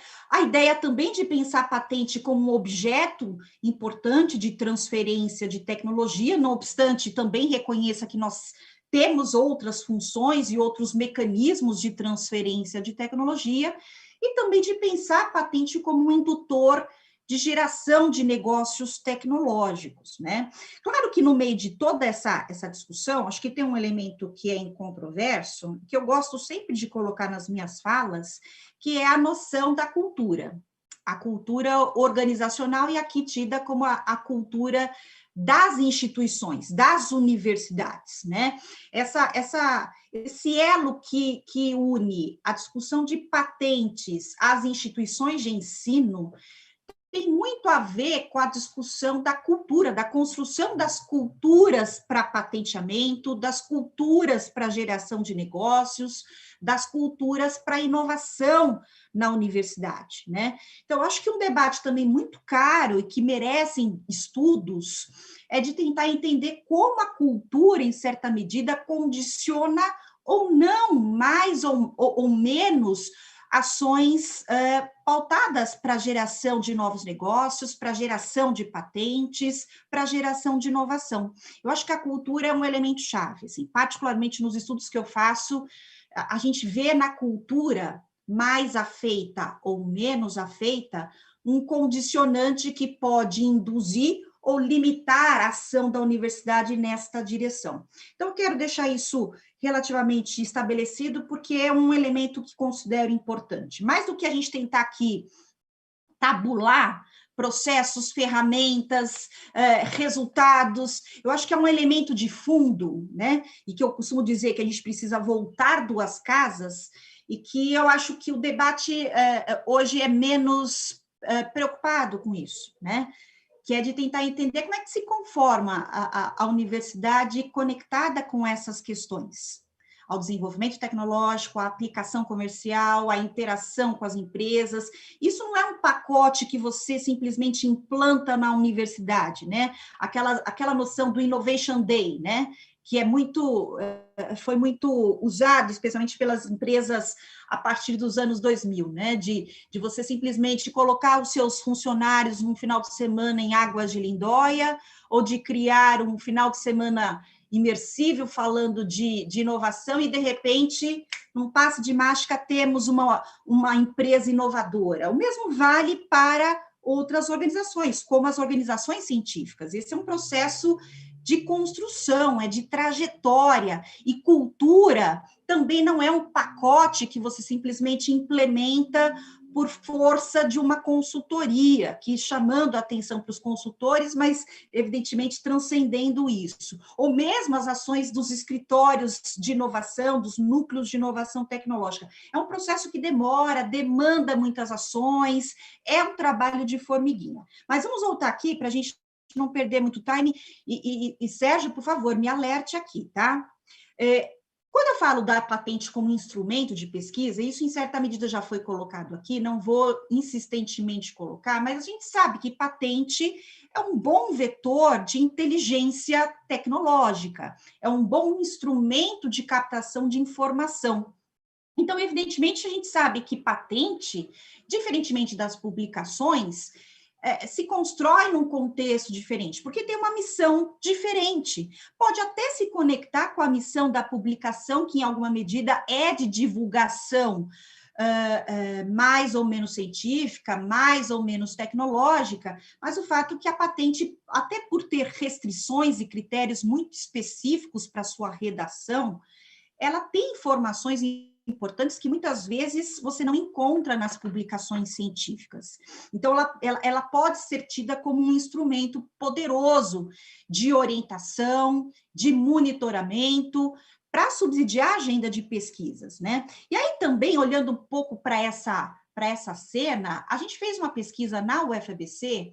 Eu e alguns colegas da agência de inovação estão conectados aqui conosco hoje, né? O diretor executivo, Fábio Ferreira, Luiz Fernando Baltazar. Nós fizemos uma pesquisa em 2017, olhando o nosso universo de pesquisadores da UFABC, para tentar entender de fato qual que é o posicionamento da patente como fonte de informação tecnológica, né?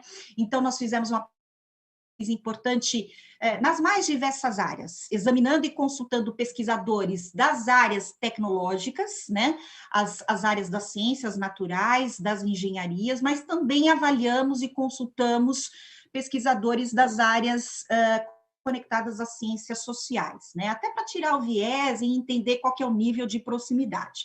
E aí o que a gente percebeu, claro, isso também é fonte de um artigo, posso colocar à disposição de vocês oportunamente, a gente tem isso já publicado e não vou, evidentemente, colocar a exaustão aqui. Mas o que nós chamamos a atenção é de que, de fato, ainda a comunidade científica recorre majoritariamente ao acesso dos artigos científicos para tentar entender o estado da arte, o que já foi produzido sobre o tema que ele está desenvolvendo, assim como os livros, assim como a busca através de mecanismos de bases da internet, e aí a patente acaba representando 27%, um pouco mais de 27% dos esforços de captura de informação sobre o estado da arte das agendas de pesquisa dos nossos pesquisadores. Então, não obstante a gente reconheça a importância da patente, a gente ainda viu, ao menos na UFABC,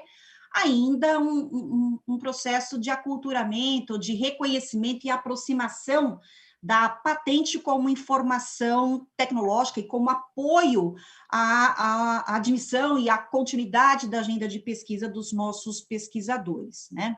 E aí a gente volta àquela questão do aculturamento, né? Na agência de inovação da UFABC, a gente vem trabalhando esse processo de aproximação, a gente precisa reduzir esses hiatos, né? E tornar a informação e a própria busca da informação da patente mais palatável. A grande maioria dos nossos pesquisadores relatou na nossa pesquisa de que a informação da patente é difícil de encontrar, é difícil de digerir, é difícil de classificar, então não tem muito o que inventar, né, pessoal? A gente precisa fazer aculturamento, então é muito curso de como a gente pode ajudar esses pesquisadores fazendo mecanismos de prospecção a partir de bases de patentes, é fazendo apostilas. Nós criamos na agência dossiês tecnológicos, nós publicamos com uma periodicidade de 2, 3 meses, tendências tecnológicas baseadas na análise de patentes dos principais escritórios mundiais e colocamos à disposição dos nossos pesquisadores, né? Chamadas, editais para patenteamento dentro da nossa instituição, o nosso mais recente, a nossa mais recente política institucional de inovação, são bons instrumentos de como você traduz ou aproxima essa via de uso da patente como apoio a instrumento de pesquisa. Agora, aqui a gente também está diante da possibilidade de enxergar a patente como objeto de transferência. Evidentemente, quando a gente fala de transferência de tecnologia, a gente acaba recaindo sobre as ações, as ferramentas de licenciamento, né, e de desenvolvimento tecnológico colaborativo. Não obstante, também reconheça, e este também é um ponto que eu chamo a atenção dos colegas do meio científico, é de que há um certo fetiche para pensar a transferência de tecnologia exclusivamente pela via do licenciamento, né?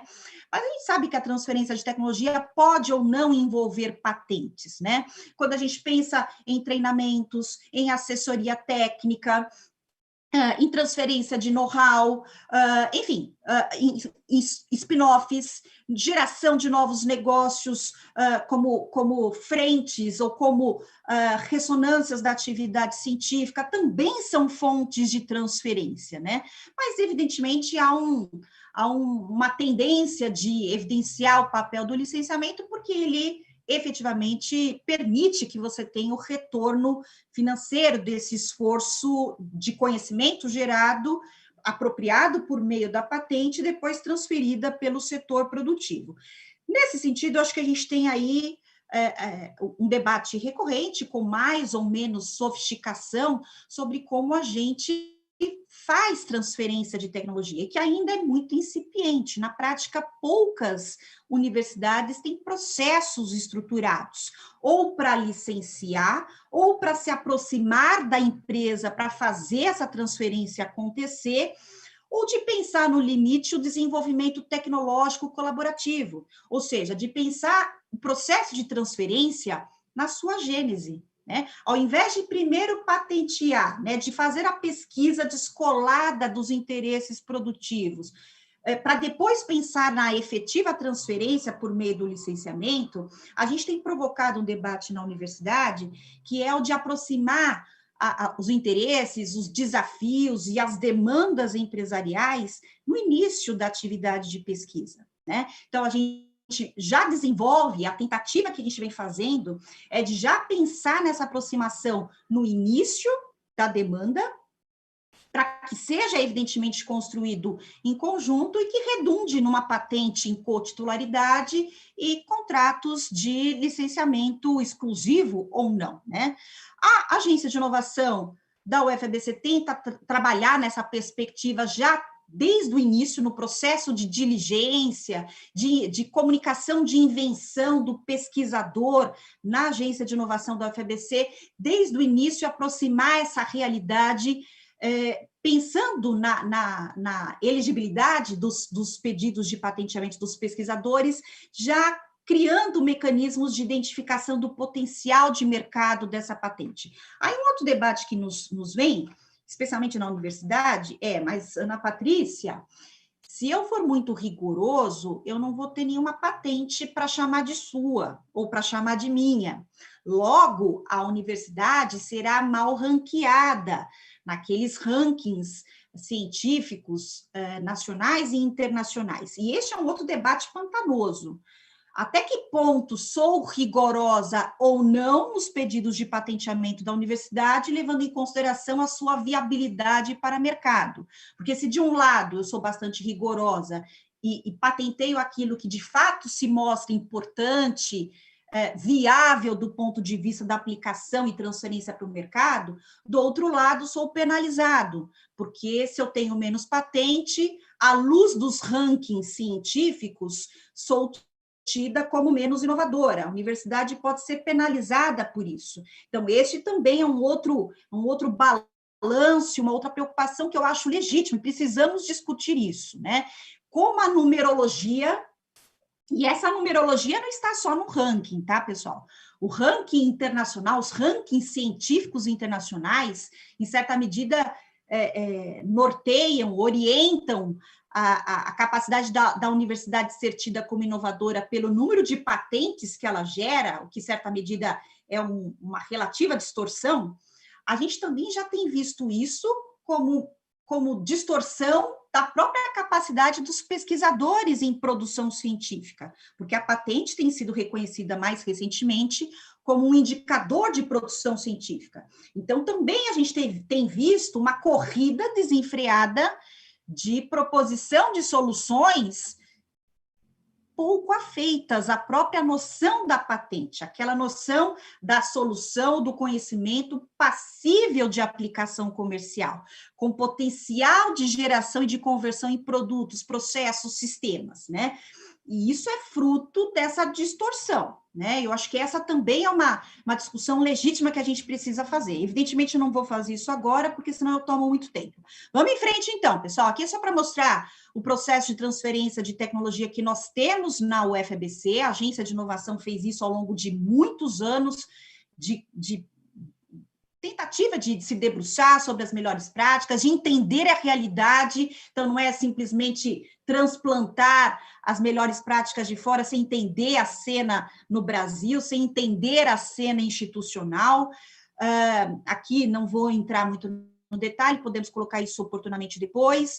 E, finalmente, mostrar como as patentes podem ser vistas como objetos de novos negócios tecnológicos, né? E quando a gente fala de novos negócios tecnológicos, acho que é importante essa delimitação de entendimento do negócio tecnológico, que tem no seu DNA, evidentemente, forte conteúdo tecnológico, mas que também vê na empresa não apenas usuária de tecnologia, mas também desenvolvedora de tecnologia. A gente tem estudos importantes mostrando esse, não digo deslocamento, mas uma ascensão da atividade gerada por empresas nascentes, né?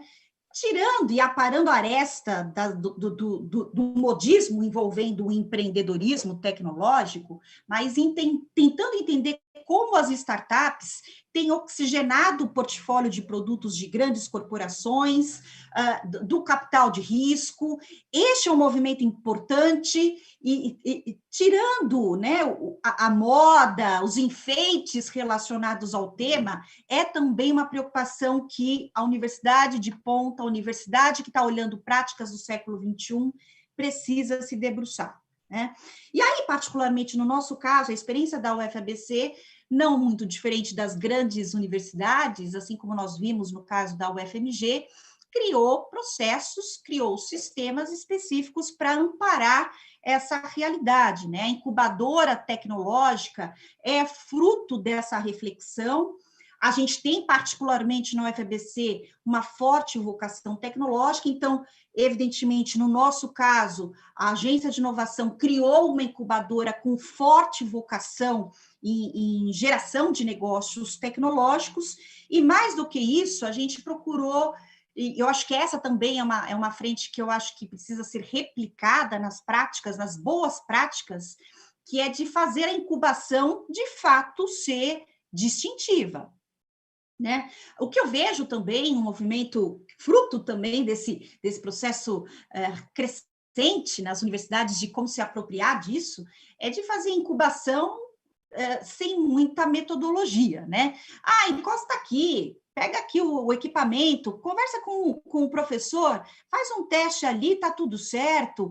Uma incubação relativamente solta. A gente também precisa de processos de incubação que sejam assertivos e que façam a diferença na geração de negócios, né? Negócios que são frutos de spin-offs, que são frutos de ações que são geradas no seio da universidade. Então, a gente também criou uma metodologia, não cabe aqui também entrar no detalhe, mas é uma metodologia que se inspira nessa noção de como incubar e acelerar negócios, especialmente hard science. Então, a Agência de Inovação criou um programa que a gente chama de Nova Movement, e que tem também no cerne uma preocupação importante de detectar potencial de proteção intelectual, e que eu vejo que este é um skill que uma boa parte das incubadoras não sabe fazer.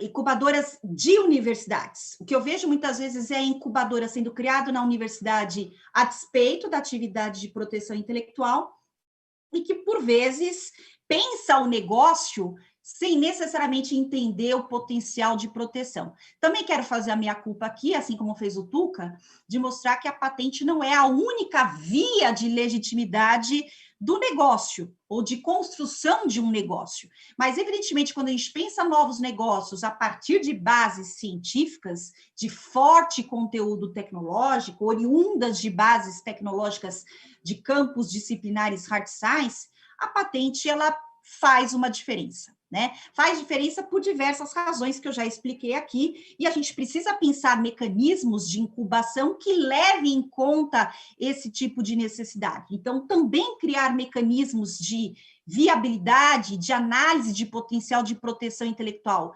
em negócios parece ser um elemento importante e que faz diferença, assim como faz diferença nos negócios que nós incubamos, né? Aqui eu tenho alguns cases que consideramos e temos muito orgulho na UFBC de exibir, casos de sucesso envolvendo patentes e desenvolvimentos colaborativos com importantes instituições. Quando a gente fala de desenvolvimento que redunda em patentes, a gente não está, evidentemente, olhando apenas a empresa, né? Outras instituições são importantes nesse arcabouço de colaboração institucional e de negócios que a gente já tem apoiado e que tem redundado em geração de novos negócios e que são frutos de patentes geradas pelos nossos pesquisadores e pelos nossos alunos. Então, acho que a gente tem aí um papel importante, né? A gente fica muito orgulhoso com isso, né? Bem, aqui é só para a gente fechar, e essa discussão de patente, publicação e o papel da patente no sistema científico, não posso me furtar a fechar minha apresentação falando sobre timing, né? Perdeu e dormiu, cachimbo cai, né? Então, a patente tem muito a ver com timing, né? E pode se mostrar, no primeiro momento, contraditório, considerando o backlog de patentes no Brasil, o tempo em que a patente é feita, desenvolvida, depositada, expedida. Então, também é outra boa provocação que eu deixo para a gente discutir. Fecho aqui minha apresentação com o e-mail de contato. Agradeço mais uma vez Sérgio Paulino, Marisa, e estou à disposição para a gente fazer um debate. Obrigada. Bom, eu que agradeço aí sua bela apresentação. Acho que foi um contraponto interessante a colocação do Tuca. Outro dia, a Bia Bonacelli, ela colocou lá que a Unicamp tinha gerado, com as empresas que dela saíram, não necessariamente por meio de patentes, algo em torno de 8 bilhões de reais, o que é uma fortuna que a gente não consegue muito dimensionar. Eu tive uma experiência fazendo uma pesquisa lá com Sérgio Salles sobre Marcos Paulo e outros sobre pequena e média empresa, e fui entrevistar pessoal da Unicamp. Talvez um dos sucessos mais notórios é essa empresa Griauli, porque ela ganhou uma licitação internacional para fazer carteira de identidade no Afeganistão. O empregador não era dos melhores, era a CIA, mas assim, os caras desenvolveram isso na Unicamp e na época era uma confusão, eles não sabiam muito bem o que era propriedade intelectual. como mudou a Unicamp nessa parte. Eu estou falando de 2004, e se você pensa hoje, eu conversei, fui entrevistar, o cara não tinha muita noção, não tinha um software protegido, nem nada, era uma questão assim, que eram coisas mínimas, o cara era muito bom. Então, ele conseguiu, tinha um contrato de fazer carteira de identidade em São Paulo, o cara começou a se virar, mas sequer a proteção era clara. Então, acho que você traz um elemento interessante, e acho que eu ia falar Tuca de novo, falar professor Antônio Márcio Guarani, negócio de apelido é meio estranho nessas coisas. Tem autorização para falar Tuca. Está autorizado. Está autorizado. Está autorizado. Mas eu acho que a propriedade intelectual, mais como elemento de difusão e de interação universidade-empresa. Eu acho que tem uma leitura de propriedade intelectual, eu tinha comentado até ontem, que eu particularmente acho que hoje não é tão relevante, embora eu acredite piamente no que a Maria Tereza Leopard de Mello coloca, quanto mais restringe, mais o acesso, mais incentiva, mas hoje, às vezes, a propriedade intelectual é um elemento, especialmente patente, mas não só, um elemento para você fazer interação da tecnologia, porque ninguém faz mais nada sozinho. Acho que tem várias coisas aqui que mudou muito da cultura e tal, mas o que acontece hoje é que ninguém não tem aquela empresa que do século XIX e até meados do século XX, que ela fazia tudo dentro da empresa. O laboratório de P&D interna, hoje você tem necessidade de conhecimentos que você não consegue gerar mais sozinho. Parte desses conhecimentos estão na universidade. Acho que tem toda uma lógica, uma construção, acredito na Triple Helix, com bastante convicção, mas tem também o padrão tecnológico que a gente vive, que você necessita dessa interação. Então, essa universidade, num mundo que fragmenta a tecnologia e que aumenta a densidade tecnológica que você tem no que é produzido, a universidade tem um campo grande. E aí a proteção intelectual é algo fundamental. Eu concordo com o Tuca muito numa coisa que ele fala. Nós respondemos, nós, universidade, sou de humanas, até é meio cretino falar isso, mas assim, nós respondemos aos estímulos que recebemos. E a política industrial e a política científica e tecnológica tem lá seus estímulos, que chega em forma de prestígio, forma de grant, forma de diversas formas de reconhecimento. E aí você tende a responder, mesmo na universidade. E isso é uma coisa boa, porque se a gente aprendeu a responder, usando o teu histórico, Ana Patrícia, foi que você teve mudanças de falta de grana nos anos 90. Nos anos 80, você tinha que procurar essa parceria. A Balbachev tem um texto de 97, ele explicando como é que era isso. Então, assim, eu acho que a propriedade intelectual é um elemento importante para fazer essa interface. Quer dizer, eu acho que tem uma questão de proteger a tecnologia, mas também uma questão de você difundir o conhecimento que você gera. Então, eu parar aqui, porque é um absurdo eu estar controlando tempo sem abrir para as perguntas. Acho que a gente ainda tem em torno de 15 minutos para as perguntas, que eu acho que vão mobilizar essas brilhantes. Foi ótimo, fez bem ouvir vocês hoje. E aí colocar para o público para fazer perguntas. Vamos lá. Alô? Te ouço. Em princípio, tem uma pessoa que captura as perguntas e repassa. Ainda não houve esse processo, mas tivesse algumas perguntas. Então, não, ok, vamos, esse processo está em curso, né? Então, eu acho que é legal para vocês falarem algo. Muito bem. Então, eu, em certa medida, acho que tem uma preocupação que desloca um pouco essa coisa que está meio clichê nos debates e que já está cristalizada, que é a necessidade de sistematização do processo de patenteamento, do processo de transferência. As pessoas sabem, pelo menos entendem a necessidade, podem não, as instituições sabem ou não, mais ou menos, mas eu acho que há uma preocupação que é comum ao Tuca, a minha preocupação que é comum ao Tuca, que é essa noção de como o pesquisador enxerga isso, né? Eu acho que esse é um elemento importante e que é voltar duas casas, né? Eu acho que o debate no meio acadêmico sobre patentes esbarra nessa discussão que o Tuca fez e que eu acho que, em certa medida, é uma preocupação que eu tenho, né? Então, eu queria, talvez, ouvir o Tuca nesse sentido. Como você enxerga essa questão da publicação e a cultura para patenteamento, né? A pesquisa que você fez, ela é recente, ela está sendo feita, né? E o que eu trago, o meu relato, ele é muito empírico, né? Ele é muito baseado na experiência que eu tenho e que eu tive com os pesquisadores destas áreas tecnológicas, né? O que você acha, Tuca? Você acha que a gente caminha por um problema de dogma? O problema é dogmático ou é operacional? Né? Assim, é um problema de debilidade do processo de patenteamento e de experiência da universidade. Então, eu acho, Ana, que primeiro é uma cultura muito recente, né? Essa do patenteamento. Quando você pensa, a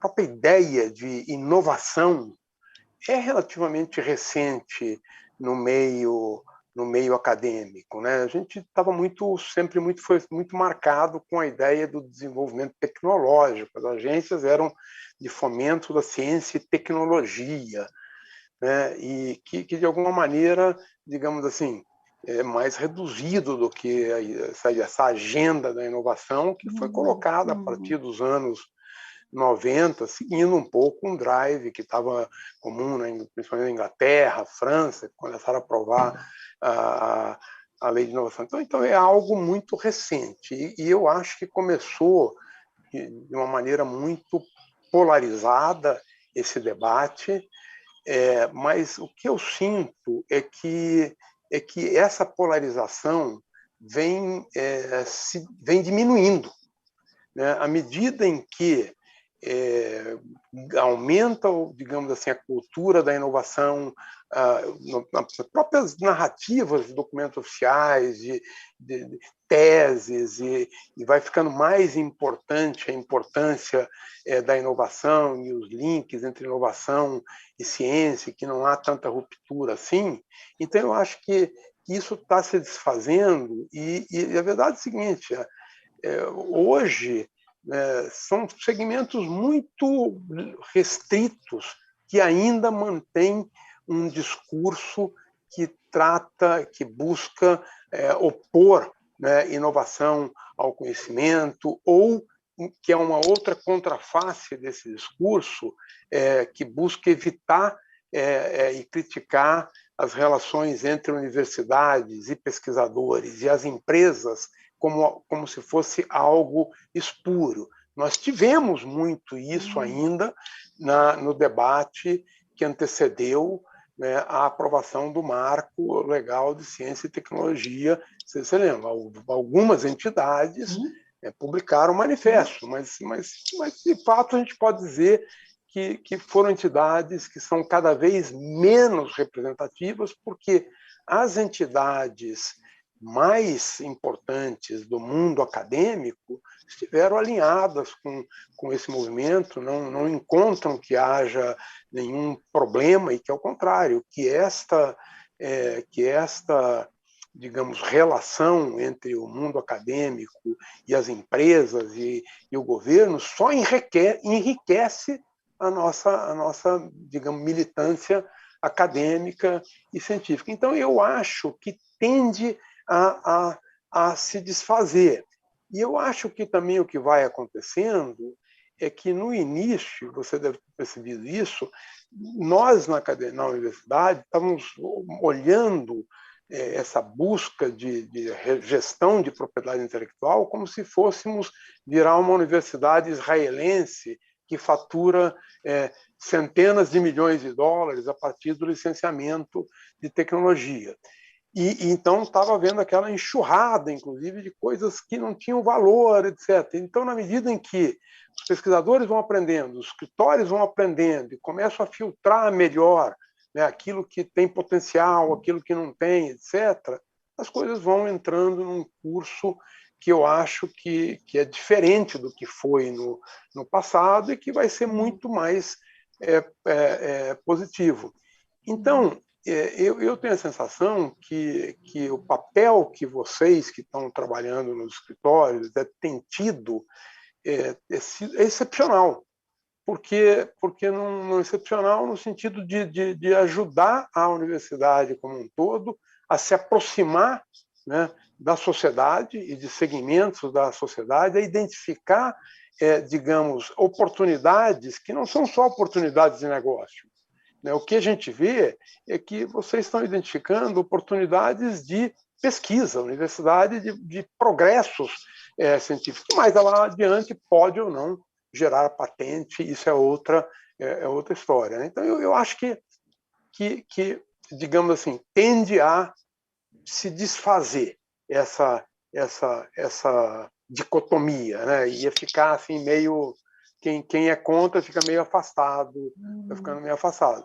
E de fato, não tem nenhum radicalismo nisso, né? Quer dizer, porque esse trabalho de promover, né, essa gestão do conhecimento não se opõe a nada, só soma. Bom, eu comungo da mesma percepção. Eu queria ter uma pergunta aqui, da Marita Almeida. A pergunta é: um sistema de recompensa para pesquisadores e professores estimula o patenteamento nas universidades? A quem? Por exemplo. Você, Ana, por favor. Vamos lá. Não, evidentemente que sim, né? Na prática, assim, só para não perder o link com o que o Tuca disse, né? O que eu tenho visto é que ainda grande parte das empresas procura diretamente o pesquisador para fazer a interação, o desenvolvimento, um teste, ainda se sobrepõe ao contato que institucionalmente acontece, ou que deveria acontecer, a partir dos núcleos de inovação tecnológica. Então, é bem verdade que a gente precisa, mais do que capacitar os núcleos de inovação tecnológica, é capacitar o pesquisador sobre essa realidade, a realidade de aproximação da empresa com a empresa e desqualificar essa demonização sobre a ação interativa com a empresa como desqualificadora da universidade, como uma via em que você vende a alma ao fazer pesquisa que atenda aos negócios ou que atenda aos interesses privados, né? Sistemas de recompensa. Eu concordo integralmente, Marisa, acho que somos seres humanos movidos por interesses, né? Nós temos interesses das mais diversas ordens. O pesquisador, quando se move, ou quando se mobiliza ao desenvolvimento tecnológico passivo de patenteamento, ele não está olhando apenas a grana. Eu acho que esse é um ponto importante. E aí, nesse sentido, pensar instrumentos de recompensa é, sim, prever em contratos a restituição do esforço feito pela universidade, mas também capacitar e remunerar o pesquisador com parte do lucro oriundo da exploração comercial que ele desenvolveu e que foi transferido.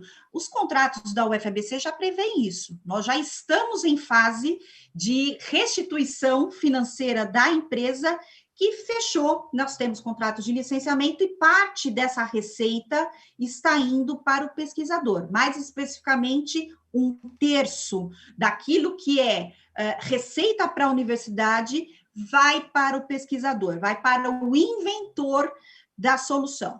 Além disso, acho que é uma via importante, que ainda é um processo que está a percepção de você agregar valor ao pesquisador na forma de pontuação para progressão. Isso ainda é um processo que está se construindo na universidade, de como é que você remunera, não financeiramente, mas institucionalmente, os inventores ou os pesquisadores por seus desenvolvimentos, né? Na UFABC, a gente também tem brigado, no melhor sentido, né? Mas de defender nas nossas instâncias a pontuação para fins de progressão de carreira das atividades conectadas a desenvolvimento tecnológico inovativo. E essa também é uma via que considero interessante, alternativa aos ganhos financeiros, porque, evidentemente, como eu disse para vocês, por transferência de tecnologia, a gente não está olhando apenas a transferência do licenciamento da patente, né? A gente está olhando outras formas de transferência, então nem tudo é remunerado economicamente, e acho que esta é uma via importante. Isso é parte da cultura, da legitimidade que a instituição dá para o desenvolvimento tecnológico e para os processos de interação e transferência com o setor produtivo. Não sei se eu respondi, Marisa. Sérgio? Imagino que Marisa não se manifestou. Eu acho que você respondeu, pelo menos do meu ponto de vista, eu acho que você respondeu o que foi perguntado. Eu só adicionaria uma coisa. Isso não é um problema brasileiro, essa interação direta. Eu me lembro que, quando eu estava estudando um pouco esse negócio, tinha tido o Bayh-Dole Act, e antes disso, nos 80, que eu fiz um trabalho sobre isso, a Dorothy Nelke, que é uma mulher bastante interessante, trabalhava com análise de controvérsia, ela fez um relatório para a Sociedade Americana para o Avanço da Ciência. O título era Ciência como Propriedade Intelectual. E ela colocava diversas coisas. Engraçado que ela colocava que a propriedade intelectual poderia bloquear a interação com empresas, coisa que a gente viu que não seria isso. Mas ela chamava a atenção que as empresas sempre tenderiam, a gente está falando dos Estados Unidos, tudo bem que no final dos anos 80, a procurar os pesquisadores mais do que os CTOs, porque essa era uma forma dela, em princípio, a alegação era acabar com a burocracia, mas, na realidade, era uma discussão meio complicada, porque não tem um conhecimento prévio, como, por exemplo, você tem. Não é que todo físico, todo químico, todo biólogo vai ter o conhecimento que você tem. Isso é um apoio que você dá para o cara, para o profissional que tem. Agora, eu queria falar uma coisa sobre patenteamento. Outro dia o Rui ligou para mim, que aberração é essa? Nos rankings dos maiores depositantes residentes de patentes de invenção, dos 50, 40 são universidades. 3 empresas, Vale, Whirlpool, Embraer e uns 2 ou 3 institutos. Ou seja, do ponto de vista da proteção do conhecimento, no Brasil, o protagonismo está nas universidades. Então, de certa maneira, eu falei com o Rui, tem os caras legais que eu conheço que fizeram as políticas aí bacanas de inovação, dos resultados era esse, que é um pouco que perguntou a Maísa, se você tem esse estímulo, provavelmente você vai também patentear mais. E só para uma coisa, no finalzinho, só para uma coisa que você falou do INPI. O INPI tinha um programa... Eu não falei essa palavra, não, Sérgio. Não, eu só estou falando que era um programa que o INPI tinha de fazer prospecção para as empresas e um programa de incentivo ao patenteamento das empresas, que não funcionava porque eu tinha um ambiente que não privilegiava. Eu estou falando assim, a questão da prospecção tecnológica era uma coisa que se fazia nos anos 70, com impacto muito mais reduzido do que se faz hoje. Olha, quando eu comecei a trabalhar junto com o Sérgio Paulino nesse tema, se eu não me engano, em 1990, nós fizemos um projeto para montar, né, um grupo de prospecção tecnológica a partir das bases de patentes. Nós tínhamos tido contato, na época, com o escritório de patentes de Cuba, e eles tinham uma metodologia, já naquela época, avançada, que depois foi o que a China começou a fazer. Nós Nós fizemos contato com a diretora do escritório, se não me engano... Maria Del Ángel. Maria Del Ángel. Bom, eu ia fazer um esforço aqui para lembrar, mas...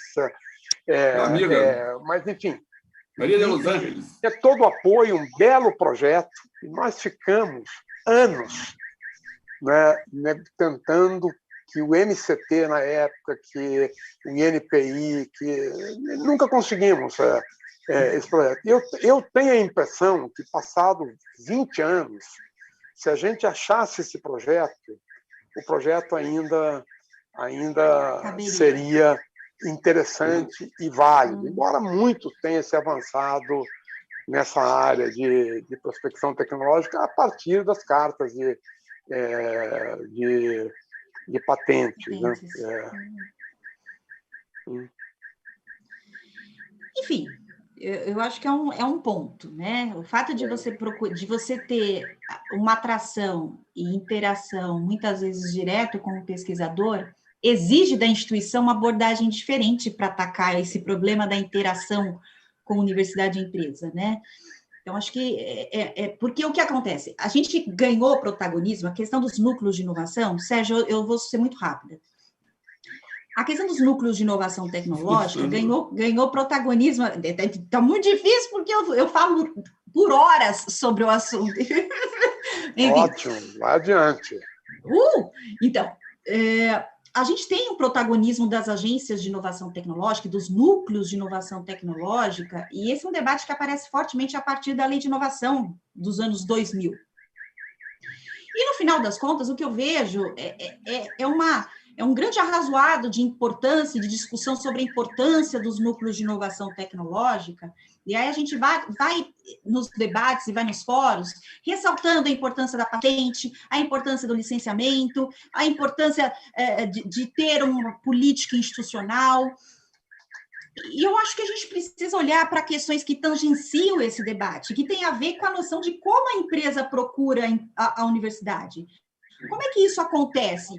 Por que algumas universidades são mais sofisticadas, outras menos, a despeito da sua capacidade de ter no núcleo de inovação tecnológica uma grande equipe, ou uma equipe menos vultuosa? Será que o seu entorno ajuda a explicar esse cenário? Será que a política institucional e a política nacional, em certa medida, ajuda a criar esses ambientes?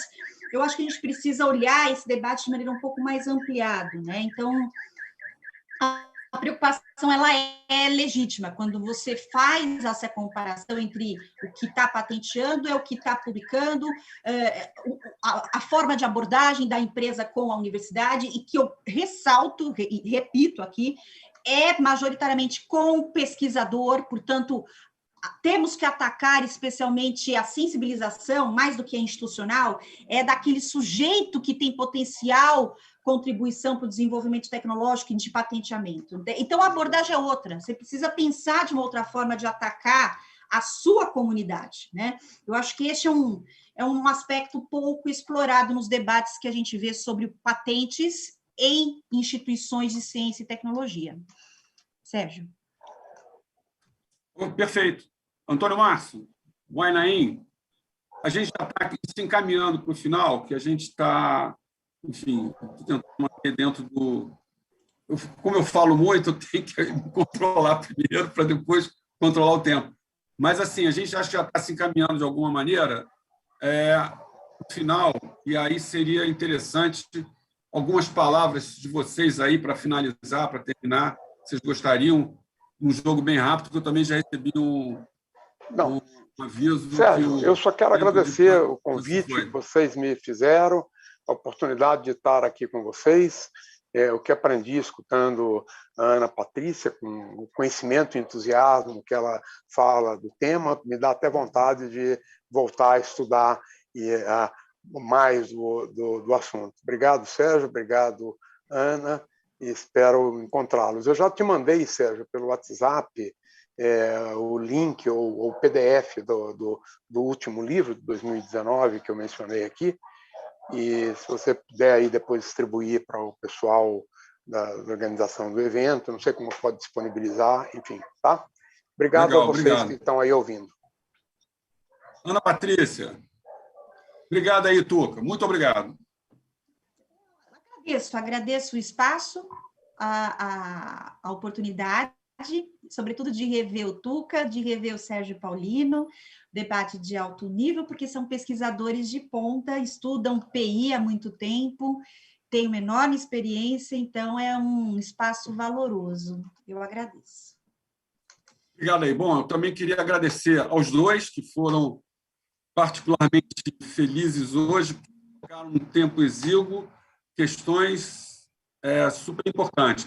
Queria agradecer de novo a organização do evento aí, a Marisa, a Branca e o Marcos Estelita, pelo espaço aberto, que acho que, embora já seja algo comum, acho que a visão de vocês dois, Ana Patrícia e Antônio Márcio, contribuiu com certeza para um melhor entendimento do que significa cumprir uma missão empreendedora da universidade ou o que é uma métrica de universidade empreendedora. Então, acho que foi super importante. Obrigado aí, Branca, por tudo. Tchau. Fechada a sessão. Prazer. Tchau. Vou mandar para você, Branca, o livro do Tuca, tá? Para você e para a Marisa. Tchau. Bem. Tuca, um abraço. Obrigada a vocês. Foi ótimo. Obrigado. Eu adorei estar aqui com vocês. Tchau. Valeu aí. Tchau. Obrigado. César, temos o nosso capítulo do livro para terminar nesse final de semana, hein, cara? Com certeza. Chamou na ficha. Está indo ao vivo ainda. O doutor Sacur está cobrando ao vivo. Que Niterói não tem cobrando, é isso aí, cobrando ao vivo. Cobrando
Bem, nós estamos aqui para encerrar o nosso 4º Global Entrepreneurial University Métricas Workshop. E a gente vai começar convidando o professor Moacir Oliveira, da Universidade de São Paulo, para convidá-los para um novo evento que vai acontecer no Brasil em junho, e assim que a gente possa continuar toda essa discussão sobre inovação que nós fizemos aqui durante esses dias. Por favor, professor Moacir, a palavra é sua. Obrigado, Marisa. Satisfação enorme, Branca, Marcos, Sérgio, muitos amigos aqui presentes, né?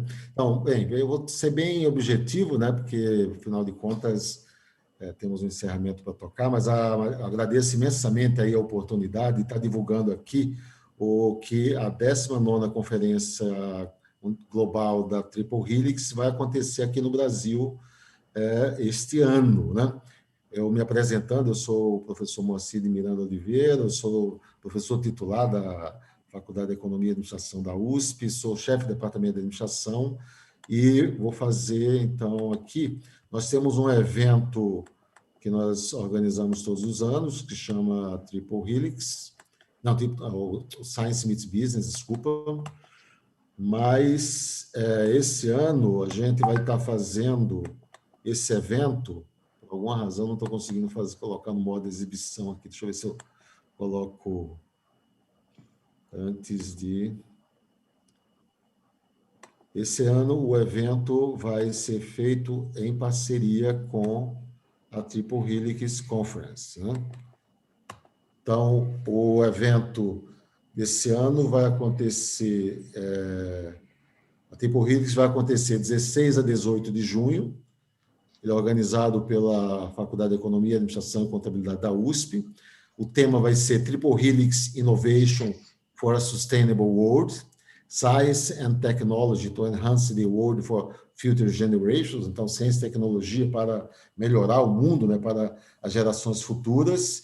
E eu gostaria que vocês salvassem na agenda. Nós vamos fazer um evento bastante interessante, muito alinhado com os Objetivos de Desenvolvimento Sustentável. Nós estamos num contexto onde a questão da sustentabilidade está muito presente, aí, inclusive numa perspectiva global, né? Queimadas na Amazônia, problemas no Pantanal e assim por diante. O Brasil no centro dessa discussão, e nós resolvemos, então, aí trazer essa temática para a nossa conferência da Triple Helix. Então, o objetivo de estar aqui com vocês nesses breves minutos introdutórios é pedir que vocês salvem na agenda. 16 a 18 de junho, Triple Helix Innovation for a Sustainable World. Vai ser um evento 100% online. O site já está pronto, vai ser lançado semana que vem. Call for papers, call for panels, serão apresentados também na semana que vem. Eu tenho certeza que vamos fazer um evento muito bom, com grandes autoridades na área da inovação baseada em Triple Helix do Brasil, grandes autoridades mundiais. E eu convido, então, a todos para estar conosco aí em 16 a 18 de junho na conferência. Viu? Marisa, acho que o recado era esse, não quero, vocês têm uma agenda aí, a Branca também, todo mundo, Marcos. Então, agradeço imensamente aí a oportunidade. Só uma pergunta, Moacir. O Call for Papers vai sair? Já saiu? Vai ser quando? Até quando as pessoas vão poder mandar abstract para a conferência? 30 de abril. 30 de abril. Então. Vamos ter os meses de março e de abril. O site já está pronto, sai na segunda-feira. Aí a gente começa a disparar em todos os mails da Triple Helix. Na verdade, já está no mailing da Triple Helix. No mailing da Triple Helix. Nós vamos mandar nos mailings brasileiros, né? Nos mailings da Triple Helix do Brasil, nos nossos mailings da USP, mailings da Agência de Inovação da USP, mailings do SAIBIS, mailings do SEMEAD, que nós organizamos também. Muitos dos presentes aqui conhecem o SEMEAD, que é um grande evento anual também que nós organizamos. Então, nós vamos fazer uma chamada em massa aí para o nosso evento, que temos certeza que vai ser um grande sucesso. Bom? Então tá. Obrigada, Moacir. Um ótimo convite para quem gosta de inovação, poder participar e discutir. Tá? Obrigado pela oportunidade de estar divulgando. Eu queria só, antes da Branca e do Marcos falarem, eu queria falar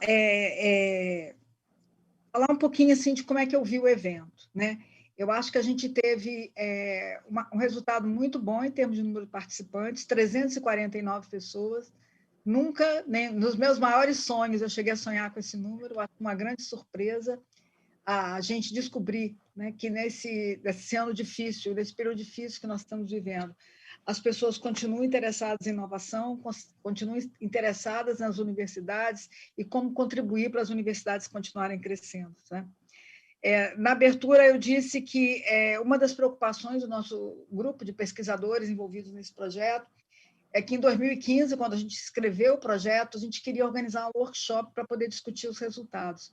E, desse ponto de vista, né, da discussão dos resultados, eu acho que a gente conseguiu cobrir uma grande gama, né, de assuntos relacionados aos indicadores que nós estamos sugerindo, todos eles voltados para a terceira missão da universidade e que abrangem tantos aspectos mais voltados a acompanhamento, assistência social da população. A gente falou teve um painel maravilhoso sobre a questão da saúde, sobre como é que as universidades estão lidando de diferentes maneiras com a questão da Covid, mas a gente conseguiu também cobrir o outro lado, que é o outro lado mais ligado à questão da tecnologia, mais ligado à criação de spin-offs, à questão do patenteamento, e a gente também conseguiu, discutir aqui aspectos ligados ao processo de avaliação da universidade, em especial da pós-graduação. Então, isso para mim agora já é o passado, tá, gente? Então, agora vamos falar do futuro, né? O que eu acho que a gente pode, de todo esse aprendimento de organização de evento online, que a gente também, para o nosso grupo, né, também foi um processo de aprendizado. O plano que a gente tem aqui para o futuro é organizar um curso online sobre inovação, sobre empreendedorismo, sobre hélice tríplice, porque, dado a quantidade de pessoas que se inscreveu, eu acho que existe espaço para a gente fazer isso. Na maioria das universidades, os grupos ligados à temática de inovação, eles são pequenos, quer dizer, a gente se apoia muito mais nos grupos de outras instituições para trabalhos comuns, e eu acho que a gente tem condições agora de fazer um belo curso, que a gente tem a ideia de fazer da mesma forma que foi esse, gratuito, juntando pesquisadores nacionais, pesquisadores internacionais, para falarem sobre esse tema. Então, queria já convidar todos vocês, à medida que eu agradeço também pela participação no evento e agradeço a comissão também de organizadora, eu queria também convidar vocês a participarem dessa nossa nova aventura. É isso, obrigada, então, gente. Branca, quer falar agora? Marcos, quem quer? Bom, vou falar bem rapidamente, mas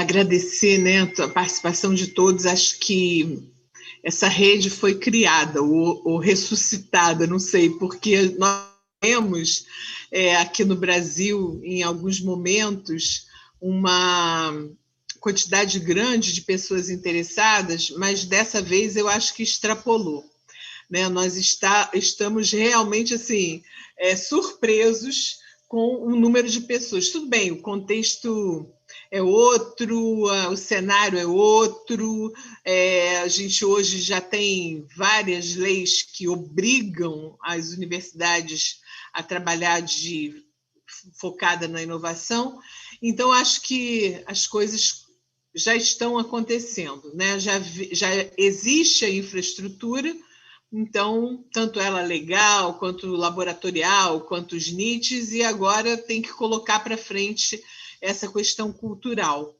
né? E essa questão cultural, ela depende muito dessas lideranças. Nessa proposta que Marisa está fazendo, logicamente, depois da nossa consolidação desse trabalho, através dos anais que nós vamos disponibilizar, vem exatamente essa possibilidade de transferência de conhecimento, para que essa rede não só possa ser ampliada, mas principalmente consolidada, que a gente possa vir a falar a mesma linguagem, né? Acho que o mesmo vocabulário. Isso é muito importante quando você precisa que haja um entendimento maior e até um entendimento a nível nacional, como a gente viu, uma participação maciça de várias pessoas de várias partes do Brasil, além, logicamente, de todos os nossos palestrantes e outros ouvintes internacionais, mas para a gente agora começar uma consolidação dessa rede focada na Universidade Empreendedora, na interação Universidade Empresa-Governo, proposta pela hélice tríplice, e tendo, né, assim como nosso, vamos dizer, o nosso guru, né? Eu e Marisa, a gente costuma falar, né, que o professor Hendrix-Kovic é o nosso guru. Então, tendo ele com as orientações que ele dá, com as reflexões e com a visão dele extremamente prospectiva, uma visão futurística, que ele está sempre trazendo as ideias do que vai ainda acontecer, e quando elas começam a acontecer, ele já falou sobre aquele tema durante algum tempo. Tá? Então, obrigada a todos. Vou passar a fala para o Estelita, para esse encerramento, e deixar todo mundo agora descansar, porque nós também estamos cansados. Obrigada.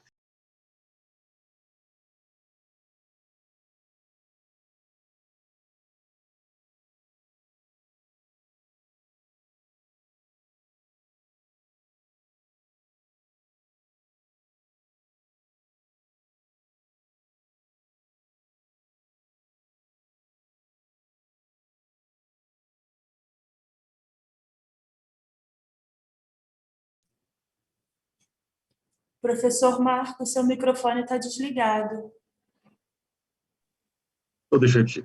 Bom, então, agradeço novamente a liderança da professora Branca, a demonstração da professora Marisa de empreender sobre o empreendedorismo nesse tempo tão curto, pouco mais de um mês, conseguir conciliar, integrar, articular todas essas equipes trabalhando e ter um resultado tão bom quanto foi, fazendo mérito à excelência dos convidados, dos palestrantes, né?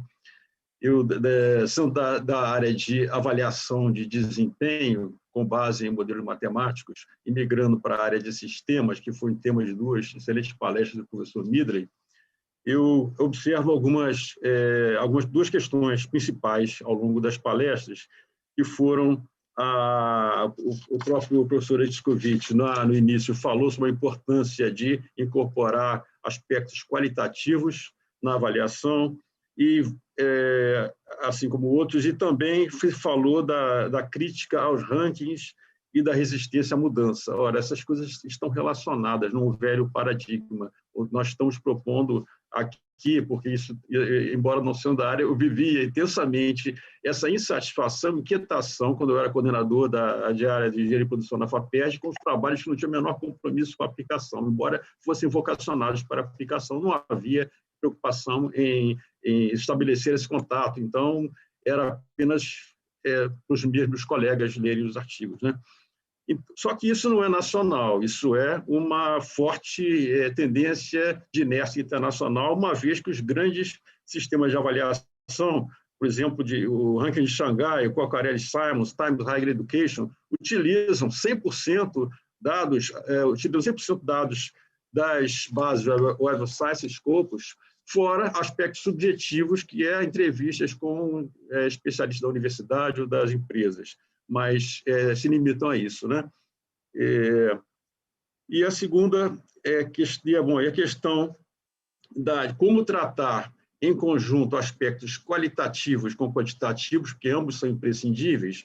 O mapa não é um território, os indicadores quantitativos são mapas, representações do que a gente quer, que interessa no território, mas precisamos manter a perspectiva de crítica, de validação e de contínua monitoração. Então, para concluir, existem metodologias, eu espero que a gente tenha a oportunidade de tratar, baseadas em visão sistêmica, para contemplar, para conseguir representatividade em termos dos aspectos qualitativos e, ao mesmo tempo, tratar os quantitativos, que são sempre um desafio. Era isso, com o resto tenho a agradecer. Eu acho que a examinação cruzada dará bons frutos, está todo mundo muito entusiasmado com isso, né? E vamos em frente.